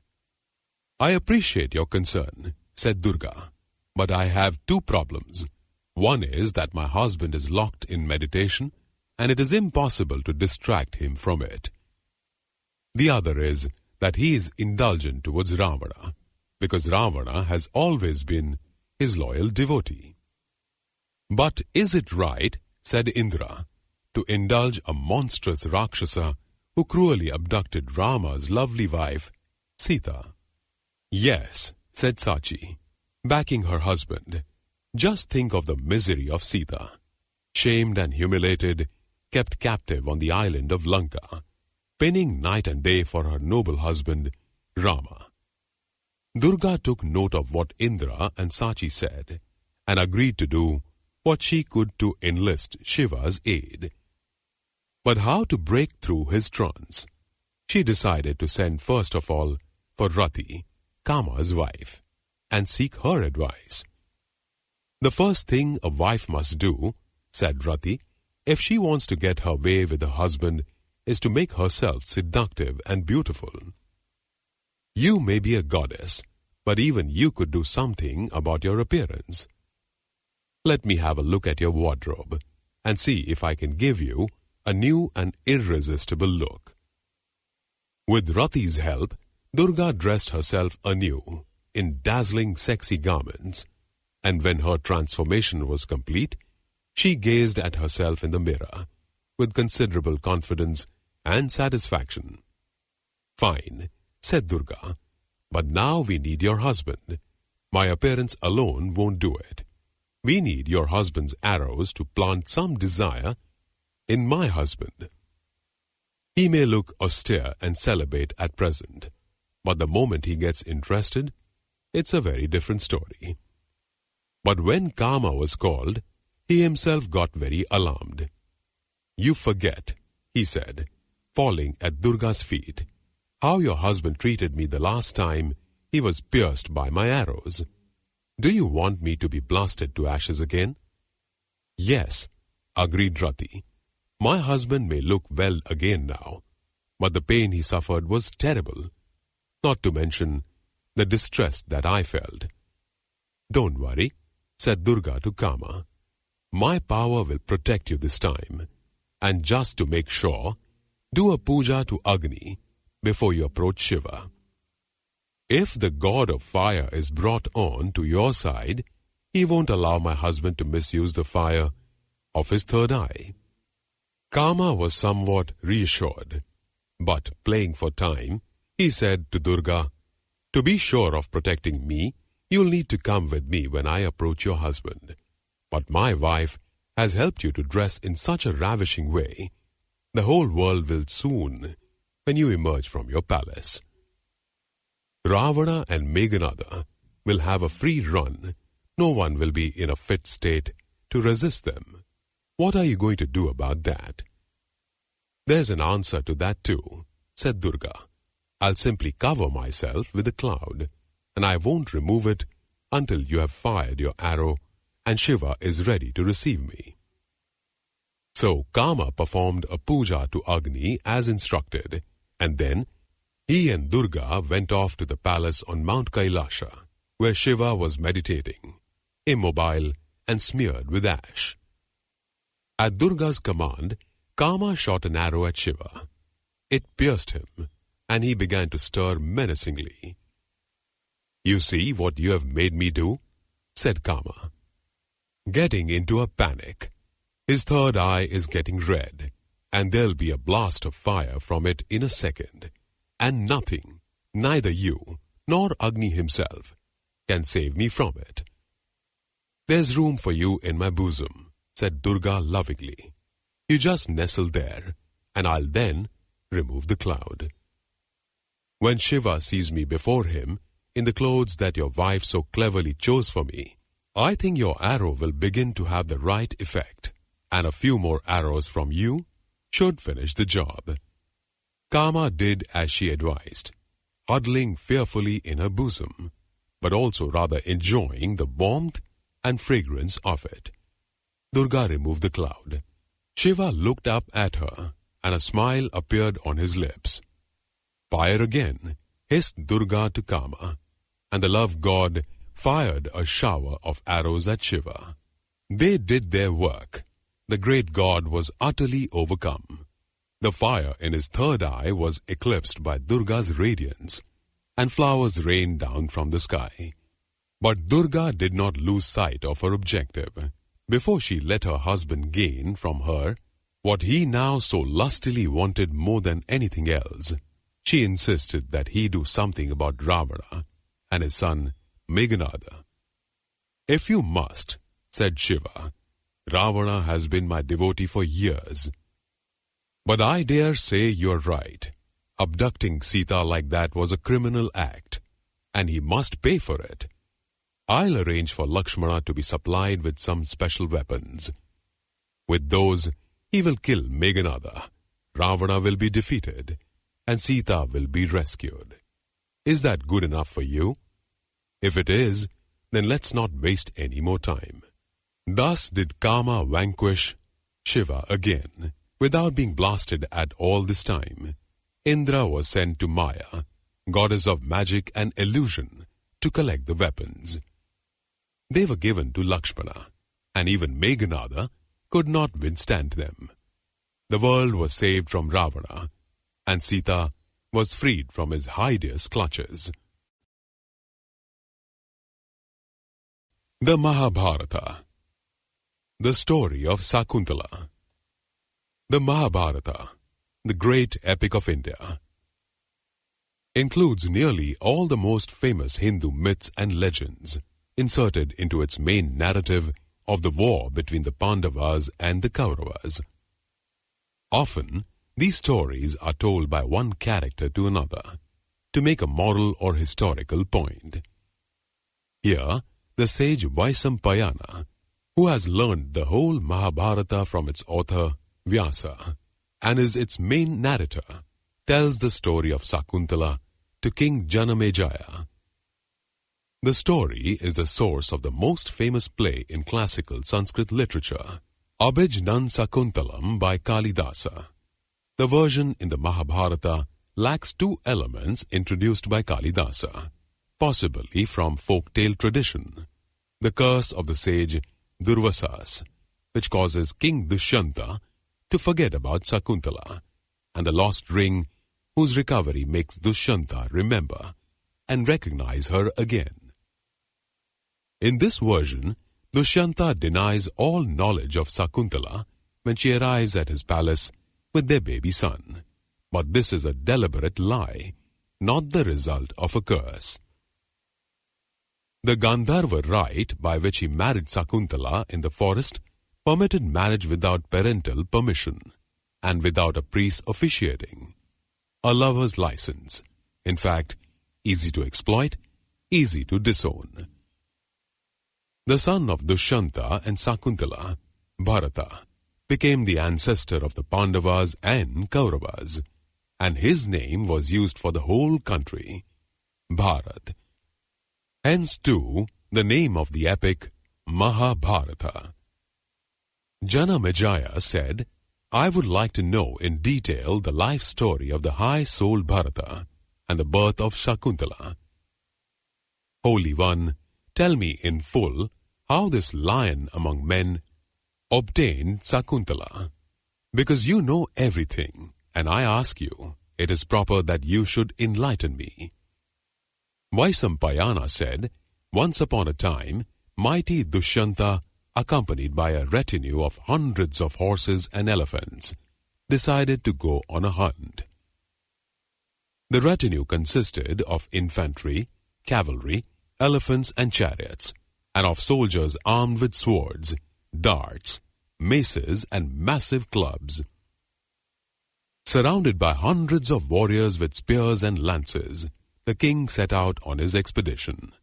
The lion roars of the warriors, the noise of conches and kettle drums, the rattle of the chariot wheels, the trumpeting of huge elephants, and the clangor of different weapons, together with the neighing of horses, all these confused, tumultuous sounds blended into a cacophonous, deafening kill, kill, when the king marched out. Lovely ladies leant from balconies of splendid mansions to catch a glimpse of the heroic, illustrious and handsome king. They saw that he was like Indra, a destroyer of his foes. They felt he was Indra himself, wielder of the thunderbolt. They whispered, "This is the hero as fierce in battle as Vasu. This is he who smites his enemies." And they showered flowers on his head out of love for him, and he was greatly flattered. Blessed by Brahmins everywhere on the route, the king came to the forest with the intention of hunting deer. Seated on a proud elephant, he looked like a god. Brahmins, Kshatriyas, Vaishyas and Sudras followed him, pronouncing blessings and crying, "Victory!" on all sides. The citizens and others followed the king for some distance, till he ordered them back. Then he mounted his golden chariot, and the whole earth, including the sky, reverberated with the noise of the chariot wheels. As he entered deeper, he thought he had come to the celestial forest, Nandana, a forest of wood apple, acacia and kapitha trees, with undulating grass, and with large boulders loosened from hillsides lying everywhere. There was no water and no sign of human habitation. It stretched to many yojanas. Lions, tigers and other fierce beasts roamed in it. His soldiers and servants acted as beaters, and Dushyanta, best of kings, succeeded in killing many deer. He shot arrows at tigers within fatal range and killed many. Many others he wounded with arrows. Those at close range he killed with his sword. The skillful dart wielder killed many with darts. Dushyanta, expert club fighter, roamed the forest fearlessly. Many were the beasts he killed even as he roamed, some with sword, some with flying dart, some with heavy club. Lions in thousands left the agitated forest, which trembled at the feats of the miraculously powerful king, and his hunt-delighting retinue. The kings of the forest gone, the other beasts screamed in fear and anxiety, and scattered in all directions. Hungry, thirsty, tired, they stumbled and fell, unable to quench their thirst in the dry riverbeds. Some were devoured by the hungry hunters. Others were quartered and roasted, in specially lit fires and cooked properly, and eaten. Huge elephants, maddened by the pain of their wounds, ran amok with their trunks uplifted, vomiting blood, passing urine and dung in their terrible fear. They trampled many soldiers to death, and in no time the animal-filled forest was rid by the king and his followers of its lions, tigers, and other beasts. Vaisampayana continued.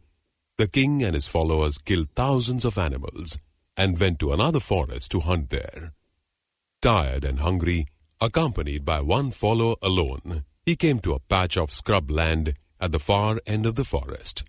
He crossed this dry region and came on a forest filled with ashrams, lovely to the eyes, soothing to the heart, cool breezes blowing, full of flowering trees, soft green grass everywhere, echoing with birdsong, trills of male kokilas, and the shrill cicadas.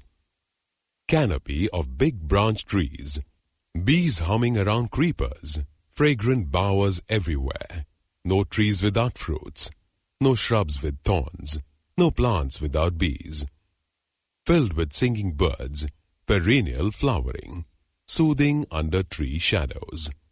Such a lovely forest did King Dushyanta enter, waving flowering trees. Showered clusters of fragrant blossoms on the king's head, rainbow-flowered trees, birds on their bowed branches, and the tempted bees humming for honey in sweet chorus in the creeper-covered bowers. The king was enchanted. Clasping one another, the flower-filled trees looked like rainbows entangled. Siddhas and Charanas, Gandharvas, Apsaras, Kinnaras, and monkeys delighted there. Drugged with flower scent, cool breezes blew, as if flirting with the trees. He saw the lovely forest beside a river delta, like a pole in Indra's honor. He saw in the forest the happy birded forest, a heart-charming ashram. Surrounded by trees and a sacred fire burning, he honored the ashram. He saw yatis and valakilyas. Many rooms circled the fire. The ground was a carpet of flowers. Tall trees with large trunks made the spot beautiful. The river Malini flowed nearby. Waterfall in the river pleased the rishis. The king saw deer cubs sporting on her banks. The king, whose chariot no power on earth could obstruct, entered the ashram. It was lovely wherever one looked. It was like heaven. He noticed that the ashram was situated right on the river bank, on the bank of the sacred river, which was like a mother flowing beside it. Milk white were the waves on her breast. Chakravakas played on her banks. Kinnaras lived there with bears and monkeys. The ascetics given to study and meditation lived there, beside the river, along with snakes, tigers and elephants. On her banks too was Kashyapa's ashram, visited by many great rishis. He saw the river, he saw the ashram, and he had to enter. The river was dotted with islands with seductive shores. It was like Nara Narayana's Ganga-washed abode. He entered the hermitage, and he heard the cry of wild peacocks in the garden of Gandharvas. He entered because he wanted to meet Kanava, great rishi of Kashyapa's race. Kanava, all virtue possessor, too dazzling to behold. He ordered the flag-bearers, foot soldiers, horsemen and elephant riders to halt on the outskirts of the forest, and said, "I go to meet the great rishi of Kashyapa's race, the without darkness one.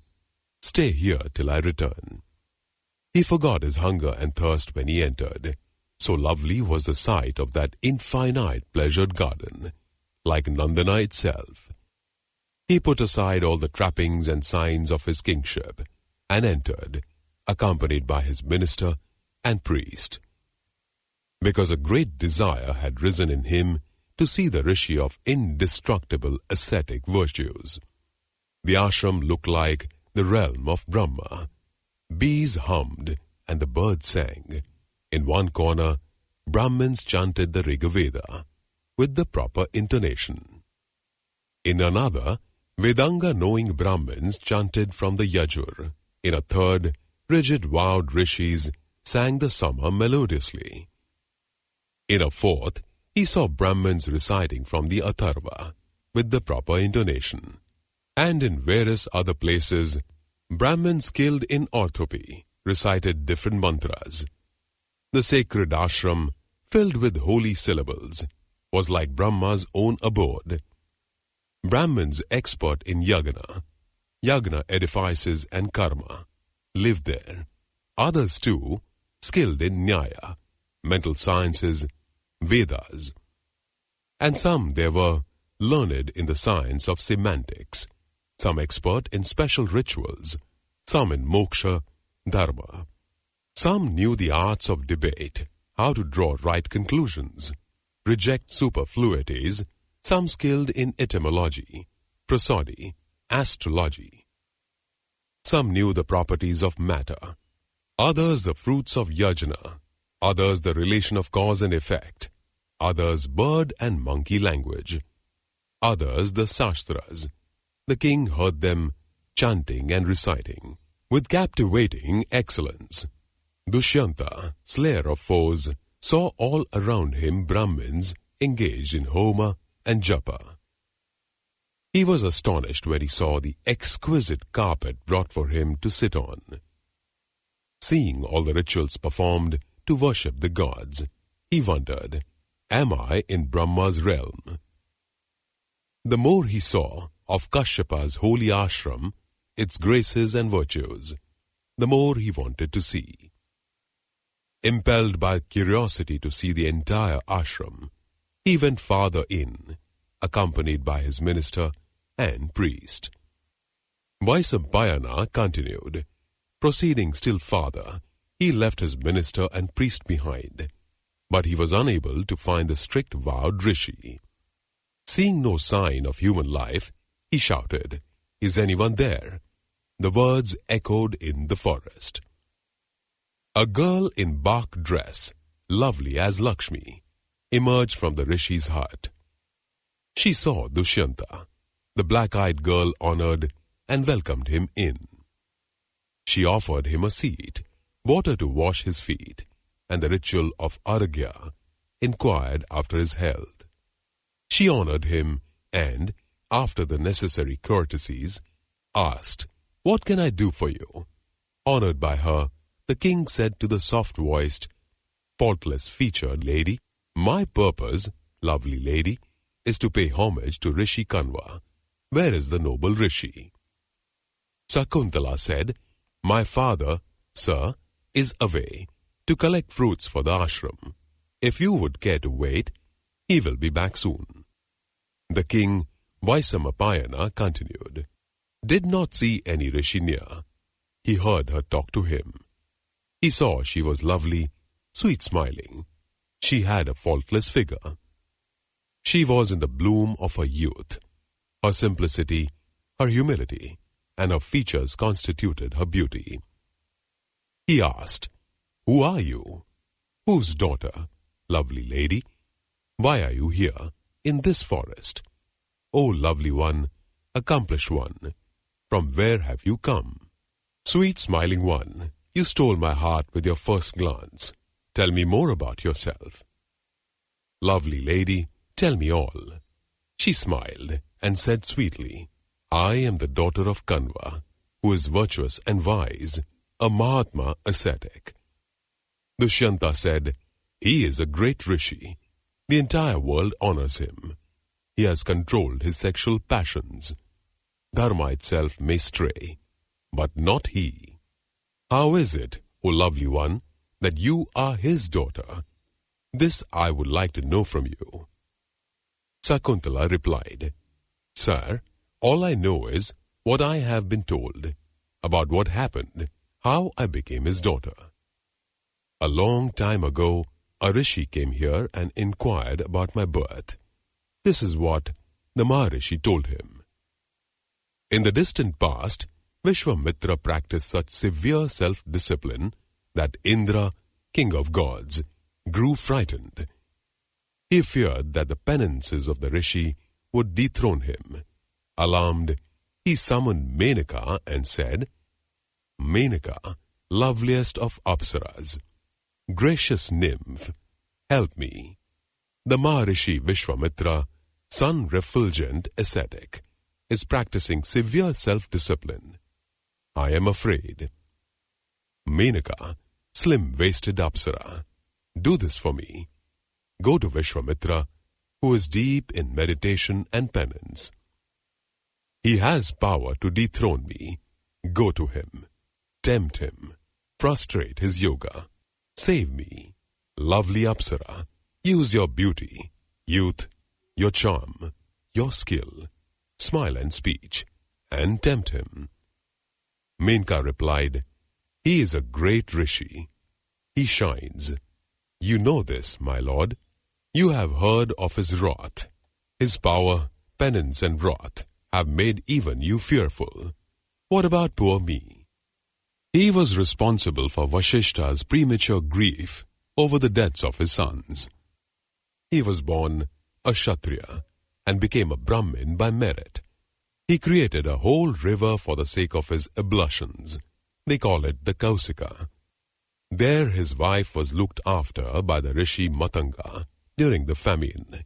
Matanga was then living as a hunter. When the famine ended, Vishwamitra returned and named the river Para. Out of gratitude to Matanga, he became his priest. You, my lord, in fear went to his yajna to drink Soma. The great rishi, furious, once created another universe of stars. He sheltered the Guru-cursed Trisanku. I am afraid to approach a man so powerful in deeds. Give me assurance, my lord, that he will not burn me in anger. His righteous anger can burn the worlds. His kick can make the earth totter. He can uproot Meru and hurl it far. He can cover the 10 points of the universe in an instant. How can a woman like me tempt a man like him? So full of yoga, burning like a disciplined flame, always in control of his passions. His mouth is aflame. The pupils of his eyes are the sun and the moon. His tongue is like Yama, god of death. My lord, what can a woman like me do? Yama, Soma, great rishis, Sadhyas, Vishwas, Valakilyas tremble at the thought of his power. Why should I not fear him? Because you command me, my lord, I will go. But give me some means to protect myself, even as I tempt him. Ask the wind god Vayu to be present, to remove my dress when I tempt him. Ask the god of love Kama to obey your instructions and help me in my mission. Ask the wind to carry fragrance from the forest to seduce the rishi. She finished, and, provided as desired, she came to Vishwamitra's ashram. Sakuntala continued, Indra ordered the wind. My father told me to be present when Menaka appeared before the rishi. The shy Apsara entered the ashram and stood before Vishwamitra, sin-cancelled ascetic, strict penanced rishi. She greeted him and danced in front of him.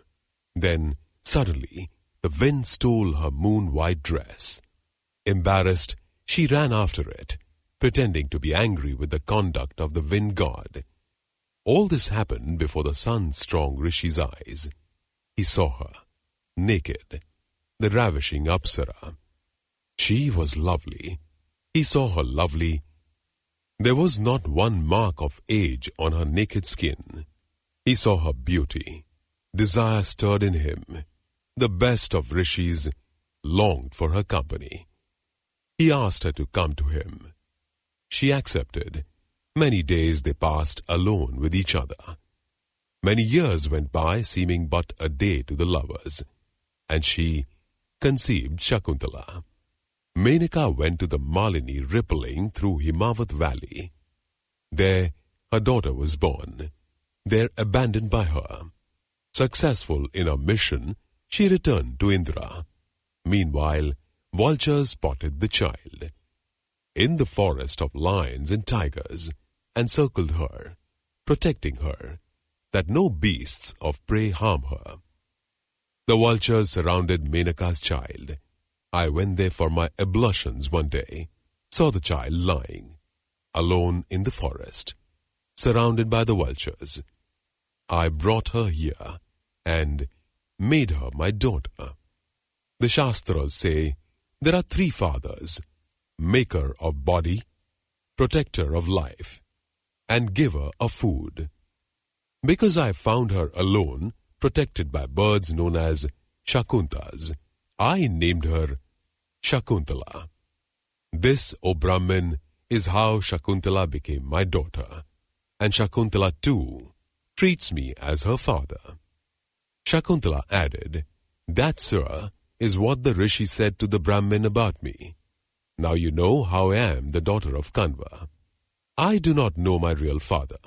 My father is Kanva. I have told you all I know about my birth. Dushanta said, Gracious lady, princess, how beautifully you speak. Lady of loveliness, be my wife. Tell me what I may do for you. I shall get for you today golden earrings, garlands, gems, robes, pearls, coins, carpets, my kingdom. Lady of loveliness, be my wife. Marry me, beautiful one, shy one, tapering-thighed one. According to Gandharva rites, that marriage, they say, is the best. Sakuntala replied, my father is away. He has gone to bring fruits. Wait till he comes. He will marry me to you. Dushyanta said, O beautiful lady, faultless one, accept me on your own. I give you all of myself. I give you all my heart. What better friend than oneself? What better help than oneself? According to the Shastras, you are free to choose. The Shastras lay down 8 kinds of marriage: Brahmya, Daiva, Arsha, Prajapatya, Asura, Gandharva, Rakshasa and Paisacha. Brahma's self-born son, Manu, describes which suits which caste. Faultless lady, the first 4 are recommended for Brahmins, and the first 6 are for Kshatriyas. For kings, even the Rakshasa is permitted. The Asura is for Vaishyas and Sudras. The first 3 are sanctioned, the next 2 not. The Paisacha and Asura should never be practiced. That's what the Shastras say, and a man should abide by them. Gandharva and Rakshasa are for Kshatriyas. So do not fear, single or as a mixture of both, our marriage will be valid. Lovely lady, desire overcomes me, as it does you. Be my wife, by Gandharva rites. Sakuntala said, Noble Paurava, if what the Shastras say is that I can choose for myself, then promise me this. Promise you will give what I ask for here, from you, now, in secret, in this secluded place. The son that is born to me must inherit the crown. This is my condition. I have decided. If you agree, let us marry. Vaisampayana continued. The king, without thinking twice, agreed. Sweet smiling lady, he said, I give you my word. I will take you to my capital. I promise to do as you say. You deserve it. I am speaking the truth. With these words, Dushyanta married graceful-gaited Sakuntala, according to the Shastras. He returned to his capital, repeatedly assuring her, I will send my army, all 4 kinds of soldiers, to bring you to my capital, O sweet smiling lady. With his pledge, O Janamajaya, he went away. On his way back, he began to think of Kanva.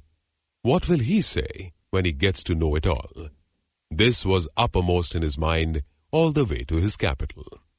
Hardly had he left the ashram than Kanva arrived, but Sakuntala, ashamed, did not come out to greet him. With his intuitive wisdom, he guessed the truth.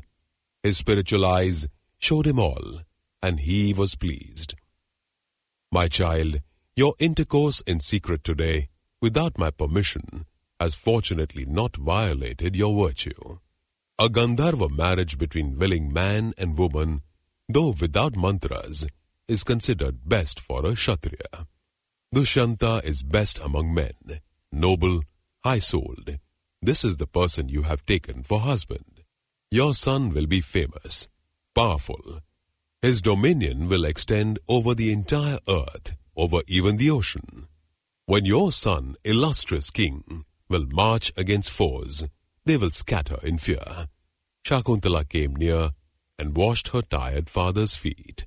She removed the load from his shoulders, arranged the fruits properly, and said, Father, bless my husband, King Dushyanta, and his council of ministers.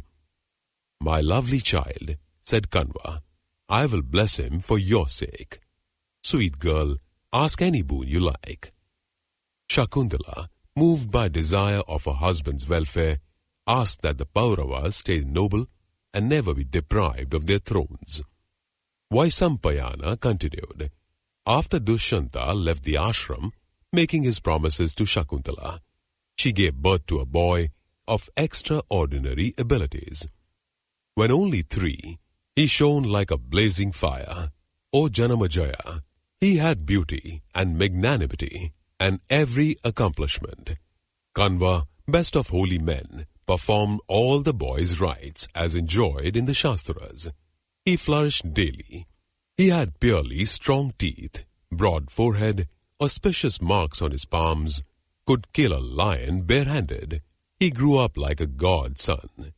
At the age of 6, he could seize and tie tigers, boars, buffaloes and elephants to the trees of the ashram. He rode some, seized others, and played games with them. The hermits of the ashram called him Sarvadamana, the all-tamer, and that became his name, Sarvadamana, for he had great strength, energy and prowess. Rishi Kanva saw his feats and advised Sakuntala that the time had come for him to be heir apparent. He said to his disciples, "Take Sakuntala and her son to the house of her husband, who has all the auspicious marks. It is not right for a woman to stay long with paternal or maternal relatives. It harms her good name. Take her to her husband."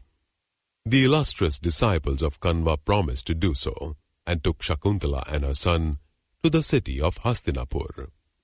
The fair eyebrowed beauty and her lotus-eyed son left the ashram where she had first met Dushyanta. She sent word ahead of her before entering the royal court. Her son shone like the morning sun. They introduced her to the king.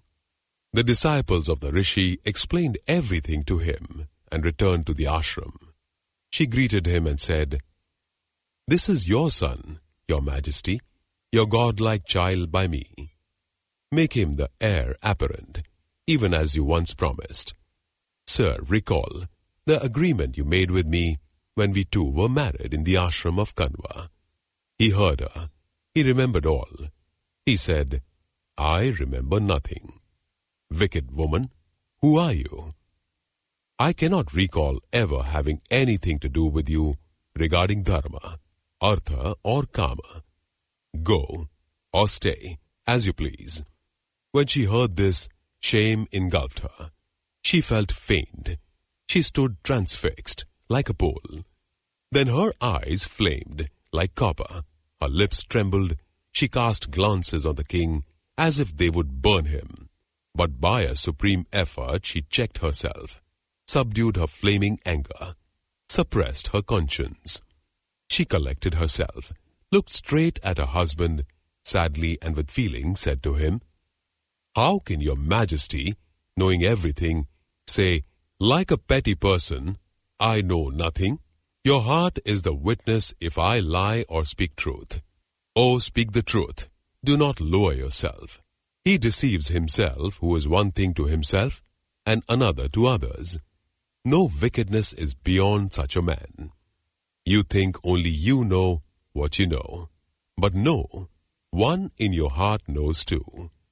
He knows your wrongs. You have betrayed him.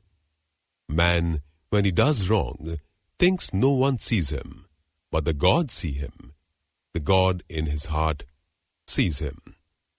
Sun, moon, air, fire, earth, sky, water see him. Yama, day, night, twilight, and dharma see him. If the God in his heart is pleased, Yama is helpless. Yama, son of the sun, cannot touch such a man. If the God in his heart is not pleased, Yama is happy, and Yama will punish that wrongdoer for all his evil deeds. Nor do the gods bless a man who has two faces, and so degrades himself. His own Atman does not bless him. I come as a faithful wife, on my own. Do not spurn me. I am your wife. I deserve respect, because I have come on my own. Am I a slut to be insulted? Is my voice a voice in the desert? Hear me, Dushyanta. If you refuse me, Dushyanta, your head will splinter today into 1,000 pieces. Wise men say, when a husband enters his wife's womb, he comes out as a son. A wife is she from whom one is born. Born to a wise man, a son is responsible for the liberation of the spirits of the deceased ancestors, the Pitris. Therefore, he is called Putra by Brahma himself, for he frees his ancestors from the hell called Put. With the birth of a son, a man conquers the three worlds. With a grandson, enjoys eternity. With a grandson's son, he finds everlasting bliss. She is a true wife who is skilled in household duties. She is a true wife who bears a son. She is a true wife whose heart is given to her husband. She is a true wife who knows no man but her husband. A wife is a man's half. A wife is a man's closest friend. A wife is dharma, artha, and kama. A wife is moksha too. With a wife, one performs religious rites. A wife brings domestic happiness. A wife is a means to joy. A wife brings good fortune. A sweet-speaking wife is a companion in happy times. A wife is like a father on religious occasions. A wife is like a mother in illness and sorrow. To a husband wandering in a forest, a wife is a consolation. The man who has a wife is trusted by all. The wife is a means to a man's salvation. And when a husband goes to the land of Yama, leaving this world, it is the devoted wife who faithfully follows him there. And if she dies before her husband, she waits for him. If he dies first, the chaste wife soon follows him. For all these reasons, sir, marriage exists. The husband enjoys his wife in this world and the next. Wise men have said, a man himself is born as his son. So a wife who has a son should be treated as one's mother. Looking at his son, a man sees himself in a mirror.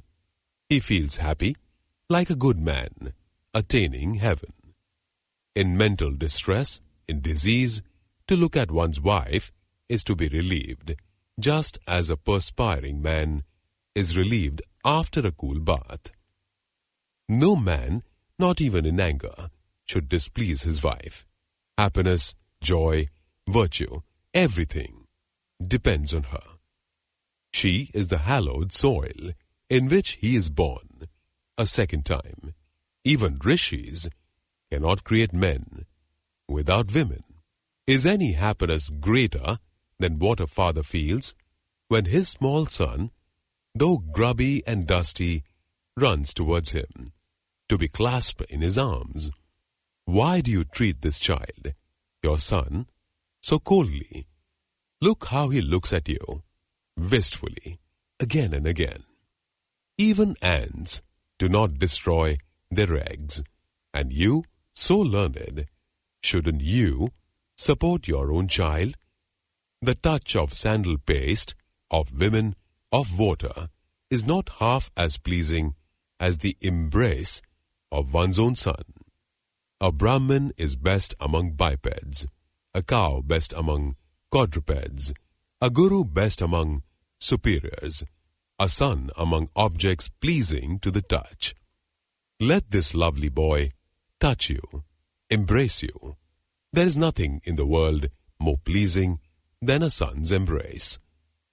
Great king, great foe chastiser, I gave birth to this boy, dispeller of your sorrows, after the completion of 3 years. O great Paurava, as I lay in the birth room, I heard a voice in the sky say, he will perform 100 Ashvamedhas. Far away from home, a man picks up another man's son, smells his head, and feels his being fill with happiness. And at a child's birthday, Brahmins, your majesty knows, speak the following mantras from the Vedas as part of the ceremony. Flesh of my flesh, heart of my heart, my own son, may you live 100 years. life of my life, life of my race. Be happy, my son. May you live 100 years. This boy is flesh of your flesh, being of your being, like your image in a lake. You see before you a part of yourself, just as the fire of the yajna is lit from the fire of the earth. This son has come from you. You were one, now you are two. You were on a deer hunt, your majesty, when you met me, a virgin, in the ashram of my father. Urvashi, Purvachitti, Sahajanya, Menaka, Visvachi, and Dhritachi are 6 lovely apsaras. Menaka, born of a Brahmin, is the loveliest. Coming from heaven, she gave me birth on earth, from her union with Vishwamitra. I was born in a Himavat valley. She had no feelings. She left me, alone, there, as if I was someone else's child. What great wrong did I do in a previous life, to be abandoned in this way by my parents? What have I done now to be abandoned by you? If you reject me, I will return to the ashram. But do not reject this boy, your own son. Dushyanta replied, I do not know, Sakuntala, whose child this is. Women often tell lies. What proof have you? Your mother, amorous Menaka, is devoid of affection.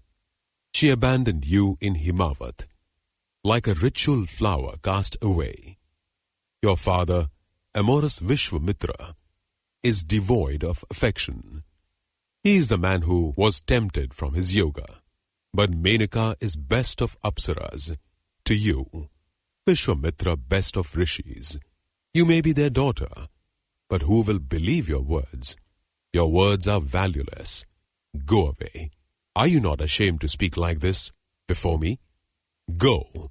Where is that fine rishi today? Where is Menaka? Fine apsara. What are you doing here in the dress of a hermit? Your son is grown up. He looks strong, so soon and so strong, like a sal tree. You were born low. You speak like a low woman. You were born from the lust of Menaka. Leave me, hermit woman. Go. All that you say has no connection with me. Sakuntala said, Others' faults, small as mustard seeds, you see, your majesty, but not your own, big as the fruit of the bilva. Menaka is a goddess, best among goddesses. My birth, Dushyanta, is nobler than yours. You walk on earth, I roam the sky. You are a mustard seed, I the mountain Meru. Look, I can go, if I please, to the abodes of Indra, Kubera, Yama, and Varuna. Defectless man, let me cite a metaphor. Well meant, not ill meant. Forgive my audacity. The ugly man thinks himself more handsome than others till he looks in a mirror. When he sees himself in the undeceiving mirror, he knows the difference between him and others. The good-looking man does not need to mock others. The man who mocks others really mocks himself. A pig delights in filth, even in a flower garden. A wicked man finds evil, even when there's good. But like the Himalayan swan that sifts milk from water, a wise man takes only good out of good and evil mixed. It pains the good man to speak ill of others. It delights the evil man always to speak ill. It delights the good man to be respectful to elders. It delights the evil man to do otherwise. Good men shun fault-finding. Fools revel in it. Evil men speak ill of good men. Good men return good for evil. What thing is more sad in this world than this, that men who are wicked should brand good men as wicked? Even atheists fear liars and wrongdoers, as men fear poisonous snakes, and I, a believer. The man who neglects his own son is doomed. The gods take away his wealth. His good fortune is destroyed. The Pitris say, a son continues the family line. A son's birth is most pious. A son should never be neglected. Manu says, there are 5 sons. A wife's, a son got from another. A son bought, a son of affection. An illegitimate son. Sons sustain dharma. Sons increase joy. Sons rescue one's pitris from hell. Noble king, do not abandon your son. By cherishing him, you cherish your own self. Be honest, my lord. A tank is better than 100 wells. A yagna better than a tank. A son still better. Truth better than 100 sons. Weigh 100 Ashwamedhas and truth. Truth will tilt heavier than 100 horse sacrifices. Listen to me, sir. Truth equals the study of all the Vedas, of all pilgrimages put together. There is no dharma like truth, nothing higher than truth, nor is there anything worse than falsehood. Truth is the Lord Brahma. Truth the great vow. Do not break your word, sir. Let truth and you be one. If you and falsehood unite, if you disbelieve me, I will go. Now, by myself, I do not want you. But when you die, Dushyanta, my son will rule the earth, surrounded by the 4 seas and adorned with the king of mountains. Vaisampayana continued. She said this and turned away. An unseen form in the sky shouted to Dushyanta, seated beside his ministers and Ritviks. A mother, Dushyanta, is a flesh sheath. Just that. The son from her is the father. Acknowledge your son. Honor her. One's own son is one's own savior from death. She is right. You are this boy's father. A husband's body breaks in 2. One himself, one son, in wife womb. Acknowledge him, your son, born of Sakuntala. To abandon one's son and live is a crime. O Paurava, acknowledge him, your son, born of Sakuntala. Because you cherish this child, on the strength of our word, the world will know him as Bharata, the cherished one. He heard these words of the gods, and he was pleased. He turned to his ministers and priests, and said, You have heard the words of the voice from heaven. I know now, this boy is my son. Had I acknowledged him at Shakuntala's words, my subjects would have suspected me. My son would not have been thought pure. O great Bharata, the king, was pleased that the voice from heaven had clearly established the purity of his son. Joyfully he performed all the rites that a father performs for his son. He smelt his son's head. He lovingly embraced him. The Brahmins blessed him. The poets glorified him. The pleasure of a son's touch was now his. He acknowledged Shakuntala with honor and affection, lovingly pacified her. My wife, I married you in secret. No one knew. My people would have said they joined in lust, not as husband and wife. Our son would have been rejected. That's what I was thinking of, how to make him accepted.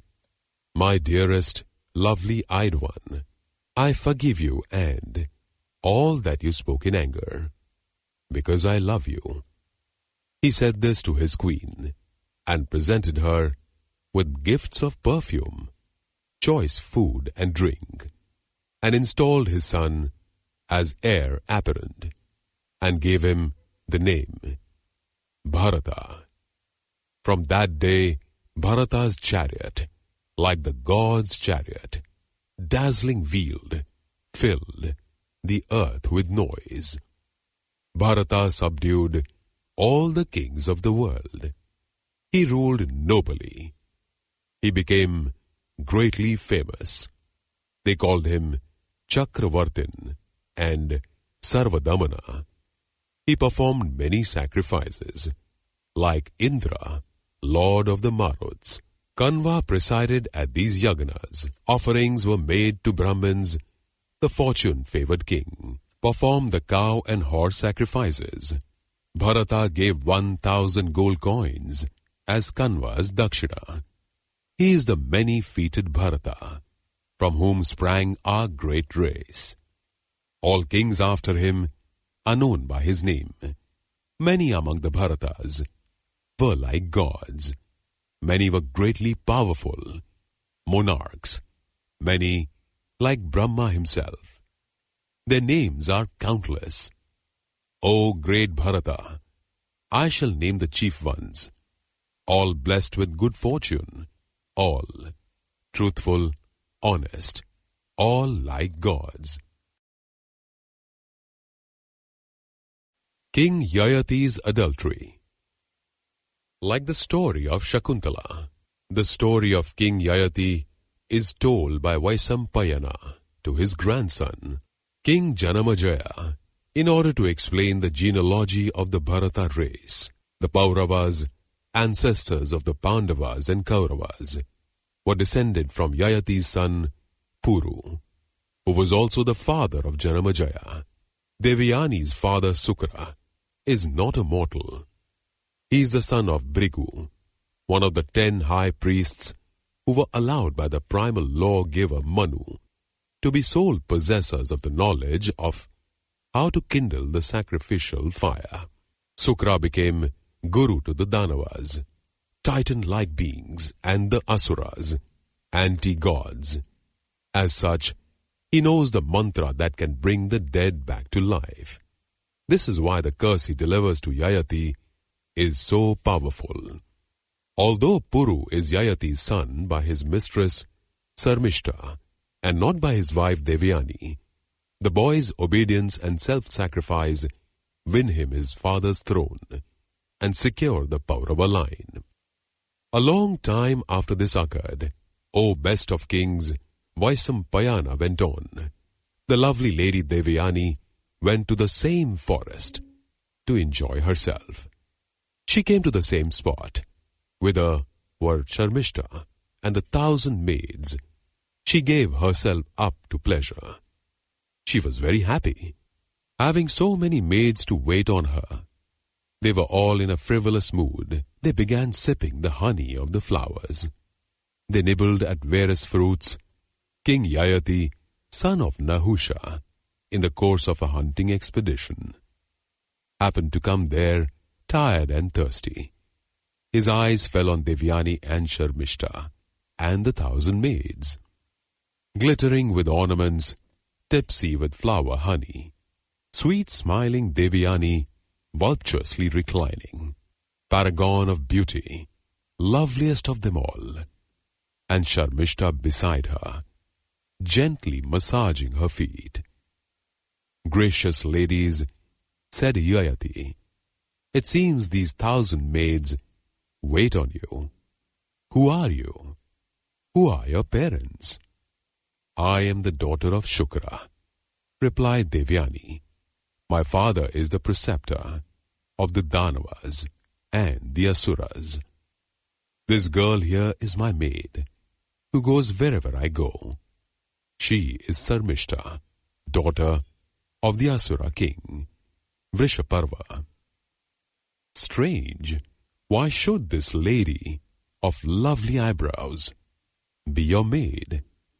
Why should the daughter of the Asura king be your maidservant? Fate, replied Devyani. Fate is behind everything. Do not be astonished, sir. This too is fate's work. Your dress and your features, sir, are those of a king. Your words like the Vedas. Who are you? From where? Whose son? When I was a brahmachari, Yayati replied, I learned the Vedas. I am a king, and the son of a king. I am Yayati. Why are you here, your majesty? Asked Devyani. Is it to gather lotuses? To fish? Perhaps to hunt? I was hunting deer. Gracious girl, he said. I felt thirsty and came here for water. If you wish, I will leave immediately. Far from it, your majesty. Stay here and be my lord. With me are 1,000 maids and my personal maid, Sarmishta. Lovely lady, I don't deserve you. You are far above me. You are Shukra's daughter. He dare not bestow you even on a great king. Brahmins have married Kshatriyas before, she said, and Kshatriyas Brahmins. You are a rishi's son, and yourself a rishi, son of Nahusha. Marry me. Granted, lovely lady. The 4 castes sprang from one body, but their duties and natures differ. The Brahmin is certainly superior. No one, said Devyani, has touched my hand except you. For that reason alone, I accept you as my husband. Tell me, how will anyone else touch my hand, which has once been touched by a person no less than a rishi? Yayati said, Wise men say, a Brahmin is more terrible than a roused poisonous snake or an engulfing fire. Why, sir? Asked Devyani. Is a Brahmin more terrible than a roused poisonous snake or an engulfing fire? A snake kills one person. The sharpest weapon kills one person. But an angered Brahmin destroys cities and kingdoms. Therefore, lovely lady, I say, a Brahmin's more terrible. Sweet lady, I cannot marry you, unless your father approves. I chose you, said Devyani. You did not ask for me. It is settled then. You will marry me, humble as I am, if my father approves. She quickly sent a maid to her father, continued Vaisampayana, and the maid reported all that had happened to Shukra. Shukra hurried to the king. Yayati saw him approaching, bowed respectfully, and stood before him with joined palms, awaiting his advice. Father, said Devyani, this is Nahusha's son, who touched my hand in the well. I will not marry any other man. Noble and brave king, said Shukra, my daughter has chosen you, and I gladly bestow her on you. Accept her as your wife. Yayati said, O great Brahmin, grant me the favor of being free of the taint of an intercaste marriage. I shall do so, replied Shukra.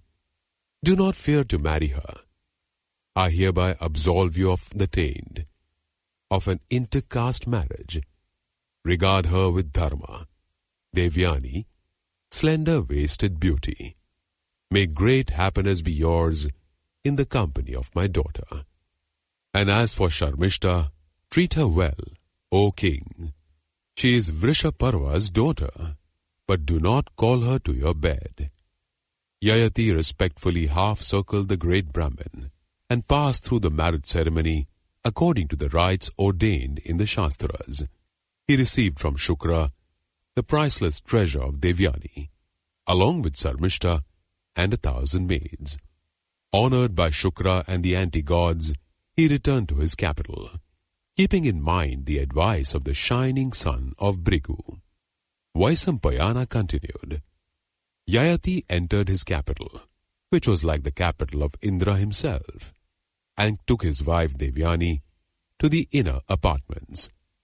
At Devyani's suggestion, he ordered the construction of a house for Sharmishta in the Ashoka grove of his gardens. He honored Sharmishta by ordering 1,000 maids to attend her and by making every arrangement for her food and garments. And many years passed with Yayati, son of Nahusha, happily enjoying the company of Devyani. The lovely lady Devyani conceived when her season came and gave birth to a son. 1,000 years passed. Sharmishta, daughter of Vrishaparva, attained puberty. During her period, she thought, I am in my period, but I haven't chosen a husband. What will happen? What should I do? How will I get what I want? Devyani has a son, but my youth is wasted. I will choose him as husband, whom Devyani chose. I will bear his son. My mind is made up. He is a considerate king. He will let me meet him in private. One day the king happened casually to pass by the Ashoka grove. Seeing Sharmishta there, he stopped. Sharmishta, sweet smiling lady, saw that they were alone together, joined her palms in greeting, and said, O son of Nahusha, no one sees the ladies in the inner apartments of Soma, Indra, Vishnu, Yama, and Varuna. You are like them in this respect. Your Majesty, I am of noble birth. I am considered beautiful. I am in my period. Oh, let me not be wasted. Yayati replied, I know you are nobly born. In the race of the Danavas, your beauty is ravishing. There isn't the least fault in you. But Devyani's father's words to me when I married her were, do not call Vrishaparva's daughter to your bed. Sharmishta replied, 5 kinds of lying are excusable. When joking, when enjoying a woman, at the time of marriage, when facing death, and when one has lost all one's wealth. It isn't true that only that person suffers who doesn't tell the truth when asked. It is also not wrong sometimes to tell a lie simply to get an immediate aim accomplished. A king should always set an example to his subjects. Yayati said, a king who lies invites his own ruin. I dare not lie, even under fear of the direst loss. Sharmishta continued, when a friend marries, it's as if oneself marries. My friend has chosen you as a husband. You are my husband too. True, I have taken a vow to grant whatever is asked, said Yayati. And now you ask me this. You tell me, what should I do? Save me from loss of dharma, said Sharmishta. Be lord of my virtue. Make me a mother, that I may practice the highest dharma. A wife, a slave, a son, do not earn for themselves. Whatever they earn belongs to whoever is their lord. I am Devyani's slave. You are Devyani's lord. You are therefore my lord. I beg of you, do as I ask you. These words of Sharmishta persuaded the king to believe that whatever she spoke was true. He did as asked, and saved her from loss of dharma. They lovingly came together and lovingly parted, each returning to where each stayed.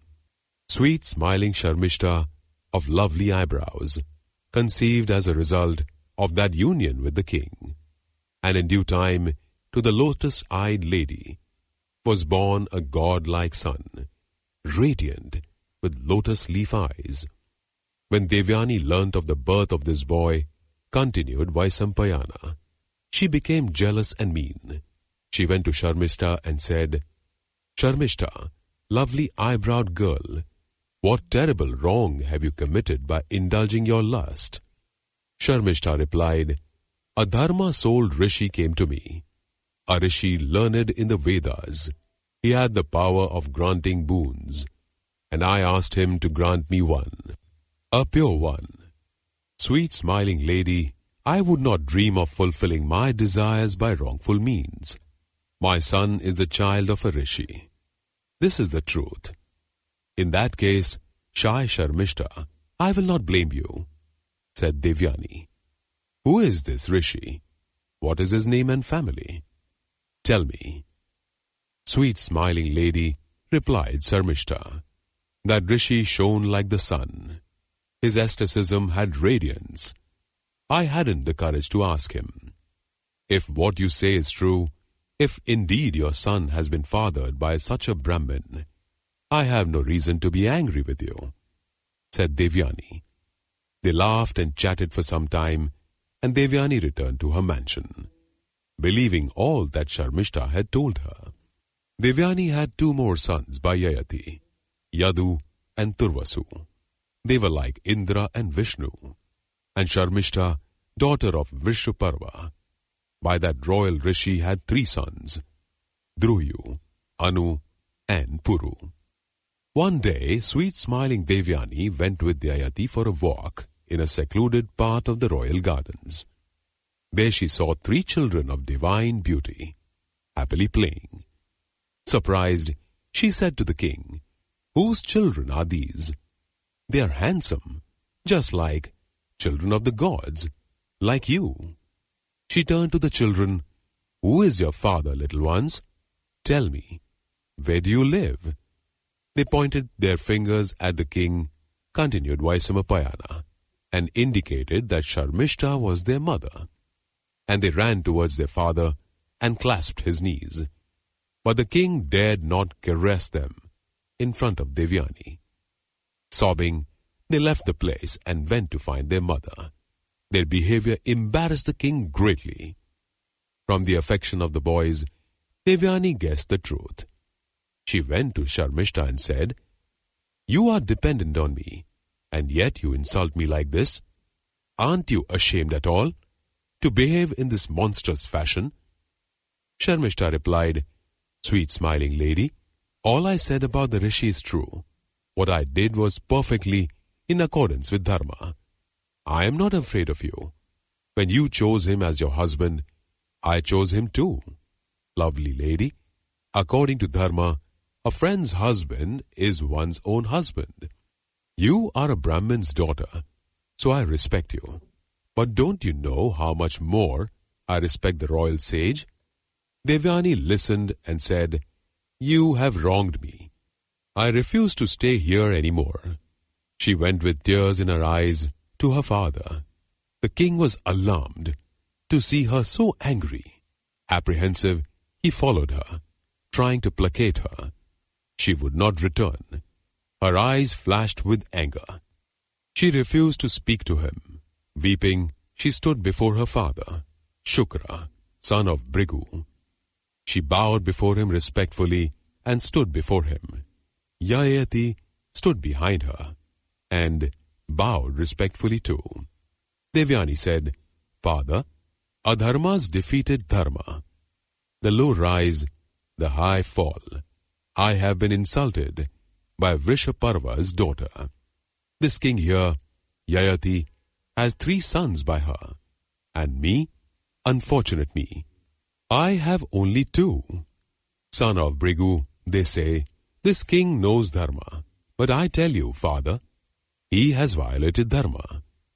Shukra said, "If you have willingly chosen the path of adharma, O king, no matter how conversant you are with the precepts of dharma, great ruins will fall on you." Yayati replied, "The daughter of the king of the anti-gods came to me after her period and implored me. Noble Rishi, I fulfilled her desire from a sense of dharma. Those learned in the Vedas declare that a man who does not grant the request of a woman after her period commits feticide. The man who is secretly solicited by an amorous woman after her period and refuses to fulfill her desire loses dharma. The wise say he commits feticide. This was why, O son of Brigu, I obliged Sharmishta. I was afraid I would be committing a great wrong otherwise. Shukra said, "You could have waited till I approved. My conditions were clear. Because, O son of Nahusha, you have not been true to your pledge. You are guilty of theft." Shukra then cursed him, stripping him of his youthfulness, and casting decrepitude on him. Yayati pleaded, "I am young, O son of Bhrigu. I haven't had my fill of youth, or of Devyani. Be merciful. O Brahmin, take age away from me." Shukra said, "I never speak pointlessly. Old age will overcome you. If you wish, however, you may exchange it with a willing man."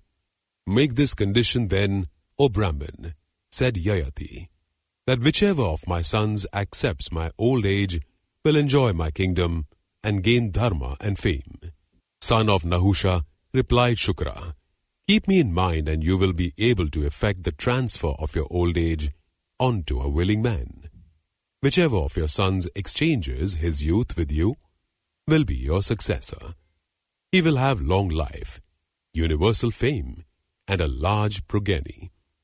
Afflicted with decaying old age, Yayati returned to his capital, continued Vaisampayana. He called his eldest and most gifted son, Yadu, to him and said, "My child, I am old. Shukra, son of Bhrigu, has cursed me with wrinkles and white hair, and I haven't even had my fill of youth. Yadu, take this old age and decay. With your youth, let me enjoy life. After 1,000 years, I will return your youth and take back my old age and its debility." "Old age," replied Yadu, "makes eating and drinking inconvenient. I am sorry, father, I cannot accept your offer. Old age brings white hair, listlessness, weak nerves, tiredness, emaciation, friends and dependents. Forsake an old man. You have many sons, sir, some dearer to you than I. Ask one of them, father, to take your old age." "Child of my heart," said Yayati, "yet you will not give me your youth. May your children never rule. Turvasu, take my old age and its attendant defects. Let me enjoy life with your youth. After 1,000 years, I will return your youth and take back my old age and its debility." "Father," replied Turvasu, "I don't much care for old age. It blights gaiety and pleasure, strength, beauty, mind, memory, even life itself." "Child of my heart," said Yayati, "yet you will not give me your youth. May your line become extinct. And you, Turvasu, may you be the foolish king of ill-thinking, ill-doing subjects, of women of noble birth, breeding children by low-class men, of meat-eaters, mully-smongers, rapists of wives of superiors, like birds and beasts in behavior, all miscreants, all mlekas." When he had finished cursing his son Turvasu, he turned to Sharmishta's son, Druhyu, and said, "Druhyu, take 1,000 years of my spoiler of loveliness, blotcher of skin old age. Give me your youth. After 1,000 years, I will return your youth and take back my old age and its debility." "Father," replied Druhyu, "an old man cannot ride elephants, horses, chariots, and women. His voice squeaks. I am sorry." "Child of my heart," said Yayati, "yet you will not give me your youth. May your wishes never be fulfilled.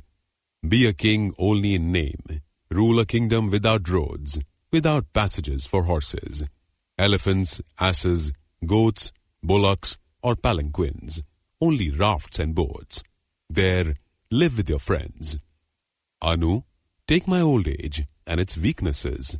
With your youth, let me enjoy 1,000 years." "Old men," replied Anu, "slobber like infants and are filthy. They cannot pour libations in the yagna. You must excuse me, father. Child of my heart, said Yayati, yet you will not give me your youth. Old age fault finder, may old age overtake you. May your sons die as soon as they reach of age. May you be unable to perform any yagna. Puru, my youngest, my dearest, you will excel them all. Look, child, old age, wrinkles, white hair, the result of Shukra's curse, and I haven't even had my fill of youth. Puru, take my old age and its weaknesses. Let me enjoy 1,000 years with your youth. After 1,000 years, I will return your youth and take back my old age and its debility. Puru heard carefully and replied humbly, Noble father, I will do what you command me. I will take on myself your old age and its debility. Take my youth and enjoy life for 1,000 years. Afflicted with old age, deprived of youth and beauty, I will live at your command and give you my youth. Puru, my child, I am happy, said Yayati. Take this boon. May the subjects of your kingdom have all their desires fulfilled.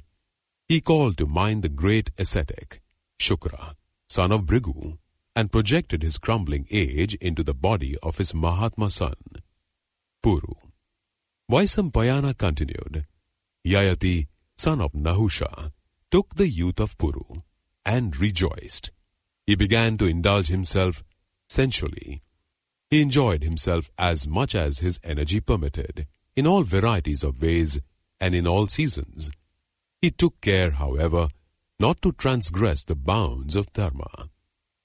He pleased the gods by performing many yagnas, the Pitris by shraddhas, the poor by his charity, the Brahmins by giving them whatever they desired, the guests by lavish hospitality, the Vaishyas by vigilant protection, the Shudras by kindness, and the robbers by appropriate punishment.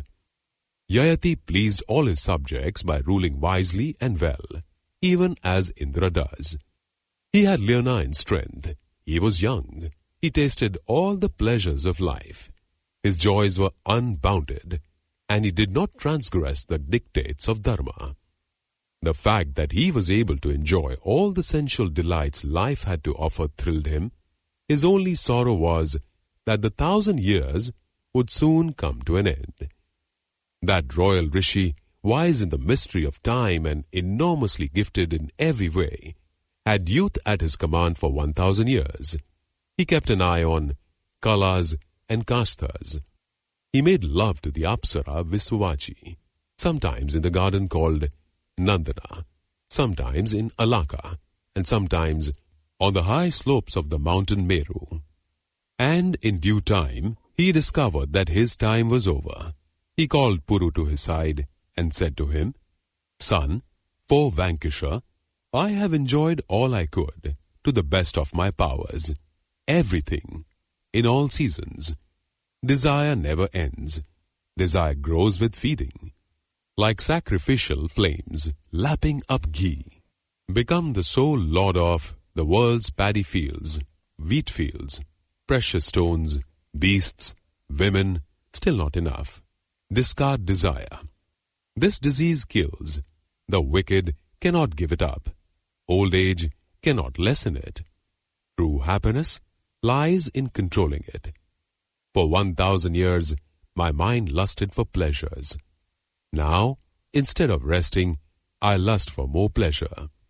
I must overcome it, fixing my thoughts on Brahma. Cultivating detachment, I will live with the gentle forest deer. Puru, my son, I am pleased with you. Take back your youth. Take my kingdom. May you prosper. You have taught me a lesson. Yayati, son of Nahusha, took back his old age, and Puru, his son, recovered his youth. And Yayati was eager to install his youngest son Puru on the throne. But all the 4 castes of his kingdom, headed by Brahmins, protested. Your Majesty, how can you install Puru on the throne? by passing your eldest son, Yadu, Devyani's son, Shukra's grandson. Yadu is your eldest son. After him, Turvasu. Then were born Sarmishta's sons, Druyu, Anu, and Puru. Is it proper for you to ignore the rights of the elder sons and choose the youngest? Our considered opinion is, you should act according to the dictates of Dharma. Listen to me, all of you belonging to the four castes, led by Brahmins, said Yayati, I will explain why my kingdom should not go to my eldest son. My eldest son disobeyed me. All wise men agree that a son who disobeys his father is no son at all. The best son is he who obeys his father and mother, who is dutiful, who loves them, and is always seeking their welfare. Yadu and Turvasu slighted me. Druyu and Anu treated me flippantly. Only Puru listened to me. I was respected and honored by him. He accepted my old age. He is the youngest, yet he deserves to be king. Puru is my friend. He did what pleased me. Besides, I was granted this privilege by the son of Brigu, Shukra himself, to make the son who obeyed me king of my subjects. I submit to you, therefore, that Puru should receive the crown. The people said, It is true, Your Majesty, that the son who is gifted and seeks his parents' welfare deserves to be honored, though he may be the youngest. Puru has sought your welfare and deserves the kingdom, and since Shukra himself has instructed to this effect, we have nothing against it. Finding his subjects agreeable, the son of Nahusha installed his son Puru on the throne. He left the kingdom in Puru's care and, resolving to live in the forest, set out from his capital, accompanied by Brahmins and Rishis. Yadu's sons were called the Yadavas, Turvasu's sons the Yavanas, Druyu's Bhojas, Anu's Mlekas, and the sons of Puru were known as the Pauravas, the dynasty, sir, in which you are born to rule over the country for 1,000 years. The War Skills Contest. This third extract from the Mahabharata deals with the main story of the epic. The 5 Pandava brothers, Yudhishthira, Bhima, Arjuna, Nakula, and Sahadeva, acknowledged Pandu, king of Hastinapur, as their father. In fact, Pandu had been cursed to die if he had sexual intercourse, and he therefore encouraged his wives to seek others' fathers for their children. Yudhishthira, Bhima, and Arjuna were born of his first wife, Kunti, by the gods Dharma, Vayu, and Indra respectively, and Nakula and Sahadeva were born of his second wife, Madri, by the twin gods, the Ashwins. Pandu's elder half-brother Dhritarashtra had 100 sons by Gandhari, known after Dhritarashtra's ancestor prince Kuru, as the Kauravas. Dhritarashtra was blind and therefore gave up the throne to Pandu when their grandfather, King Santanu, died. Santanu had, in his old age, married Princess Satyavati, who had at first refused to marry him because any son they would have would be second in line for the succession. Santanu's son by his first marriage, Bhishma, nobly gave up his claim to the throne so that his father could marry Satyavati. Satyavati's 2 sons by Santanu died without issue, leaving 2 widows. She then invited her illegitimate son, Dvaipayana, also known as Vyasa, the author of the Mahabharata, to lie with her daughters-in-law. At the sight of Dvaipayana, when he approached them, the elder one shut her eyes and the younger one turned pale. That was why Dhritarashtra was born blind and Pandu was pale. The name means pale. Dvaipayana was originally a weird-looking demigod who had acquired special powers by living a life of asceticism in the forest. That was why he was able to father the father of the 100 Kauravas. Pandu abdicated from the throne while his 5 sons were still young, so Dhritarashtra succeeded to it. After all, despite his blindness, when Pandu died, Dhritarashtra adopted the 5 Pandavas. The following passage describes the martial education of the Kauravas and Pandavas by their tutor, Drona, who is appointed to that role by Bhishma. The war skills competition at which the fruits of that education are displayed is full of the rivalry that will later lead to war. We are introduced too to Karna, another major character in the epic, son of Pandu's wife Kunti by the sun god Surya, before she married Pandu. See Volume 2, page 207 to 227. Despite being the Pandavas' half-brother, he fights on the Kaurava side when war breaks out. Adhiratha, who appears at the end of the passage, is Karna's adoptive human father. The rejection of Drona by his former friend, King Drupada, establishes Drona's embittered personality. The cruel treatment of the well-meaning challenger, Ekalavya, is a blot on Drona's star pupil, Arjuna, as well as on Drona himself. In Hastinapur, Drona, excellent son of Bharadwaj, lived secretly in the house of Gautama's son, Kripa. Drona lived incognito. One day, the Kuru princess, in a group, left Hastinapura's limits to play stick ball. They had a ball with them, and as they were playing, it so happened that the ball fell in a well. They looked at each other in guilty helplessness and began wondering how to retrieve the ball. They saw near them a dark, emaciated Brahmin just come after his evening prayers and performance of Agnihotra. They had given up all hopes, but when they saw that remarkable Brahmin, they quickly surrounded him. Drona smiled to himself. Seeing their helplessness, conscious of his powers, he said, "You call yourselves Kshatriyas? Shame on you. A gallery of Bharata heroes, defeated by a ball? Look, with these grass blades, I will bring up not only the ball, but also this ring, which I fling in the well, and all I want in exchange is a good dinner."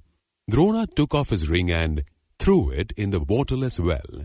Kunti's son Yudhishthira said to Drona, "With Kripa's permission, take from us something, O Brahmin, that will last you a lifetime." Drona smiled. "My mantras will transform this fistful of long grasses into weapons. Look, they are unlike any other weapons. One grass will prick the ball, another pierce the first grass, the third pierce the second, till a grass chain is formed, and with this chain, I will recover the ball." Drona performed the feat. The princes were amazed and stood there with eye-opened wonder. They said, "This is the most extraordinary feat we have ever seen. And now, best of the twice-born, retrieve the ring." Brilliant Drona lifted his bow, shot an arrow, which hit the ring and whisked it up. Taking it between his fingers, he showed it to the princes. Awestruck, they examined it and said, "O Brahmin, we bow to you, arms expert without fail. Who are you? What can we do for you?" These words pleased Drona immensely, and, turning to the princes, he said, "Go to mighty Bhishma, describe me to him. Tell him what I did. He will understand." They agreed and reported, continued Vaisampayana, exactly what the Brahmin had said and done, and Bhishma guessed it could only be Drona, and decided to engage him as the tutor of the princes. Bhishma, brilliant arms expert, went to Drona respectfully, greeted him, escorted him to the palace, and inquired what brought Drona to the city of Hastinapura. Drona replied, eager to learn weapons craft, "I went to the great rishi Agnivesha, hoping to get some instruction from him. He was my guru. I served him a long time, as a humble matted hair brahmachari should. The prince of Panchala, powerful Yajnasena, had come there for the same purpose that I had. We became friends. He wished me well. I loved him. Many years passed like this. We studied together. We were boyhood friends. Whatever he spoke or did was pleasing to me. And he spoke, O Bhishma, pleasing words, Drona, I am my father's favorite son. When my father installs me, king of the Panchalas, you, my friend, will enjoy my kingdom. I promise this. My kingdom, my wealth, my pleasures will be yours." When his discipleship was completed, he left, taking my blessings with him. I kept his words in my heart, in course of time in obedience to my father, and because I wanted a son, I married Kripi, short-haired, luminous-minded, daughter of Rishi Gautama, rigid vowed Kripi, always engaged in Agnihotra and Tapas. I had a son by her, named Ashwathaman, a tremendously powerful, sun-effulgent boy. As Bharadwaja was pleased having me for son, so I was pleased having Ashwathaman. One day, Ashwathaman, seeing a rich man's son drink milk, began to cry. The 4 points of the sky started swirling around me. I thought, why should I ask the owner of a few cows? Let me seek the owner of many. With this in mind, O Ganga's son, I scoured the country. Though I traversed the length and breadth of the country, I could not find one milch cow. Some boys offered Ashwathaman pishtudaka, powdered rice mixed in water. He drank it. "Milk, milk," he shouted, and danced in joy. Poor child, how was he to know? They grinned at him, and he kept on dancing. Oh Bhishma, that sight I remember so vividly. Shame on Drona. Drona has no money. Drona has no money. His son drinks pishtodaka and thinks it is milk. The little fool dances. Oh, those words, they drove me mad. I got a grip on myself, and I began to think, the Brahmins reject me and make fun of me. Let them. I will be no one's servant. No, not for the world's wealth. So I made up my mind, and remembering my old friendship with Drupada, thinking myself lucky, I went to him. Accompanying me were my wife and my beloved son. I had heard that my friend was recently installed king. His words of love and friendship were still in my heart. With these words of love in my heart, I went to him. I said to him, "Drupada, I am your friend Drona." I went to him in friendship, and he laughed at me. He treated me as if I were a low favor seeker. I went to him in high hopes, and this is what he said: "Bhishma, friend, you presume a great deal, Brahman, to make me suddenly your friend. You think much of yourself. Foolish man, do you think great kings can be friends with ill-starred and moneyless people like you? If we were equally favored, we could have been friends. Time, which corrodes everything, corrodes friendship too. How long can friendship stay without getting corroded? Merciless time brings with it all kinds of ill feeling. Forget this so-called friendship that never existed. I was friends with you, Brahmin, with a special motive. There is no friendship, Brahmin, between rich man and poor man, between educated and unlettered, between the hero and the coward. You friends with me, only equally brave or equally skilled, intermarry and are friends. The poor and the rich neither intermarry nor are friends. Nor is there friendship between high-born and low-born. King looks down on non-king, chariot hero on non-chariot hero. And you have the presumption to address me as friend. Who are you? I don't remember you. I never promised you anything. If you like, Brahmin, you can have food and shelter for one night. With my wife and son, I left, and I made a vow. That vow I am determined to fulfill without delay. Bhishma, he insulted me. I burnt with anger. I have come to the Kurus to find brilliant pupils. And now you have brought me here to Hastinapura. I will do as you advise. Tell me what you would like done. These were Drona's words, continued Vaisampayana. And Bhishma made the following reply to Bharadwaja's son. All the comforts of the Kuru palace are yours. Enjoy them.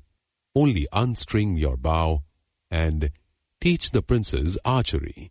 Luxury, kingdom, power, whatever the Kurus have, is yours. You are their guru. They are yours to command. The deepest desire in your heart, consider that fulfilled. O best among the twice born, we are fortunate to have you. Drona, best among men, continued Vaisampayana, stayed in the palace of the Kurus, honored by the princes. After he had settled down, Bhishma brought his grandsons, the Kuru princes, to him to be his pupils, gave him much wealth, a well-built, attractive house to live in, well stocked with rice, food, and other amenities. Drona joyfully accepted the Kuru princes, sons of Dhritarashtra and Pandu, as his pupils. One day he called them to his side when he was alone, and said to them, stressing his words, "My young pupils, one wish, above all I have in my heart, promise you will carry it out, after my teaching is done." All remained silent, said Vaisampayana, except Arjuna, who promised to fulfill his tutor's wish. Drona clasped Arjuna and smelt his head. Tears came to his eyes. They were tears of joy. Drona taught them the use of all kinds of weapons, some of them human, others superhuman, and many other princes also flocked to Drona, best among the twice-born, to learn the use of weapons. The Vrishnis and Andhakas, princes from many lands, the son of Suta and Radha, Karna, were pupils of Drona. Arjuna's rival in war skills was Karna, who, encouraged to do so by Duryodhana, often made fun of the Pandavas. Arjuna was a brilliant pupil. He was eager to learn. He did as Drona instructed. He was strong, persevering, and devoted to his subject. He excelled the others in skill. Drona gave the same instructions to all the princes. But Arjuna succeeded in learning the most, and Drona was soon convinced that in the science of warfare, none would equal Indra's son. Drona's lessons continued for a long time. Sometimes he gave his pupils a long-necked pot called the Komandalu to fetch water in, his aim being to gain extra time. To train his son Ashwathaman, especially in the use of weapons, and to Ashwathaman he would give a kumbha, a wide-mouthed pot. But Arjuna came to know of this, and, with the help of his Varuna weapon, he would fill his Komandalu quickly and hurry back to his guru simultaneously with Ashwathaman. In this way he learned all that Ashwathaman was taught. Arjuna's guru puja pleased Drona greatly. His devotion to the subtleties of war skills made him Drona's favorite. Drona noticed Arjuna's devotion and said to the cook, "Don't serve Arjuna food in the dark. Don't tell him I told you." It so happened that one day, while Arjuna was eating, a gust of wind suddenly snuffed out the lamp. But Kunti's shining son Arjuna was so sure of himself that he ate in the dark with perfect hand-to-mouth coordination.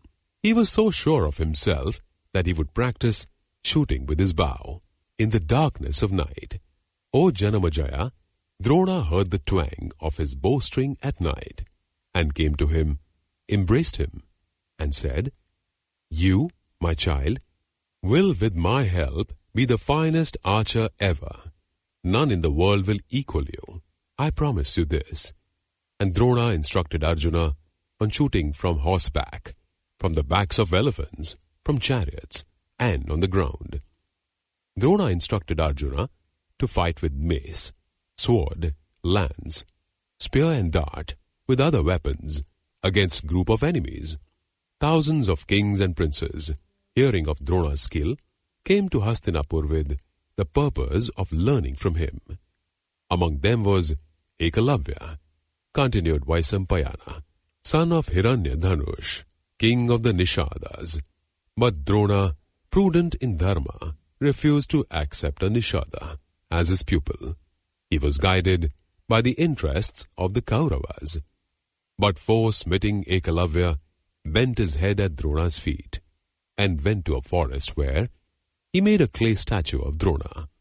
Worshipping the statue as his tutor, Ekalavya started practicing the use of weapons before it, without fail every day. So deep was his yearning for his goal and his guru that he soon became expert in fitting, aiming, and shooting arrows. The Kuru and Pandu princes one day, with Drona's permission, set out in their chariots on a hunting expedition. Behind them, carrying equipment for the hunt, came a servant, accompanied by a dog, both taking their time. They made their way through the forest with casual ease, and it so happened that the dog came to where Ekalavya was. The Nishada was black, his skin coated with dirt, his hair matted, he had a dark deerskin on. The dog began barking at him. With incredible swiftness, Ekalavya aimed at the sound and shot 7 arrows in succession into the dog's mouth. The dog ran howling back, arrows protruding from his mouth, to the Pandavas, and they could hardly believe what they saw. At first they were impressed by the swiftness and precision of the bowman who shot 7 arrows in this manner. Then, ashamed, they began looking for him, the unknown marksman in the forest. Soon enough they stumbled on him, practicing archery, a fearful-looking man. They did not know who he was. They asked, "Who are you?" "Whose son?" "The son of Hiranyadhanush, king of the Nishadas." He said, "A pupil of Drona, struggling in the skills of warfare." Armed with this information, they hurried to Hastinapura and narrated to Drona their wonderful experience of archery. Kunti's son Arjuna brooded on the prowess of Ekalavya and went privately to Drona, knowing Drona's love for him, and said, "You once embraced me and joyfully told me, 'No pupil of yours would equal me in bow skills.' And now there is one, the son of the Nishada king, a pupil of yours. How can this be?" Drona thought for some time, then, taking Arjuna, the ambidextrous vanquisher of all, with him, went to Ekalavya. He saw Ekalavya from a distance, hair matted, his body coated with dirt, wearing rags, incessantly twanging his bowstring. Ekalavya saw Drona, came a few steps forward, touched both his feet and prostrated himself on the ground. The son of the Nishada king did obeisance before Drona, as a pupil would before a guru. He stood there, with joined palms. Drona said, "If you are my pupil, where is my teacher tribute?" Ekalavya, overjoyed, replied to Drona, "Command me, my lord, all I have is yours. Greatest among Brahma knowers, ask from me anything." Drona said, "As Dakshina, give me your right thumb." Ekalavya, faithful to his promise, heard the fearful words, cut off his thumb cheerfully, and unhesitatingly handed it to Drona, when he started shooting again. Using the remaining fingers, he found his skill gone. His aim became imprecise, his swiftness impaired. Drona was pleased.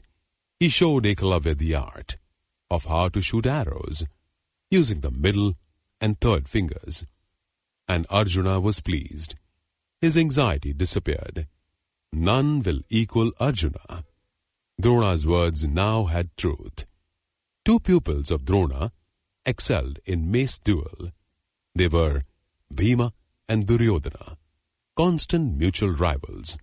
Ashwatthama excelled in all the forms of war skills. Nakula and Sahadeva excelled in wielding the sword. Yudhishthira became the finest of chariot warriors. Arjuna, the finest of them all, in all respects.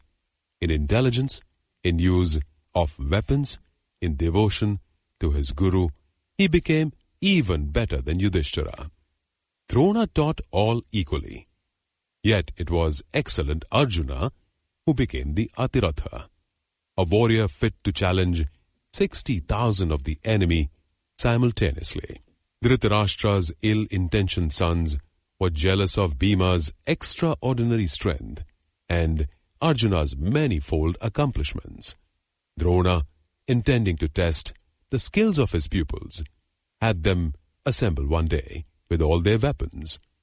He ordered a bird crafted by a woodworker to be placed in a tall tree as a target. The princes were not told of this. Drona shouted, "Quick! String your arrows. Aim at that bird. At my signal, shoot at the bird's head.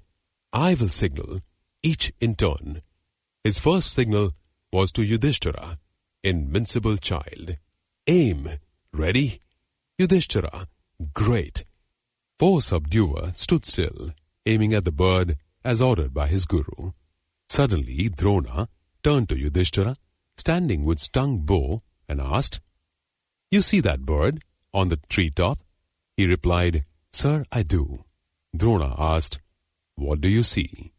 The tree, me, your brothers, and the bird?"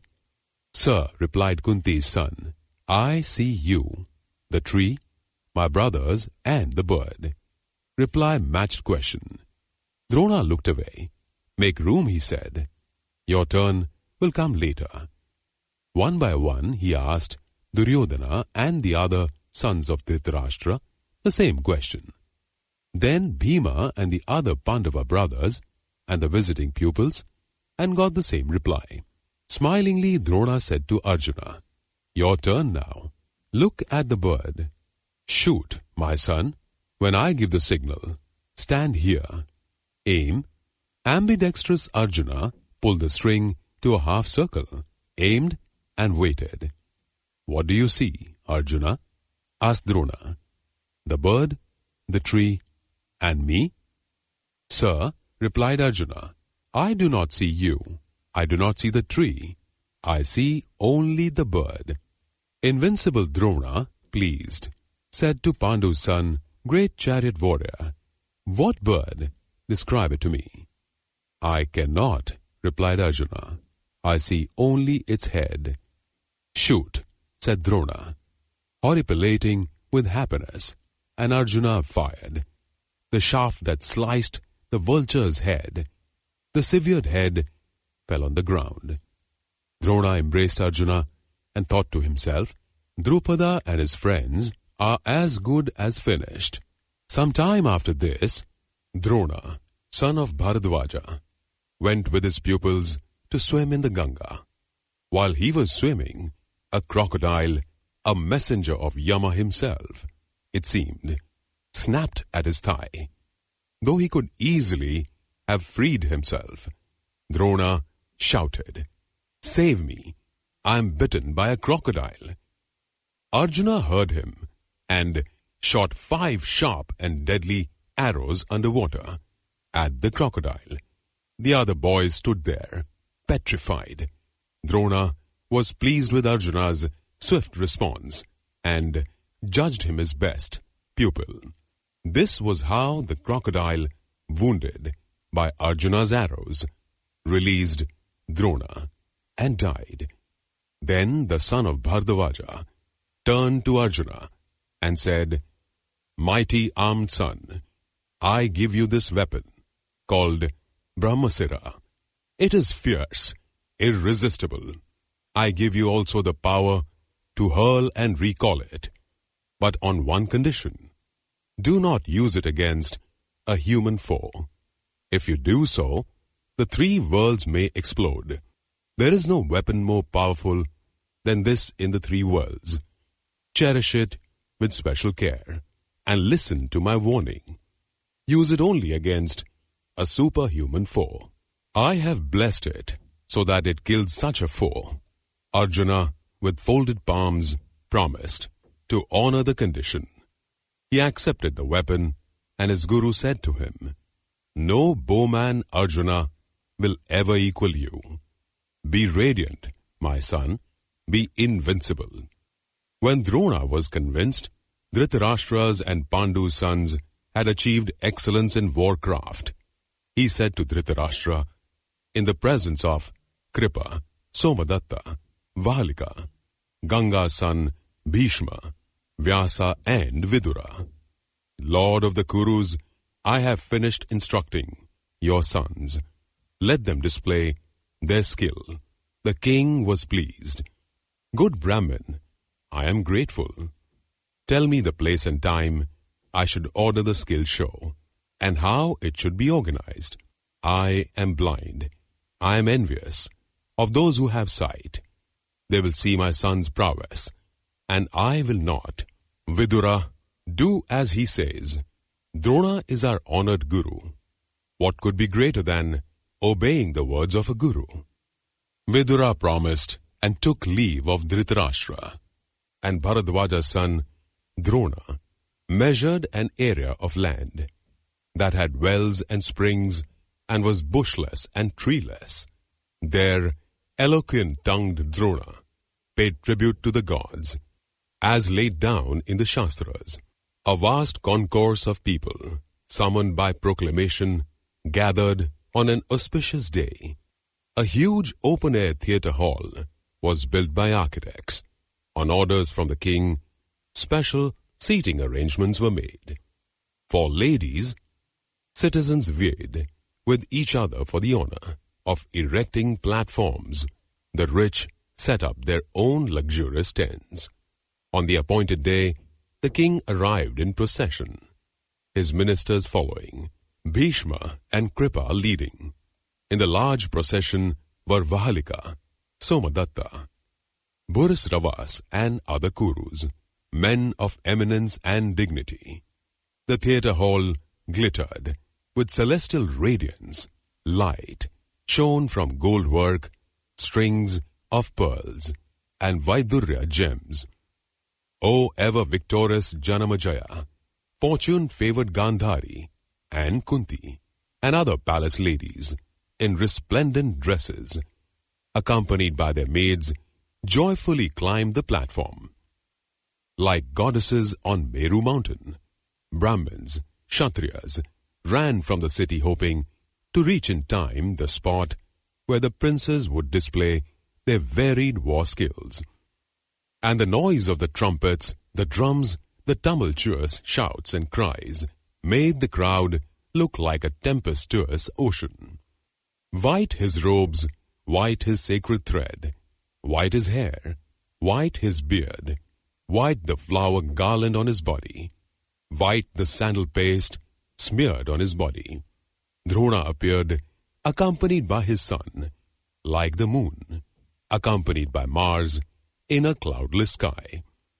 When mighty Drona entered, the mantra-chanting Brahmins started performing the auspicious ritual of commencement. And Dhritarashtra offered gold, gems, and precious gifts to Drona as dakshina, the guru offering. Armed with bows, arrow-filled quivers, finger shields, the mighty chariot heroes marched into the arena. Yudhishthira led them.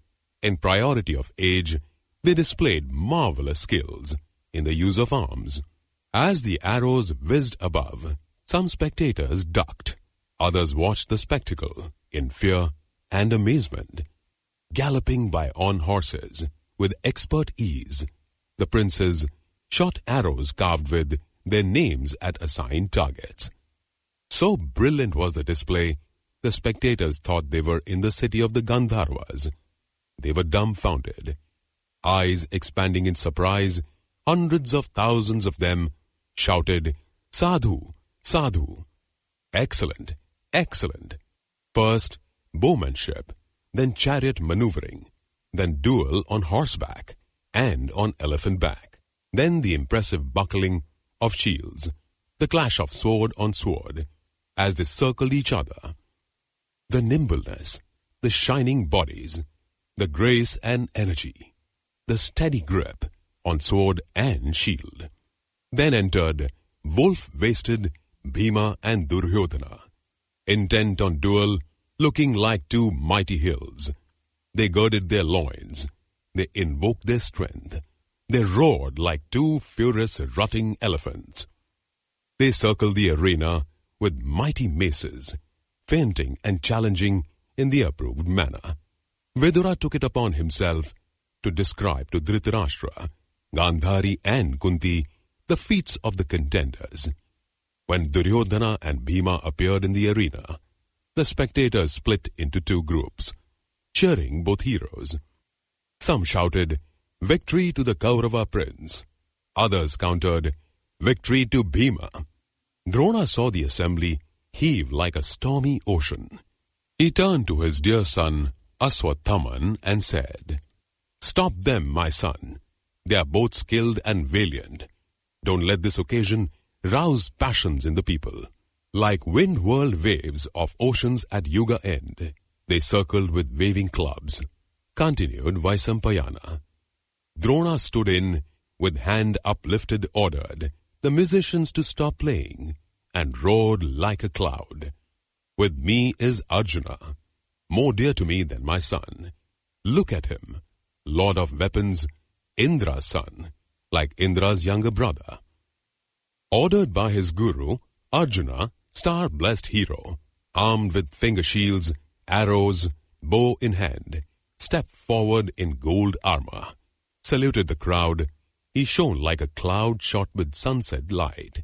He dazzled with rainbow iridescent lighting, and a great shout of joy arose from the arena. A ululation of conches, a medley of instruments.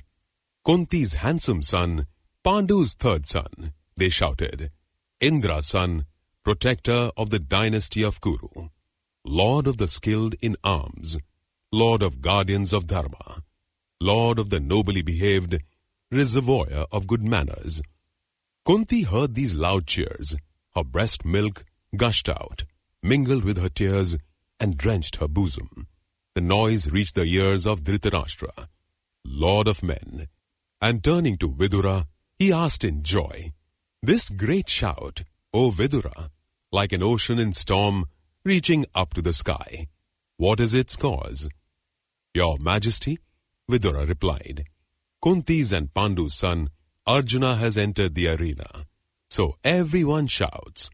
"Noble Vidura, I am blessed," said Dhritarashtra, "to have such a fine flame sprung from Kunti's sacred fuel."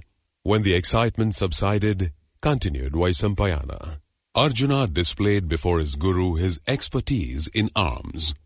From his Agneya weapon issued fire, from Varuna, water, from Vayavya, winds, from the Parjanya, clouds, from the Bhauma, land, from the Parvatya, mountains, and with the Antardhana, he made them all disappear. He was suddenly tall, in the next instant, short, now in front of his chariot, now on it, now on the ground. Drona's favorite pupil shot arrow after arrow, some soft-tipped, some sharp, and some stubby. He shot simultaneously 5 arrows into the jaws of a moving iron boar, as if they were one. He shot 21 arrows straight into a cow horn, dangling from a swinging rope, continued Vaisampayana. He circled the arena, successfully showing his skill in the wielding of sword, bow and club. Great Bharata, when the show of skills ended, the music stopped. The excitement subsided. A tremendous slapping of arms was heard at the gate, like thunderclaps of colossal energy. Are the hills toppling, or the earth tearing apart? Is the sky reverberating with massive storm clouds? Such were the thoughts that entered the minds of the spectators as they turned their eyes towards the gate. Around Drona stood the 5 Pandava brothers, Kunti's and Madri's sons, like the constellations around the moon, 4 chastising Duryodhana and his 100 brothers, and Aswathaman stood up, hastily as one man. Duryodhana, club in hand, surrounded by 100 brothers, with raised weapons, looked like Indra surrounded by gods at the time of the fierce battle with the anti-gods. Karna entered, with wonder-widened eyes. They made way for him, the great subjugator of cities. He strode in like a walking cliff, natural coat of arms, face radiant with earrings, a bow in one hand, a sword across his loins. Like that of lions or bulls or elephants was his strength, like the sun his glory, the moon his beauty, fire his radiance. Because he was sun-born, he was like a golden palm tree. He could kill lions, this handsome, versatile hero. He looked around him.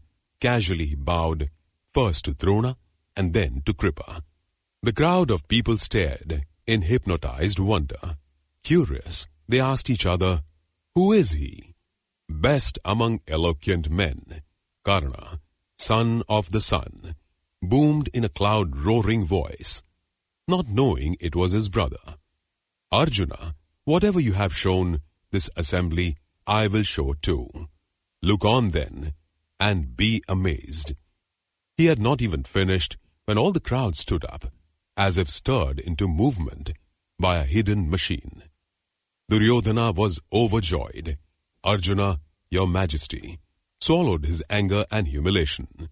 With Drona's permission, eager for battle, Karna repeated all the feats that Arjuna had shown earlier. Then, O great Bharata, Duryodhana and his brothers rose, joyfully embracing Karna. Duryodhana said, "Puissant hero, I welcome you. Deserver of courtesy, I am honored by your presence. Command me what you will." Karna replied, "Your kindness is enough. I came in friendship. I seek only friendship. My only other aim is to challenge Arjuna." Duryodhana said, "May you enjoy life. May you help friends. May your feet be placed on the heads of your foes." This so shamed Arjuna, continued Vaisampayana, that he said to hill high among the Kurus Karna, "Karna, unwelcome trespasser, uninvited advice giver, isn't that what you are?" Karna replied, "This arena is open to all. It is not your private show. There are kings stronger than you. Kshatriya dharma depends on strength. Why speak words, Arjuna? Why use the weapons of cowards? Speak in arrows. Give me the chance to slice your head off in the presence of your guru." Seti, subduing Arjuna, embraced by his brothers with Drona's permission, advanced for the combat. Duryodhana and his brothers embraced Karna. Karna lifted his bow and arrows in readiness. Clouds obscured the sky. Lightning flashed. Indra's bow scattered rainbow colors. The clouds laughed. Their teeth showed, like white cranes flying. Because Indra showed his favors to Arjuna, Surya scattered the clouds over his son Karna. Arjuna was hidden behind the clouds. Karna stood clear in the light of the sun. Dhritarashtra's sons stood behind Karna. Drona, Kripa and Bhishma stood behind Arjuna. The assembly, including the ladies, split into two loyalties, and Kunti, Bhoja's daughter, fainted. Wise in dharma Vidura revived her, sprinkling water scented with sandal paste on her face. She opened her eyes. She saw her two armor-clad sons. Fear possessed her. She did nothing. Kripa saw the two heroes with bows uplifted, wise in virtue and learned in combat rules. He said, "This is Pandu's son, Kunti's youngest son. He is a Kuru. He will meet you in duel. Person, challenger, what is your lineage? Who are your parents? What royal house is proud of you?" After knowing this, Arjuna will fight or not as he pleases. The son of a king never duels with anyone less than a prince. Karna flushed with shame. His face became a yellow lotus, pelted and disfigured by a heavy monsoon. "Sir," said Duryodhana, "the Shastras say three kinds can claim royalty: nobly born, heroes, and leaders of soldiers. If, however, Arjuna will fight no one not a king, I here and now install Karna king of Anga."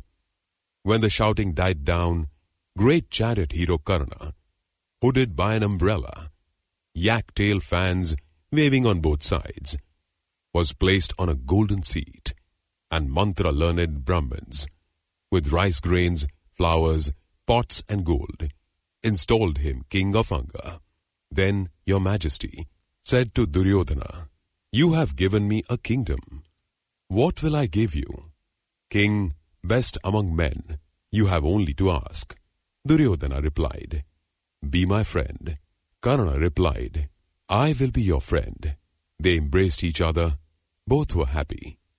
Trembling and perspiring, leaning on a stick, Adhiratha, Karna's father, in flapping robes, entered the arena. Karna saw him, kept his bow aside, and dutifully lowered his wet with anointed water head.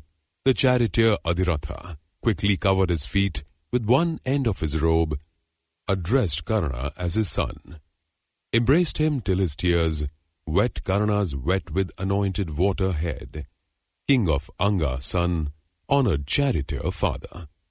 The Pandavas saw Adhiratha and realized that Karna was a charioteer's son. Bhima mockingly said, "Charioteer's offspring, you are unfit even to die by Arjuna's hands. Throw away your sword, try a horse whip instead. King of Anga indeed. What did you know of kingship? What does a dog know of ghee? That's meant for the ritual fire." Karna looked up at the sky, at the sun in the sky. He drew his breath in deeply. His lips quivered. Duryodhana stood up, like an enraged elephant, out of the lake of his lotus-looking brothers. To terrible deeded Bhima, he said, "You presume too much, saying what you have said. What makes a Kshatriya? Strength. Even low-born people are worthy of combat. Don't you know? The sources of great heroes and great rivers are unknown. Do you know the lineage of the great god Kartikeya? Is he Agni's son, or the son of Kirtika, or the son of Rudra, or Ganga's son? I am told that some born Kshatriya later become Brahmin.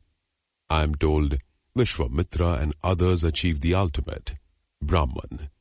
I hear Drona, great arms guru, was born in a water pot. I am told Kripa, son of Gotama, was born in a clump of reeds. And I know how you were born. Tell me, could a deer produce this tiger? Karna, sun radiant, natural armored, graced with the auspicious marks, Karna deserves not the kingship of Anga but of the world. He is brave, he is strong, he is skilled in war weapons, he is my friend. And if I have displeased anyone here with what I have done to Karna, let him climb his chariot and bend his bow with his feet." Loud cheers and shouts from the crowd of spectators greeted Duryodhana's speech. The sun set suddenly. Taking Karna by the hand, Duryodhana guided him through the arena, now lit with many lamps. Drona, Bhishma and Kripa returned to their homes, along with the Pandavas. The arena emptied. "Your Majesty," some said, it was Arjuna's triumph. Others said it was Karna's. Others, Duryodhana's. And Kunti was happy, because her son Karna had all the auspicious marks, and because he was king of Anga. And Duryodhana, your Majesty, because he had Karna on his side, no longer feared Arjuna's excellence in war skills. Karna cultivated Duryodhana with sweet and friendly words. Even Yudhishthira felt Karna had no rival in the world,